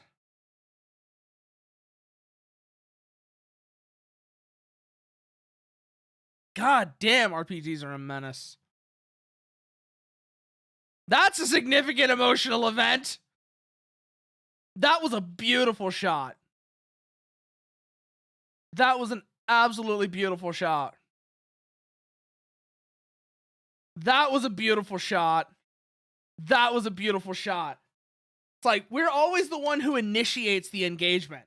And that's really important. That's really important in terms of actually keeping the momentum going, is we're the one who always initiate the engagement. And generally speaking, whoever fires first has control of the engagement. My positioning is not good. My positioning is pretty bad. But I am pretty good at leveraging my superior night optics and mobility to be the one who starts the engagement. I always fire the first shot. Even if I'm not necessarily doing it very well, I am consistently firing the first shot, and that's going to make a huge difference as I get better at running this engagement. That is going to make a huge difference as I get better and better at running this engagement.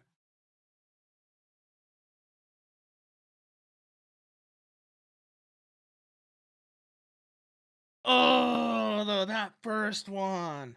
That first good run though. That first good run was a thing of beauty. It makes me wish. I'll tell you what it makes me wish. It makes me really want the martyr. running engagements like that really makes me want the Martyr so that I could put down. Imagine that situation, but I've got the 2 Leopards and then also a pair of Martyrs with me. And I could put down, under my command specifically, under my command, a pair of Martyrs. Imagine being able to run up into that tree line, put down some Schutzen, and then just rolling it from there. You've just got, the fuck was it called? Panzerfaust 3s. So you just got Panzerfaust 3s in the tree line along with the Leopards. Panzerfaust 3s in that tree line along with the Leopards. That would be incredibly brutal.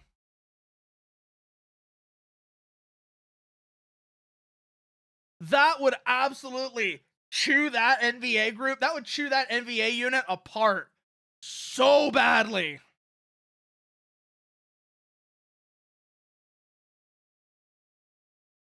Because that is actually that's a really good position to have guys waiting, have something waiting in that tree line.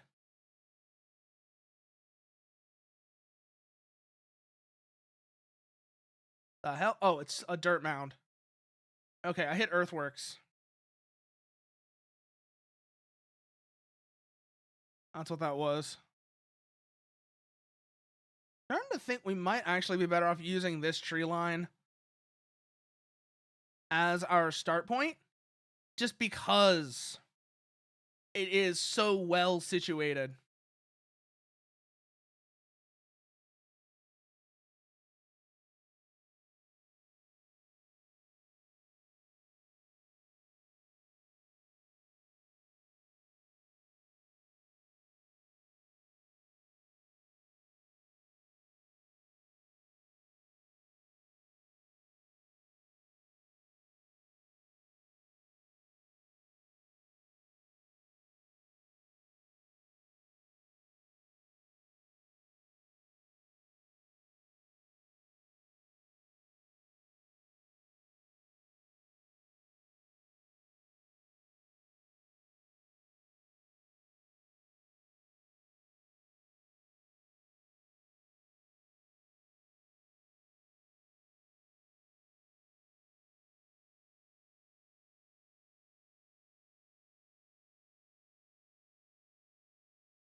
Ob stimmt oder schneit, ob die Sonne uns lacht, der Tag glühend heiß oder eiskalt die Nacht. Bestaubt sind siegend die Gesichter, doch froh ist unser Sinn, ja, unser Sinn. Das braust unser Panzer im Sturmwind dahin. They weren't thermals. Or if they were, yeah, like I said, the 20mm would be hilariously good. I don't think they were thermals at this point. I don't think the Martyr got thermals until the A3. Let me check. I'm kind of curious now. When did the Martyr get thermals? Because I don't think it had them at this point. Let's see. Main IFV models. A1 Plus got thermals. Okay. So A1 Plus got thermals in 79 and 82. So those might actually be around. Okay. Kind of, Mechanicat, but right now it's not a good idea. Right now, at least, it's not a good idea to. All right, they're firing illumination flares. They should be coming through soon. We are positioned correctly, I think. So they should cross our line of sight pretty soon. It's just going to be interesting to see where from.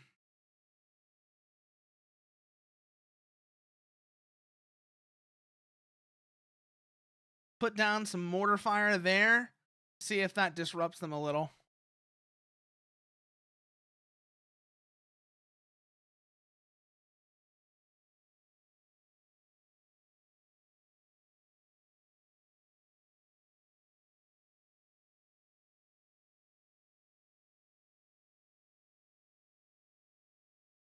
Because like I said, we have better night optics than they do.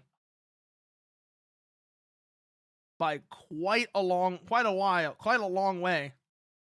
But yeah, no, imagine being one of these T-55 gunners.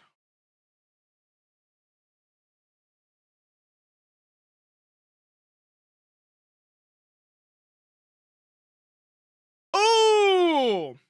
That's a bad day. That is a significant emotional event right there. That is also a significant emotional event right there.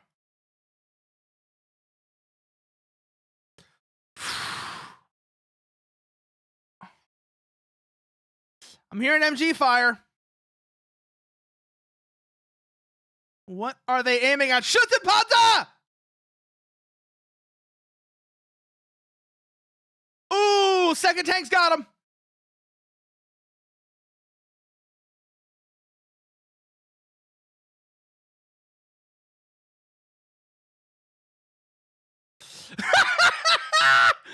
Oh, that is not a happy BTR. That is not a happy BTR right there.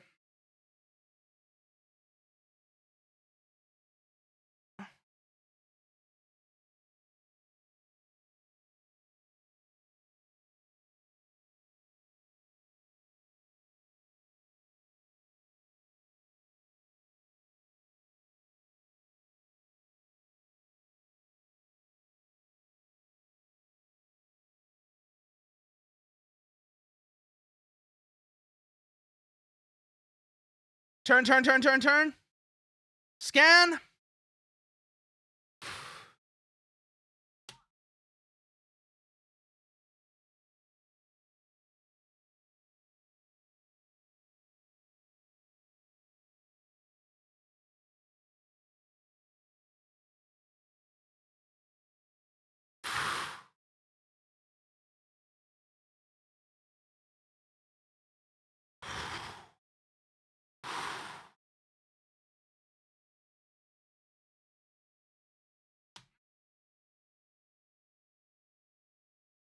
Keep your heads down, commie fucks!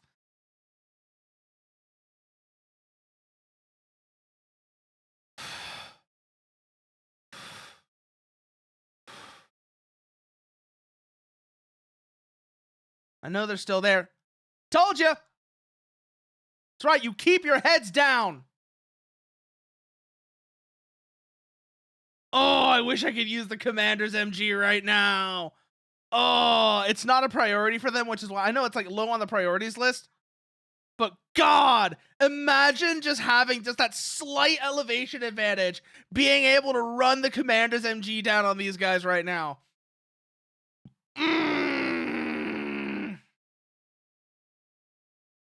Stay down.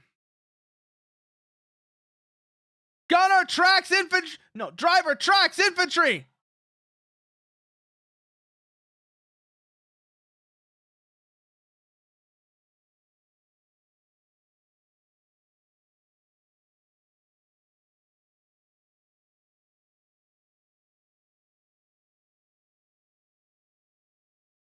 Okay, I think that's this zone cleared.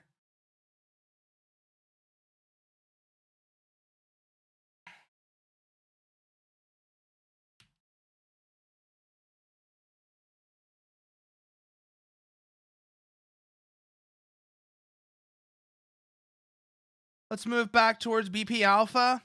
See if they need any further assistance in that zone. They're still tossing those illumination flares. While we're on our way, we'll restock heat. That's going to be our main round in this engagement for sure. Not just because of the fact, not just for the PCs, but also those are T-55s. Heat will kill them just fine, even if the velocity is a bit awkward. Range works in the favor of heat here. So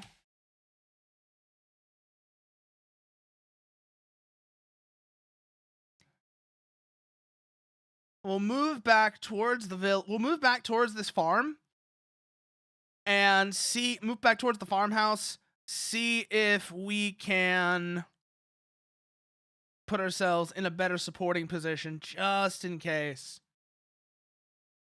Let's see. Seems like there's still an enemy group that's coming from this direction, but I can't quite see where or what for that matter.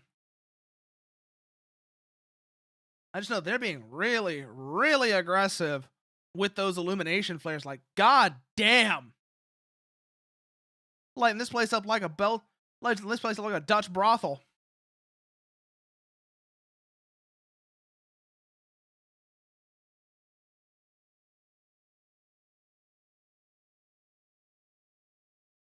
Where did that come from?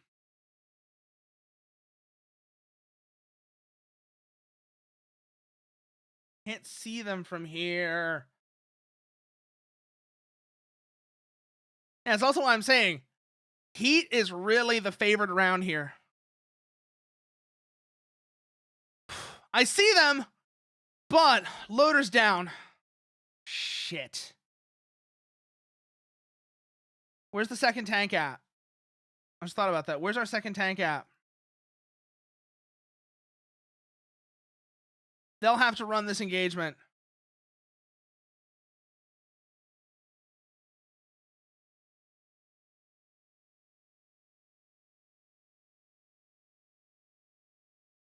Shit, download loaders on both tanks. Artillery.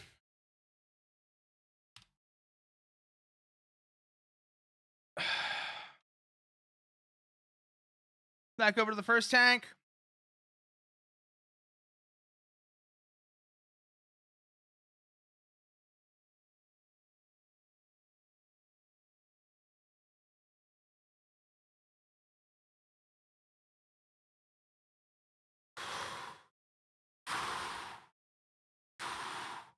You're right, the DM13 is probably fine at most angles, but I've got plenty of heat. I'm gonna use it. I've got the heat. I'm gonna use the heat. It works so much more consistently at these ranges.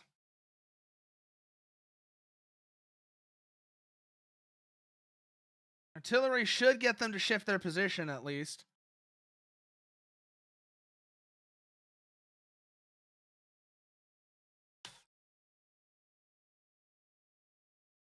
Ugh! Back to the second tank.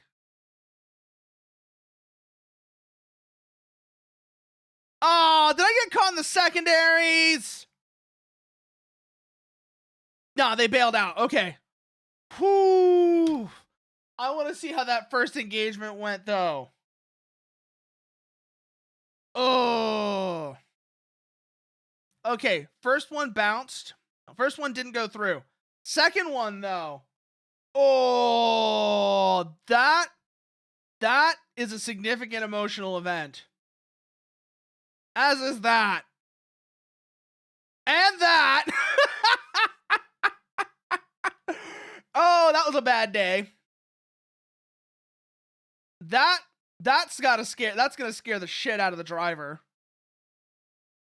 Let's see. That's a bad day.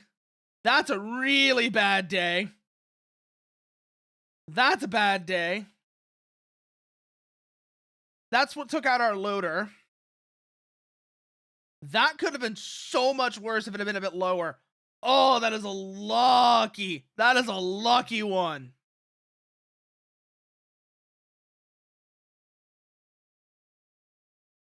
Needed to be a little bit off to the right on that one. That one took out the second tank's loader. This one didn't really do much in the way of damage, but crew was already wounded and demoralized at that point, so not surprising they bailed. Whew. Fucking A, though. Fucking A, that feels good. Yeah, yeah, rip the infantry next to the first tank. God. Again, we're talking about bad days. That is a bad day. That is a bad day to be East German infantry. That's a bad day to be NVA infantry. God. Ooh. You know what would be really cool? You know what would have been really cool? Obviously, this game is doing its own thing, but, okay, Have you seen that game, The Forever Winter? Have you seen that game, The Forever Winter? Imagine imagine this game, but in that setting. Imagine the wild shit you could do with this if it was this, but in the setting of The Forever Winter.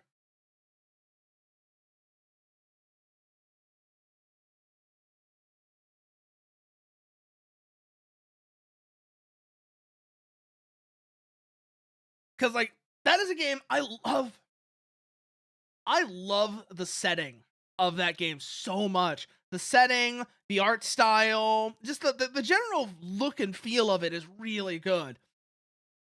I do think, however, that at some point they're gonna have to bend a little. They already are, in fact. I'd say they already are. They're gonna have to bend a bit on the whole, you are not this guy. Basically, yeah. Basically. Oh. Oh.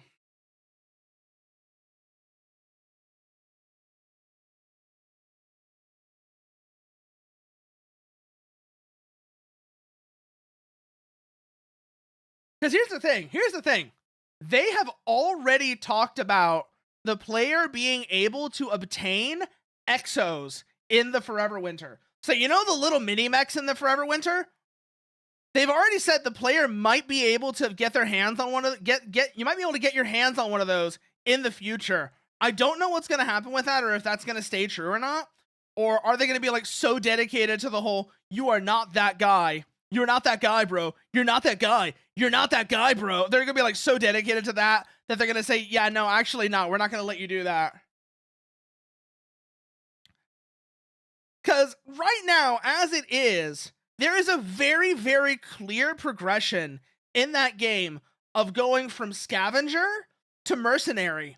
There is a very clear progression of going from scavenger to mercenary in that game already as it is. So just take it to the next logical step. Mercenary in Nightmare Mech War. Mercenary in Nightmare Mech War. Just let us get an EXO. Hell, oh, actually, no. There's an idea. Make it so that, you know, the EXO is one of the characters' like specific things. It's a specific thing for one of the characters. Oh, actually, no. I know exactly who that would be perfect for. Either make that Scav Girl or Masked Man. So right now, there's a character in the Forever Winter called Gunhead, and his whole thing is, you know, his whole thing is literally that he has a gun turret on his head, right? And since they've already changed the way the water mechanic works, which thank God they did that. The original water mechanic was so shitty. It was such a shitty mechanic. Thank God they finally actually gave up on that. Because it's so much better of a game now without the real-time water drain. I don't care what anyone says about, oh, but that made it hardcore. They gave in to the water whiners. No. They gave in to making the game not shitty. That's what they did. You guys are just so Stockholmed. You guys are just so Stockholmed by live service bullshit like Tarkov that you're trying to make excuses for a predatory mechanic.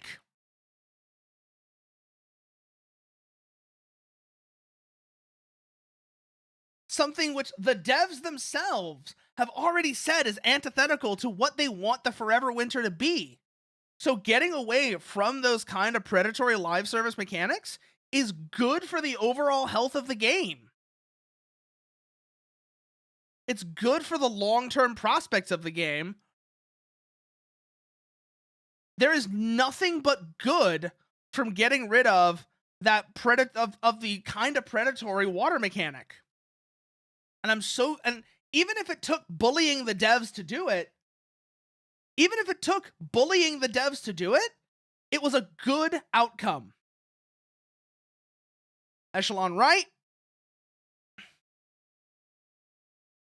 Spacing.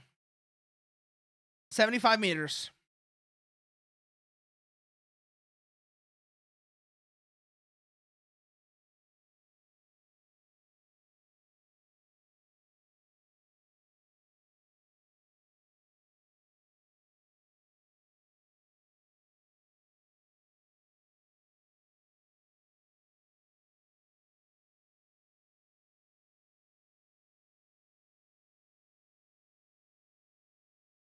There's the illumination flares.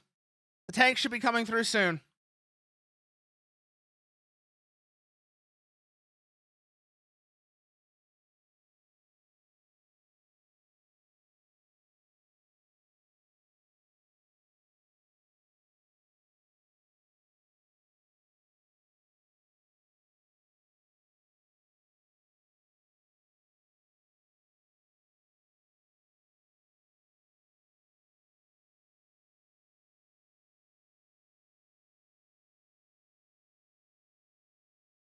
Where are they?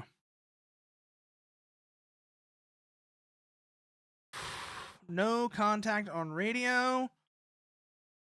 So no confirmation on that. Got him!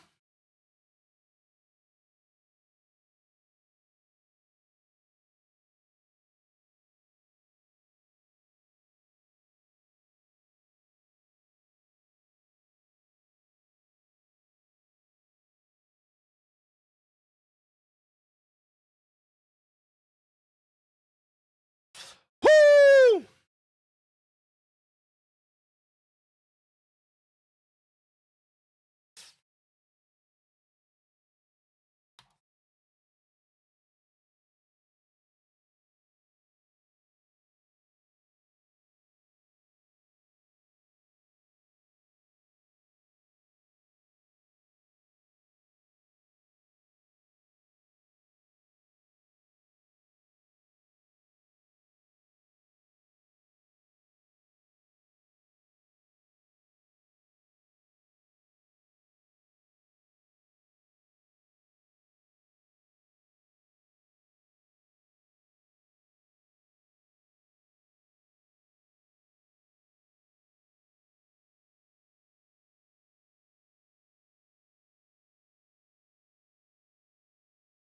Waiting for loader. Waiting for load. Ugh, I hate losing my loader. Seems like they're always the first one to go, too. I've noticed that. Whenever I lose a crewman, my first one to go is always my loader.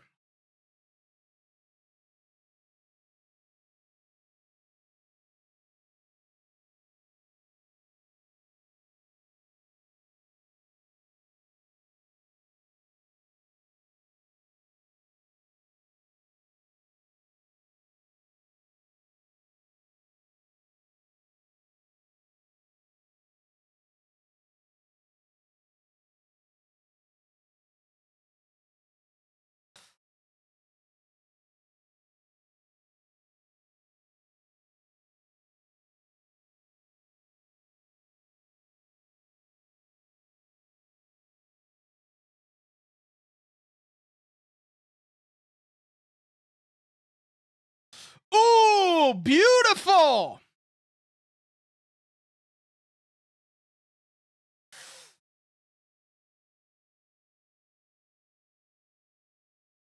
Oh, RPG into the turret. They really are. Leopard 1 loaders really don't like being alive. Holy shit. Like I said, it's always the loader who goes down first. And oh, that is rough. This one still has its loader, thankfully. We lost our TC, but we still have our loader, thankfully. So, kind of make this work.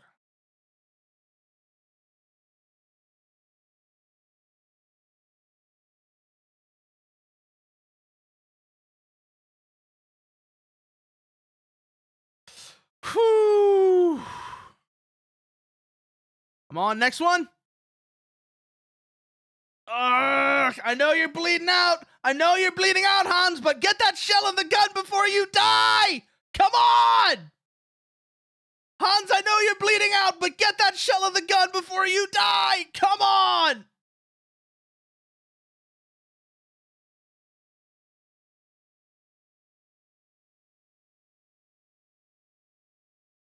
Whew.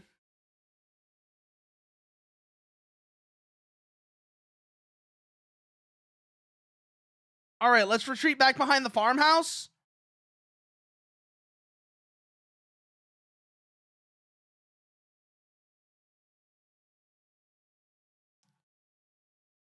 Ugh.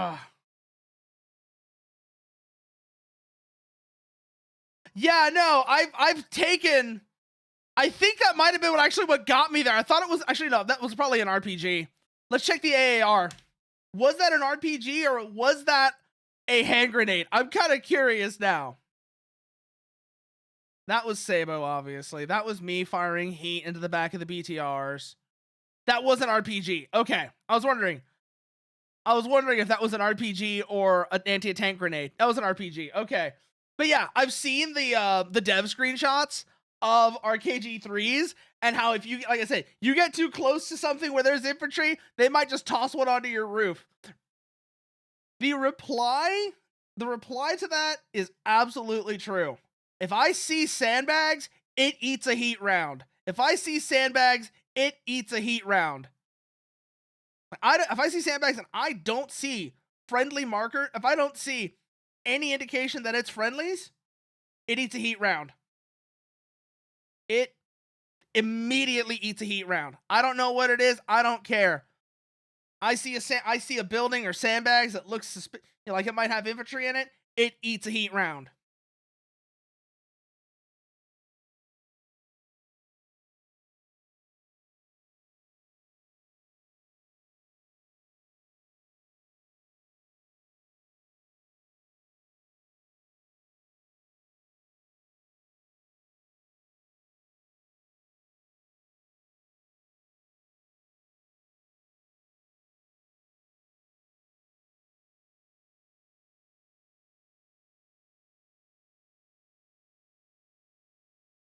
It's like that bit from King of the Hill. That's my purse. I don't know you. That's my purse. I don't know you. Poof. Heat round into the sandbags. I don't know who you are. Die. That's exactly the philosophy I've got here with this. I don't know who you are, but I've got a heat round for you. I want you to hold this. Here, hold this. Punk. Yep, any slight indication of packed infantry, it gets a heat round. I don't know what it is, it gets a heat round.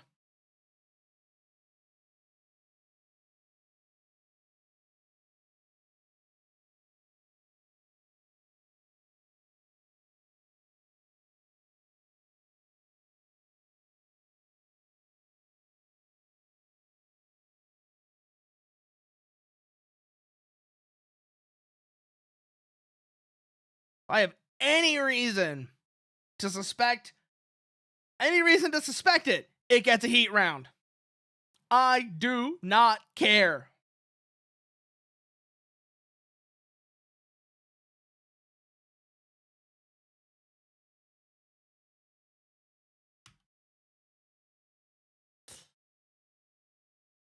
So they're going to be attacking this line, also this line, B2, BP Charlie, BP Delta.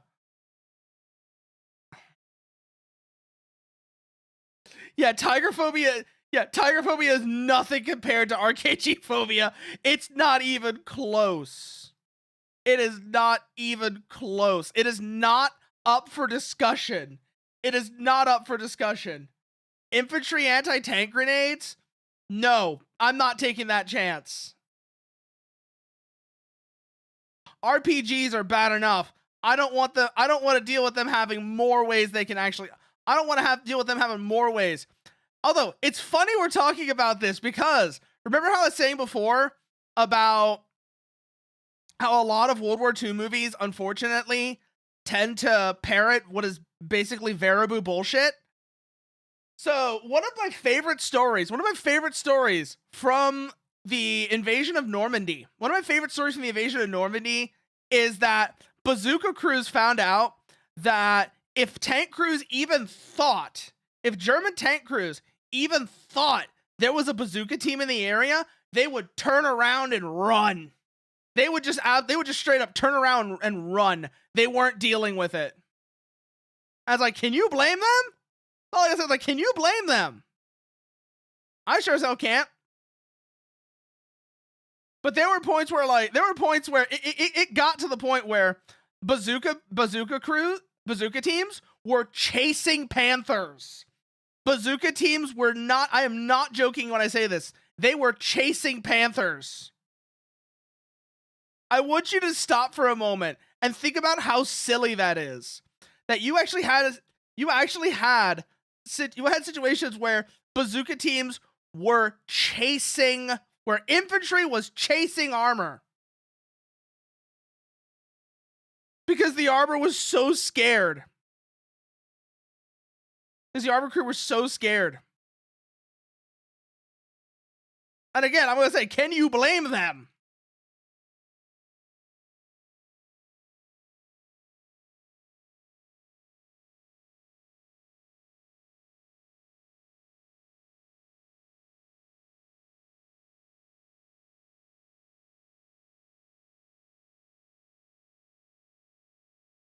We're going to pull back into the tree line itself. And we're going to use the tank's optics here. It's not exactly great because the foliage is in the way. We'll figure out how to make it work.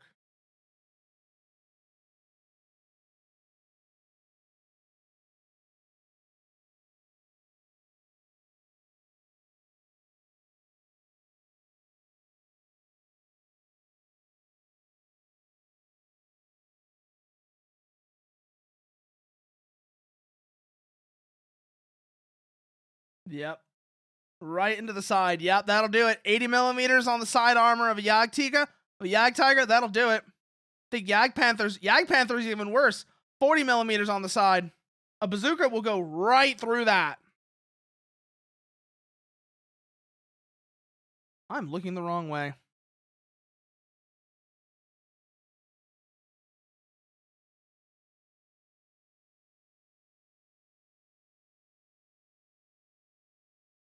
I need to be looking this way.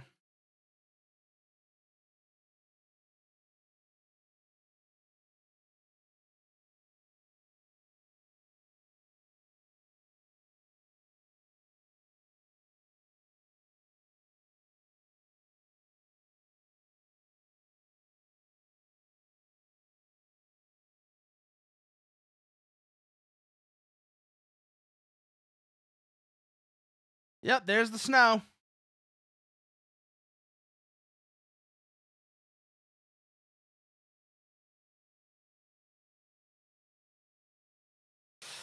Oh, the loader again!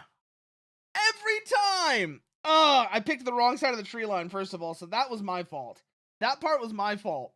But, again, the loader again! Every time! First hit I take, it's always the goddamn loader. Like you said, German loaders are allergic to being alive.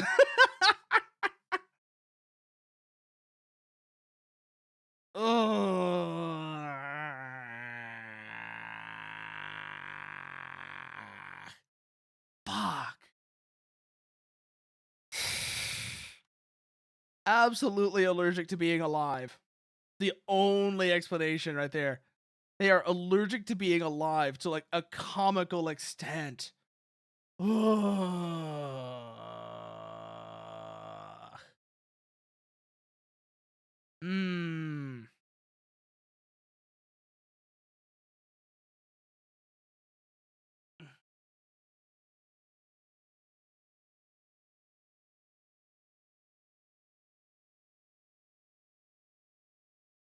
That one was absolutely 100% my fault, though. I was looking out the wrong side of the tree line. And also, I need to let them come over the slope before I start the engagement. Like this time, I need to hold in the tree line. I know they're coming over that hill, and that calls them out, but I really need to let them come over first and stay in concealment until they're fully over the hill. Because if I come out early like that, that puts me in a very vulnerable position.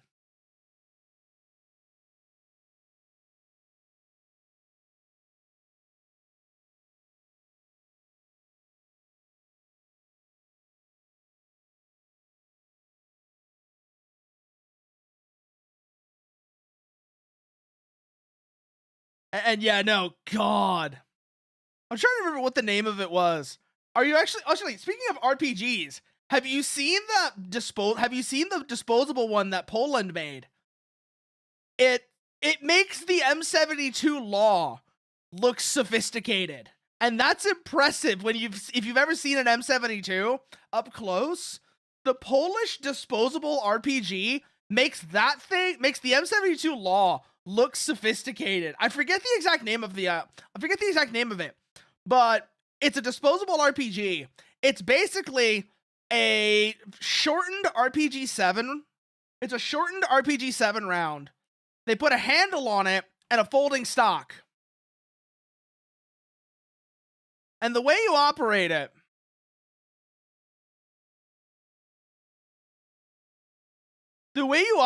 is even better. Because what you do is, so the stock is folded, unfolding the stock cocks the trigger, and then at that point, you're just ready, you're loaded and ready to go. You put that thing up to your face, and you put it on target, you pull the trigger. It is about as basic as a disposable rocket. It's about as basic as an anti-tank weapon can get.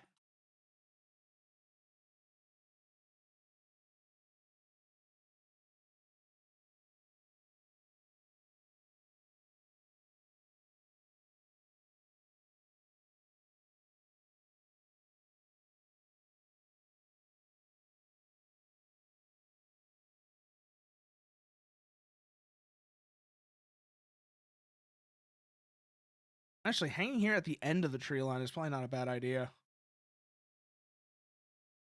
Platoon, formation, column.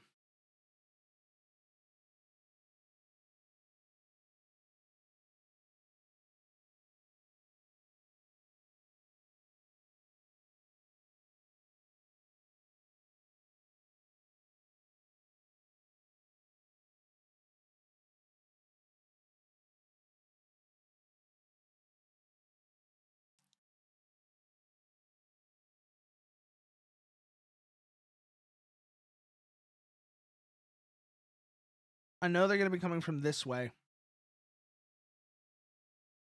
Well, I position myself this way.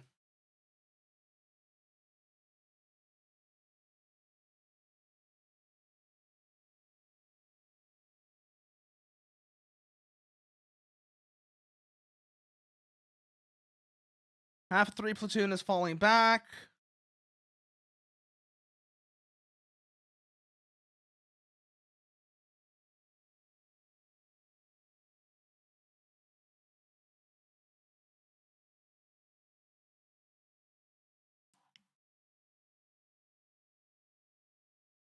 Echelon right, that should get them to back up a bit. Good.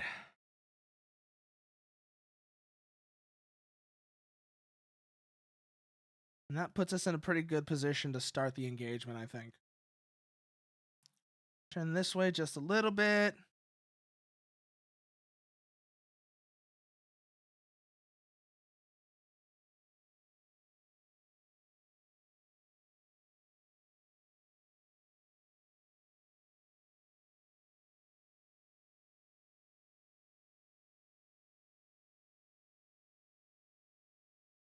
There's the illumination flares.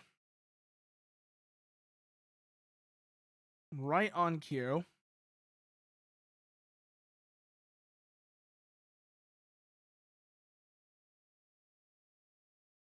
Pull back a little.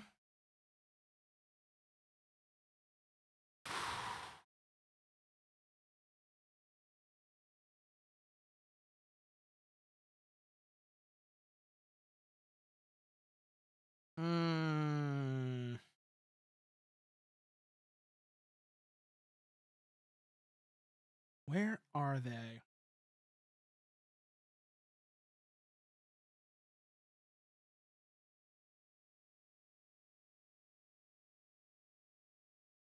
There we go.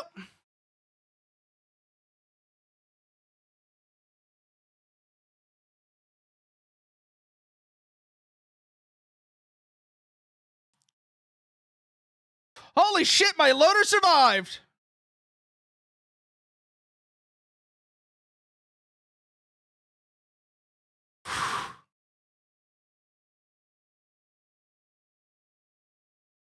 TC's out.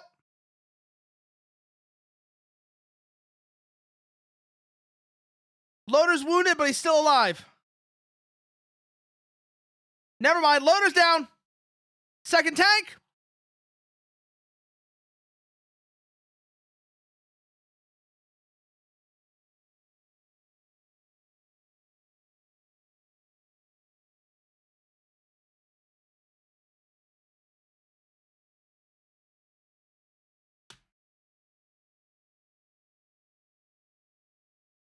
Come on.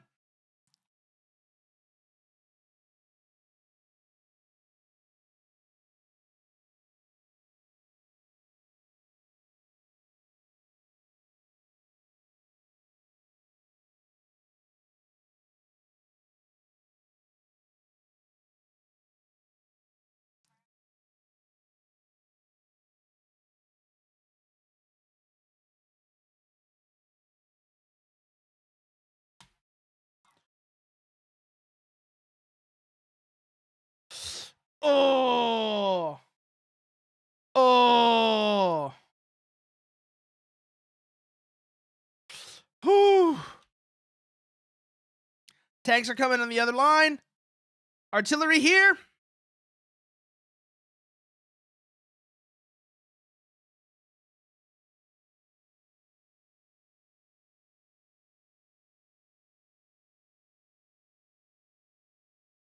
Yep, we lost the other tank. Okay, so we're down to just the one tank. But, oh boy, it's a lucky one. Oh boy, it's a lucky one.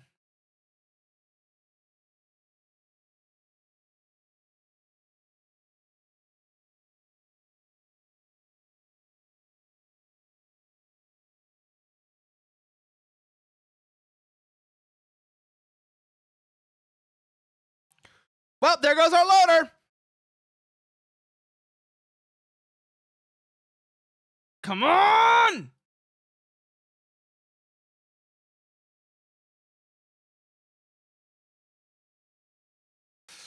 Oh, the second group. Every time. Actually, not every time, but yeah, no. Every time. Oh, thanks for letting me know, Emmerich. I didn't realize there was no game sound. Oh, it must have broken when I had to restart the game earlier.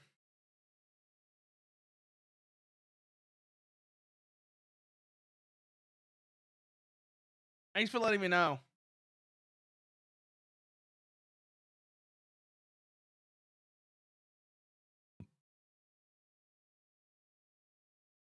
But yeah, no. That was so lucky. Not losing the loader on the first hit we took. That is so goddamn lucky.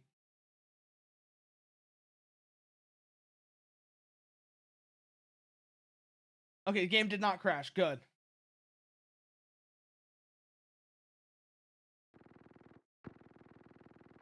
There it is. Okay, game audio is back.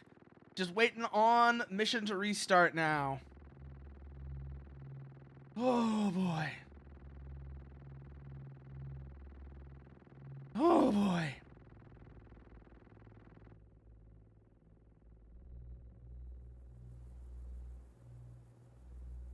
That was terrifying. That second line of T-55s comes in. Like, you just see that second line of T-55s. You could hear the TC lose his mind.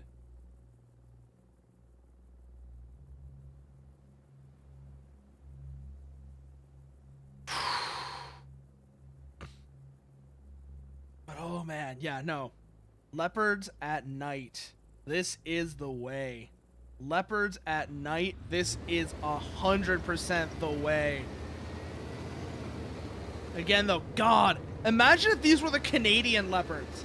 I know they've already said they're probably not going to add those, at least not for a while. But could you imagine if this was the Canadian Leopard, the one with the Belgian fire control system and the laser rangefinder? Could you imagine running up on these guys with that version of the Leopard?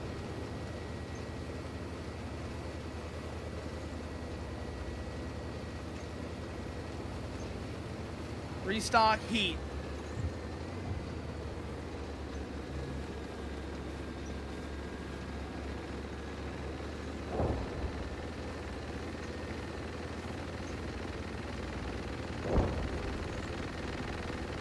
Oh, 100%. 100% TC fainted.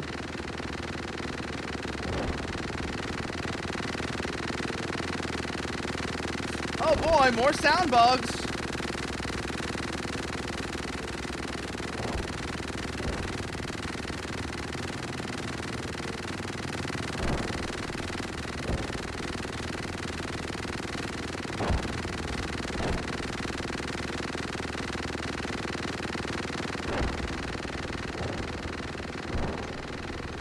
I wish I knew what caused that sound bug.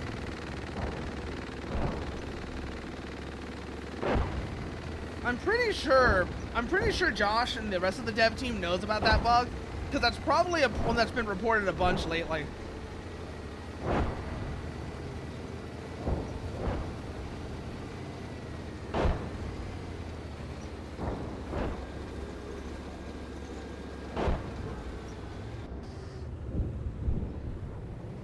Panzergranate.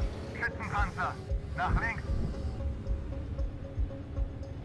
Neues Ziel. Panzergranate. Panzer. Neues Ziel. Scheiße, genau.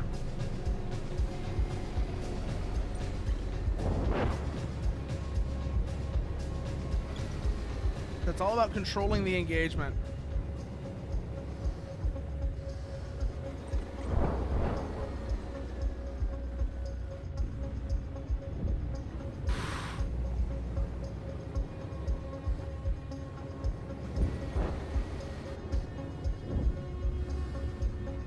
Like, I can see them, but not through the gunner's optic.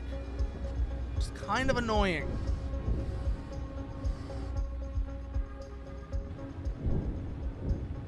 That's a reflection, not the source. Oh, that's a beautiful berm right there. Schützenpanzer. Nach links. Aye. But that right there, that's a beautiful position. Come out a little bit ahead of the tree line. We're gonna have to push aggressively to reach it, because otherwise we'll be in the line of fire. But that is a beautiful looking position right there. That is a beautiful berm we just spotted. Whew.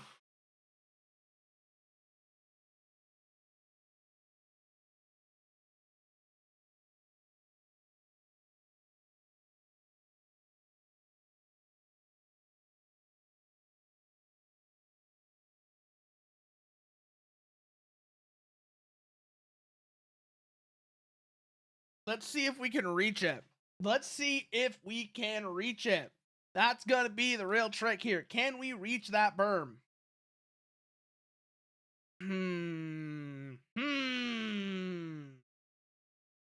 Let's find out.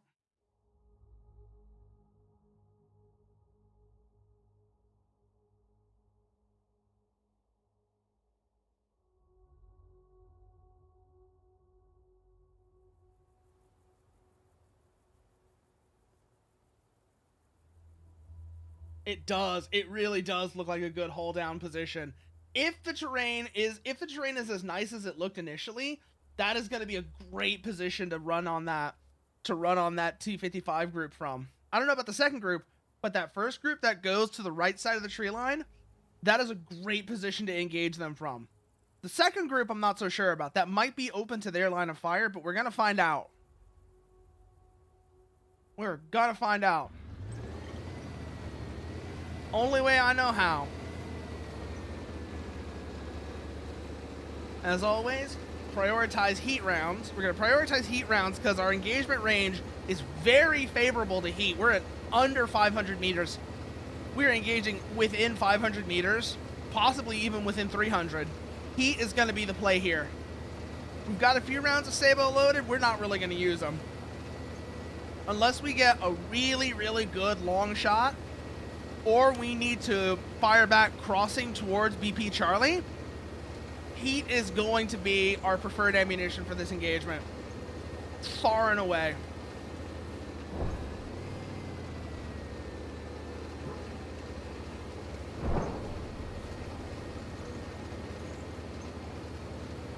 So we're going to pass by the left of this farmhouse as we head east. towards that berm we saw earlier. I think if we come along this road, it'll put us in a good position to reach it without being too threatened.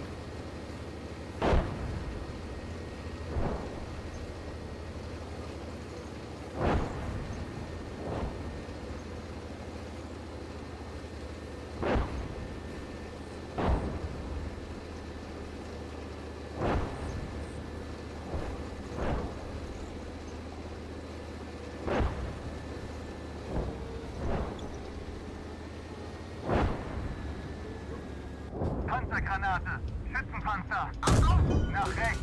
Treffer. Neues Ziel. Panzergranate. Ziel verloren. Geladen.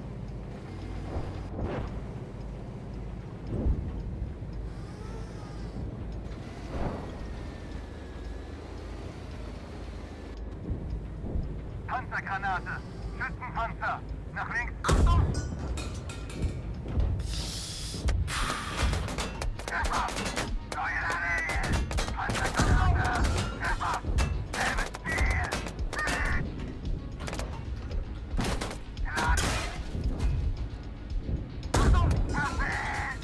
Selbes Ziel. Ziel verloren.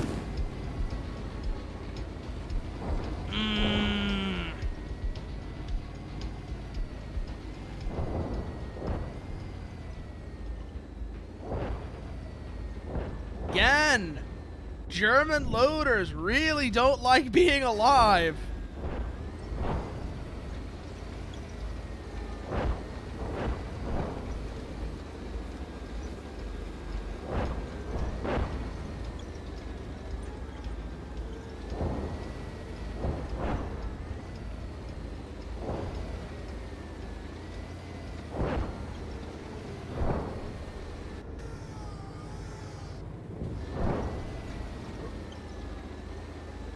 Panzergranate, Schützenpanzer.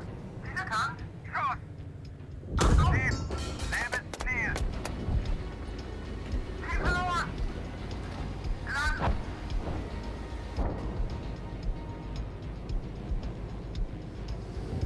Panzergranate, Schützenpanzer. Perfekt. Selbes Ziel. Well, no, that one went badly. That is a good position, though. That is a good position, but I need to work it better.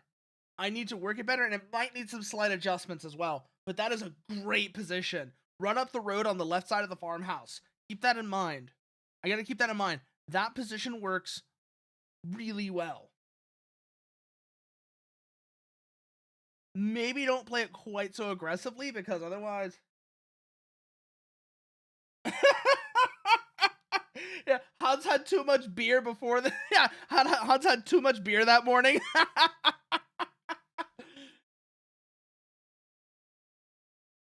It was like... No, you know what it was? You know what it was?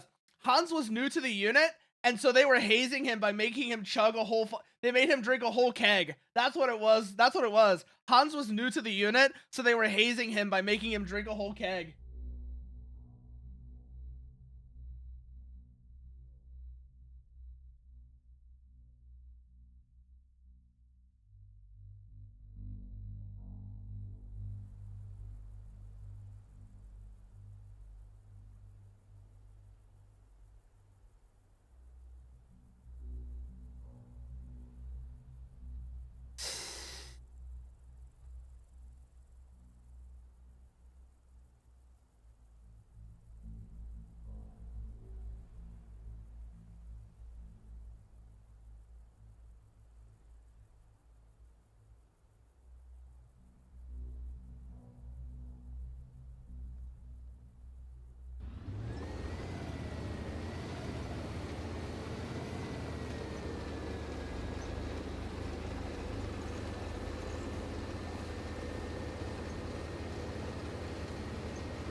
There we go.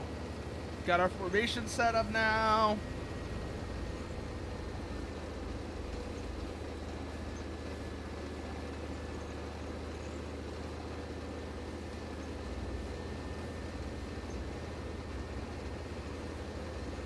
see. Where's the farmhouse? There's the farmhouse. Let's get to the road on the left side and work our way up there.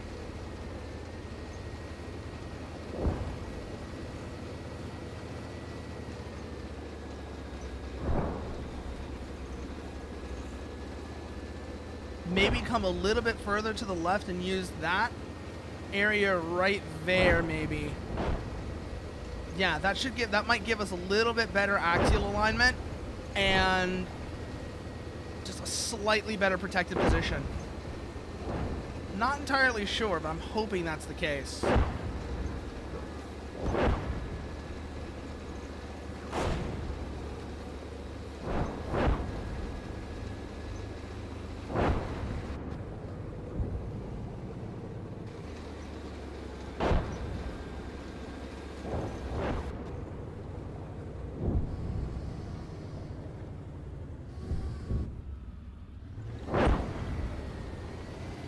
Panzergranate! Schützenpanzer! Nach rechts! Achtung! Treffer! Durchziehen! Panzer! Whoa! Okay, little too forward that time. But that is a good position regardless. Hi, Dr. Anime! Hey there, Dr. Anime, how are you doing? You bought yourself a new kit, though. Neat. Bought yourself a new kit. I've seen the ones you're talking about. I think I've seen the ones you're talking about. I think I know who designed. I think I follow a person who designed those, actually, Dr. Anime. I don't know for sure. I think I might follow the artist who might have designed that. The name looks familiar, but I'm not sure. I don't know if I still follow that artist, but I remember I think I might have followed that artist at one point. The guy who designed the mech in that kit. Yep, the suitcase on the T-80B strapped to the forwarding kit. Or, yeah, you said a case of beer as one of the randomized storage options.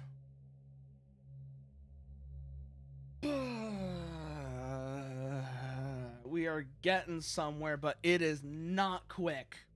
It is not quick. Fuck.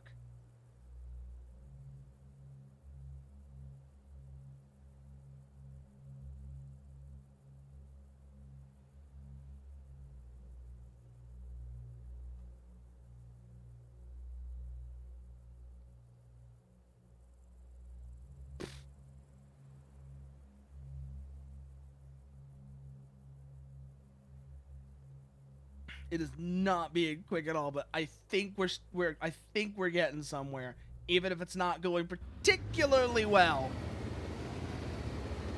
We've got at least a start for the engagement figured out. If we go up that road on the left side of the farmhouse, whether we push over the berm or hold behind it, that puts us in a good position to attack the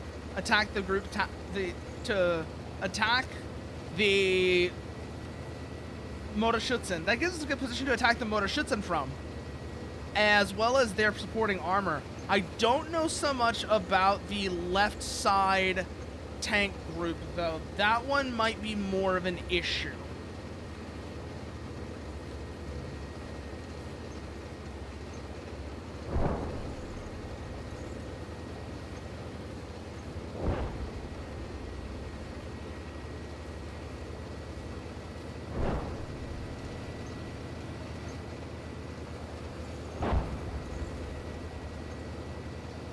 Soviet tank crew took extra clothing while on exercise. Oh, that is interesting to note. That's really interesting to know about.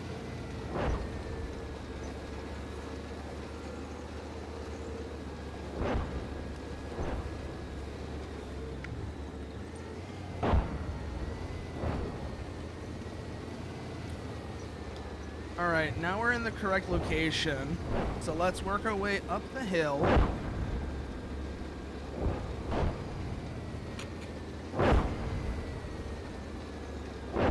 Start bringing down artillery on them just yet, because we have a vague idea of their position, but not precisely.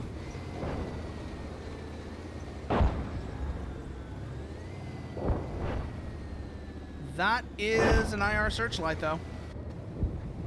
Panzergranate! Panzer! Nach rechts! Sie Erkannt. Schuss. He saw us. Ziel verloren. Okay. Enemy group is here. Artillery on their position. Let's give them something to think about. Panzergranate. Panzer. Treffer. Dasselbe Ziel. Schuss. Ziel verloren. Geladen.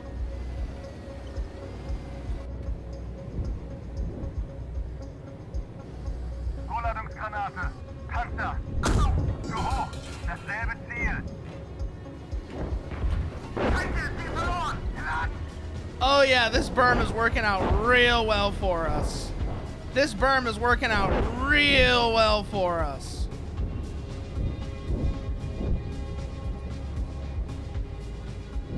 Vorladungsgranate. Zu hoch. Dasselbe Ziel. Geladen. Treffer. Selbes Ziel. Feuer, Feuer, Feuer. Treffer. Puh. Verloren. Panzergranate. Panzer. Treffer. Dasselbe Ziel. Feuer.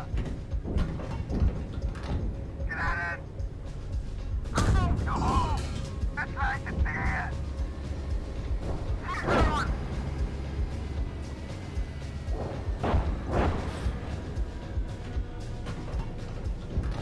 Geladen.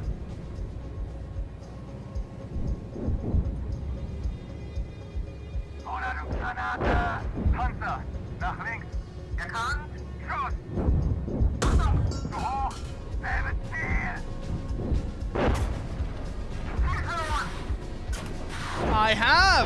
I have just found the chosen spot. I have found the best fucking spot. Hell yeah. Granate. Treffer. Selbes Ziel. Schuss. Treffer. Berm drill. Geladen. Vorladungsgranate. Treffer. Dasselbe Ziel. Schuss. Geladen. Treffer. Das gleiche Ziel. Radikal. Treffer. Treffer. Geladen. Vorladungsgranate. Treffer. Das gleiche Ziel. Schuss. Treffer. Ziel verloren. Second tank is down.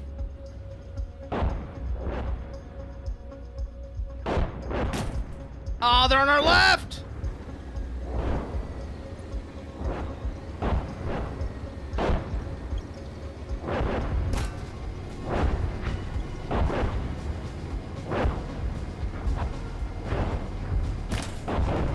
Vorladungsgranate. Panzer. Nach links. Geladen.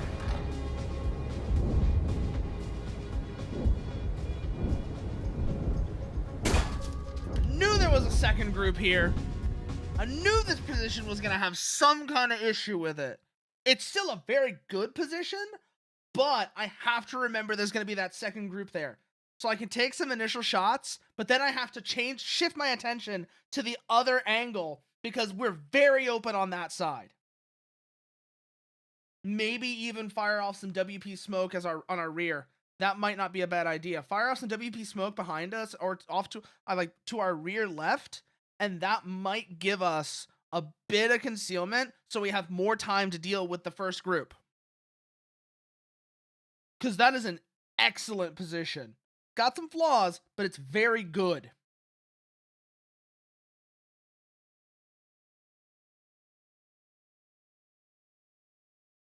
Alternatively,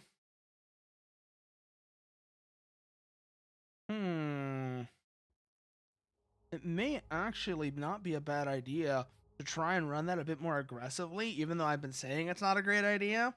Not like way too aggressively, but let's see if there is sort of like a second dip there that we can use. If there is, that'll give us a much better protected position, and thank you for that, Dr. Anime.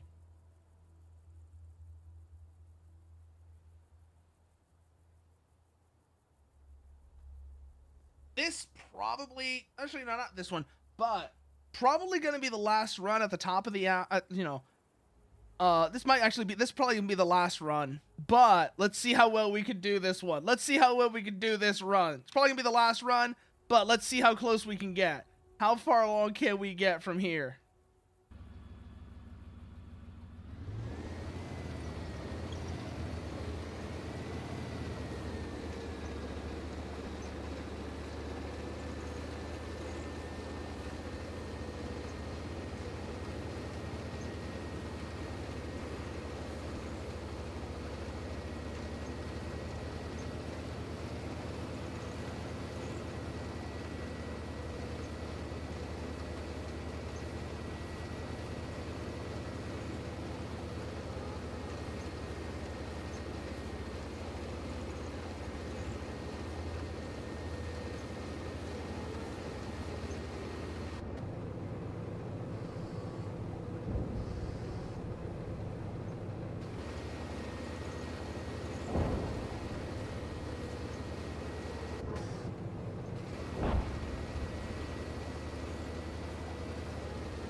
I don't know what that was, but oh well.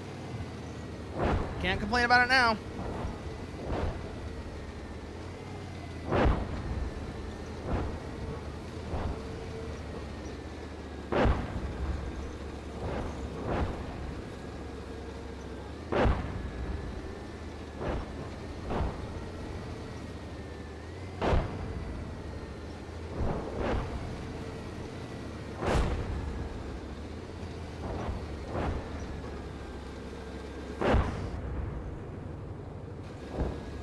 Panzergranate!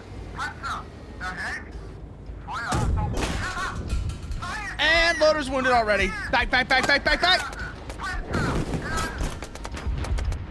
Wow, that was quick. Where's the second tank?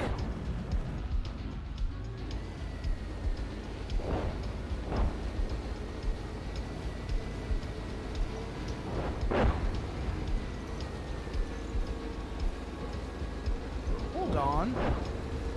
There's another tree line here.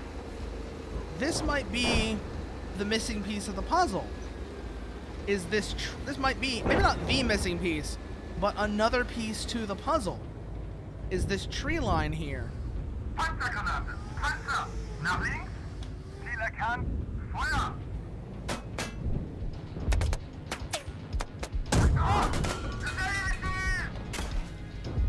I think that might be the next piece to the puzzle. They absolutely have been, they absolutely have been. They absolutely 100% have been. And it's not hard to see why. It's really not hard to see why, honestly. There's a lot going on here that works really well. There's admittedly a lot going on here that works really well.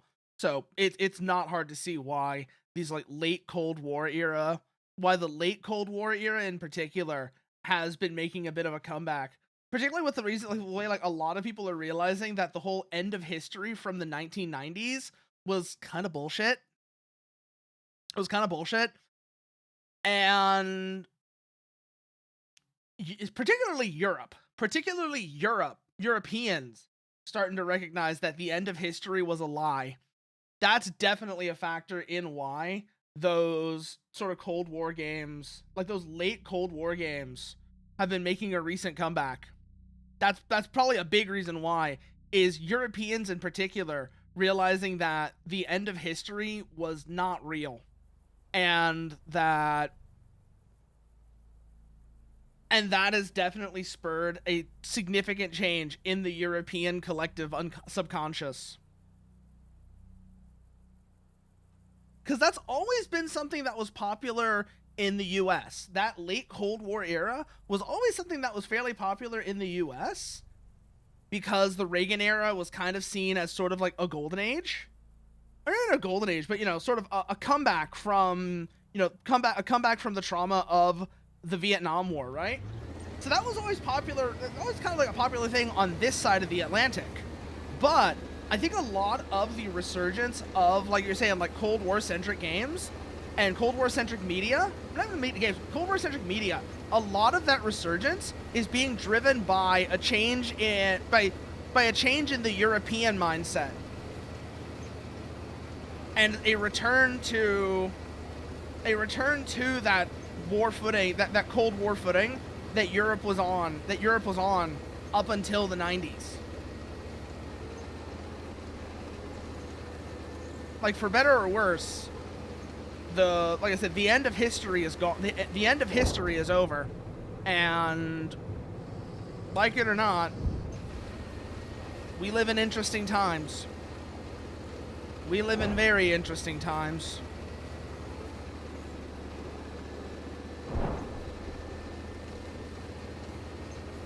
You can see why the Chinese used this as a... I can see why the Chinese considered that phrase a curse. May you live in interesting times. Please, no, stop. I don't want to live in interesting times anymore. I want boring times. Fuck, let me go back to when things were boring. I'm tired of living in interesting times.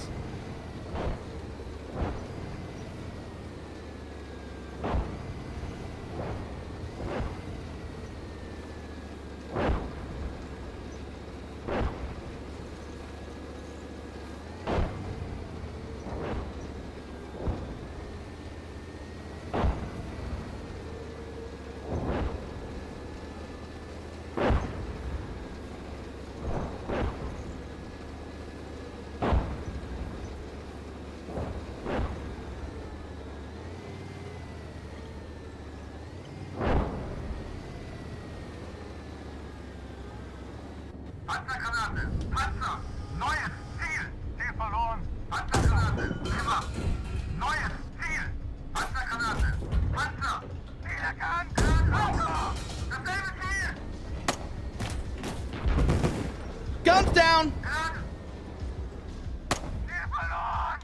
Panzergranate! Oh god, the other tank's already gone. Oh, yeah, this is not a bad spot, though. But, yeah. But, oh, that was a beautiful first shot. Blow out their tank, blow out their gun breach. Had been a little bit further to the left, I might have been able to hit their ammo. That's the one that took out my gun.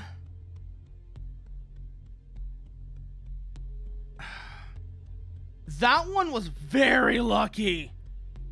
Oh, that one was very lucky. Yeah, this one took out my gun. This one was very... So, this one was very unlucky. This one was very lucky.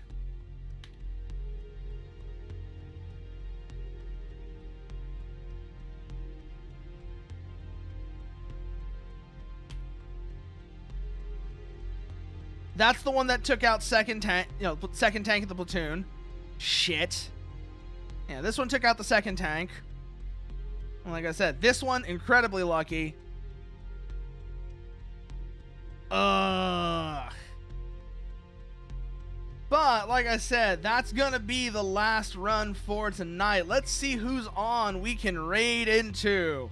Let's see who's on we can raid into. Who have we not raided in a while?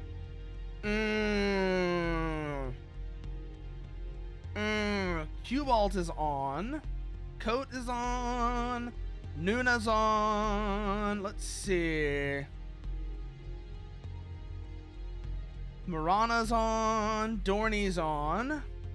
You know what? Let's raid Marana. I haven't raided Marana in I don't think I've ever raided Marana. So let's go see what she's up to, shall we? Let's go see what she's up to. In the meantime, you want to see what I'm up to? These are all the places you can find me. And here, let me post that in for the YouTube side as well. You want to find me on stream? These are all the places I'm at. As for the raid message on the Twitch side, you know what? I think we are not going to use the normal raid message this time. I know exactly what we're going to call.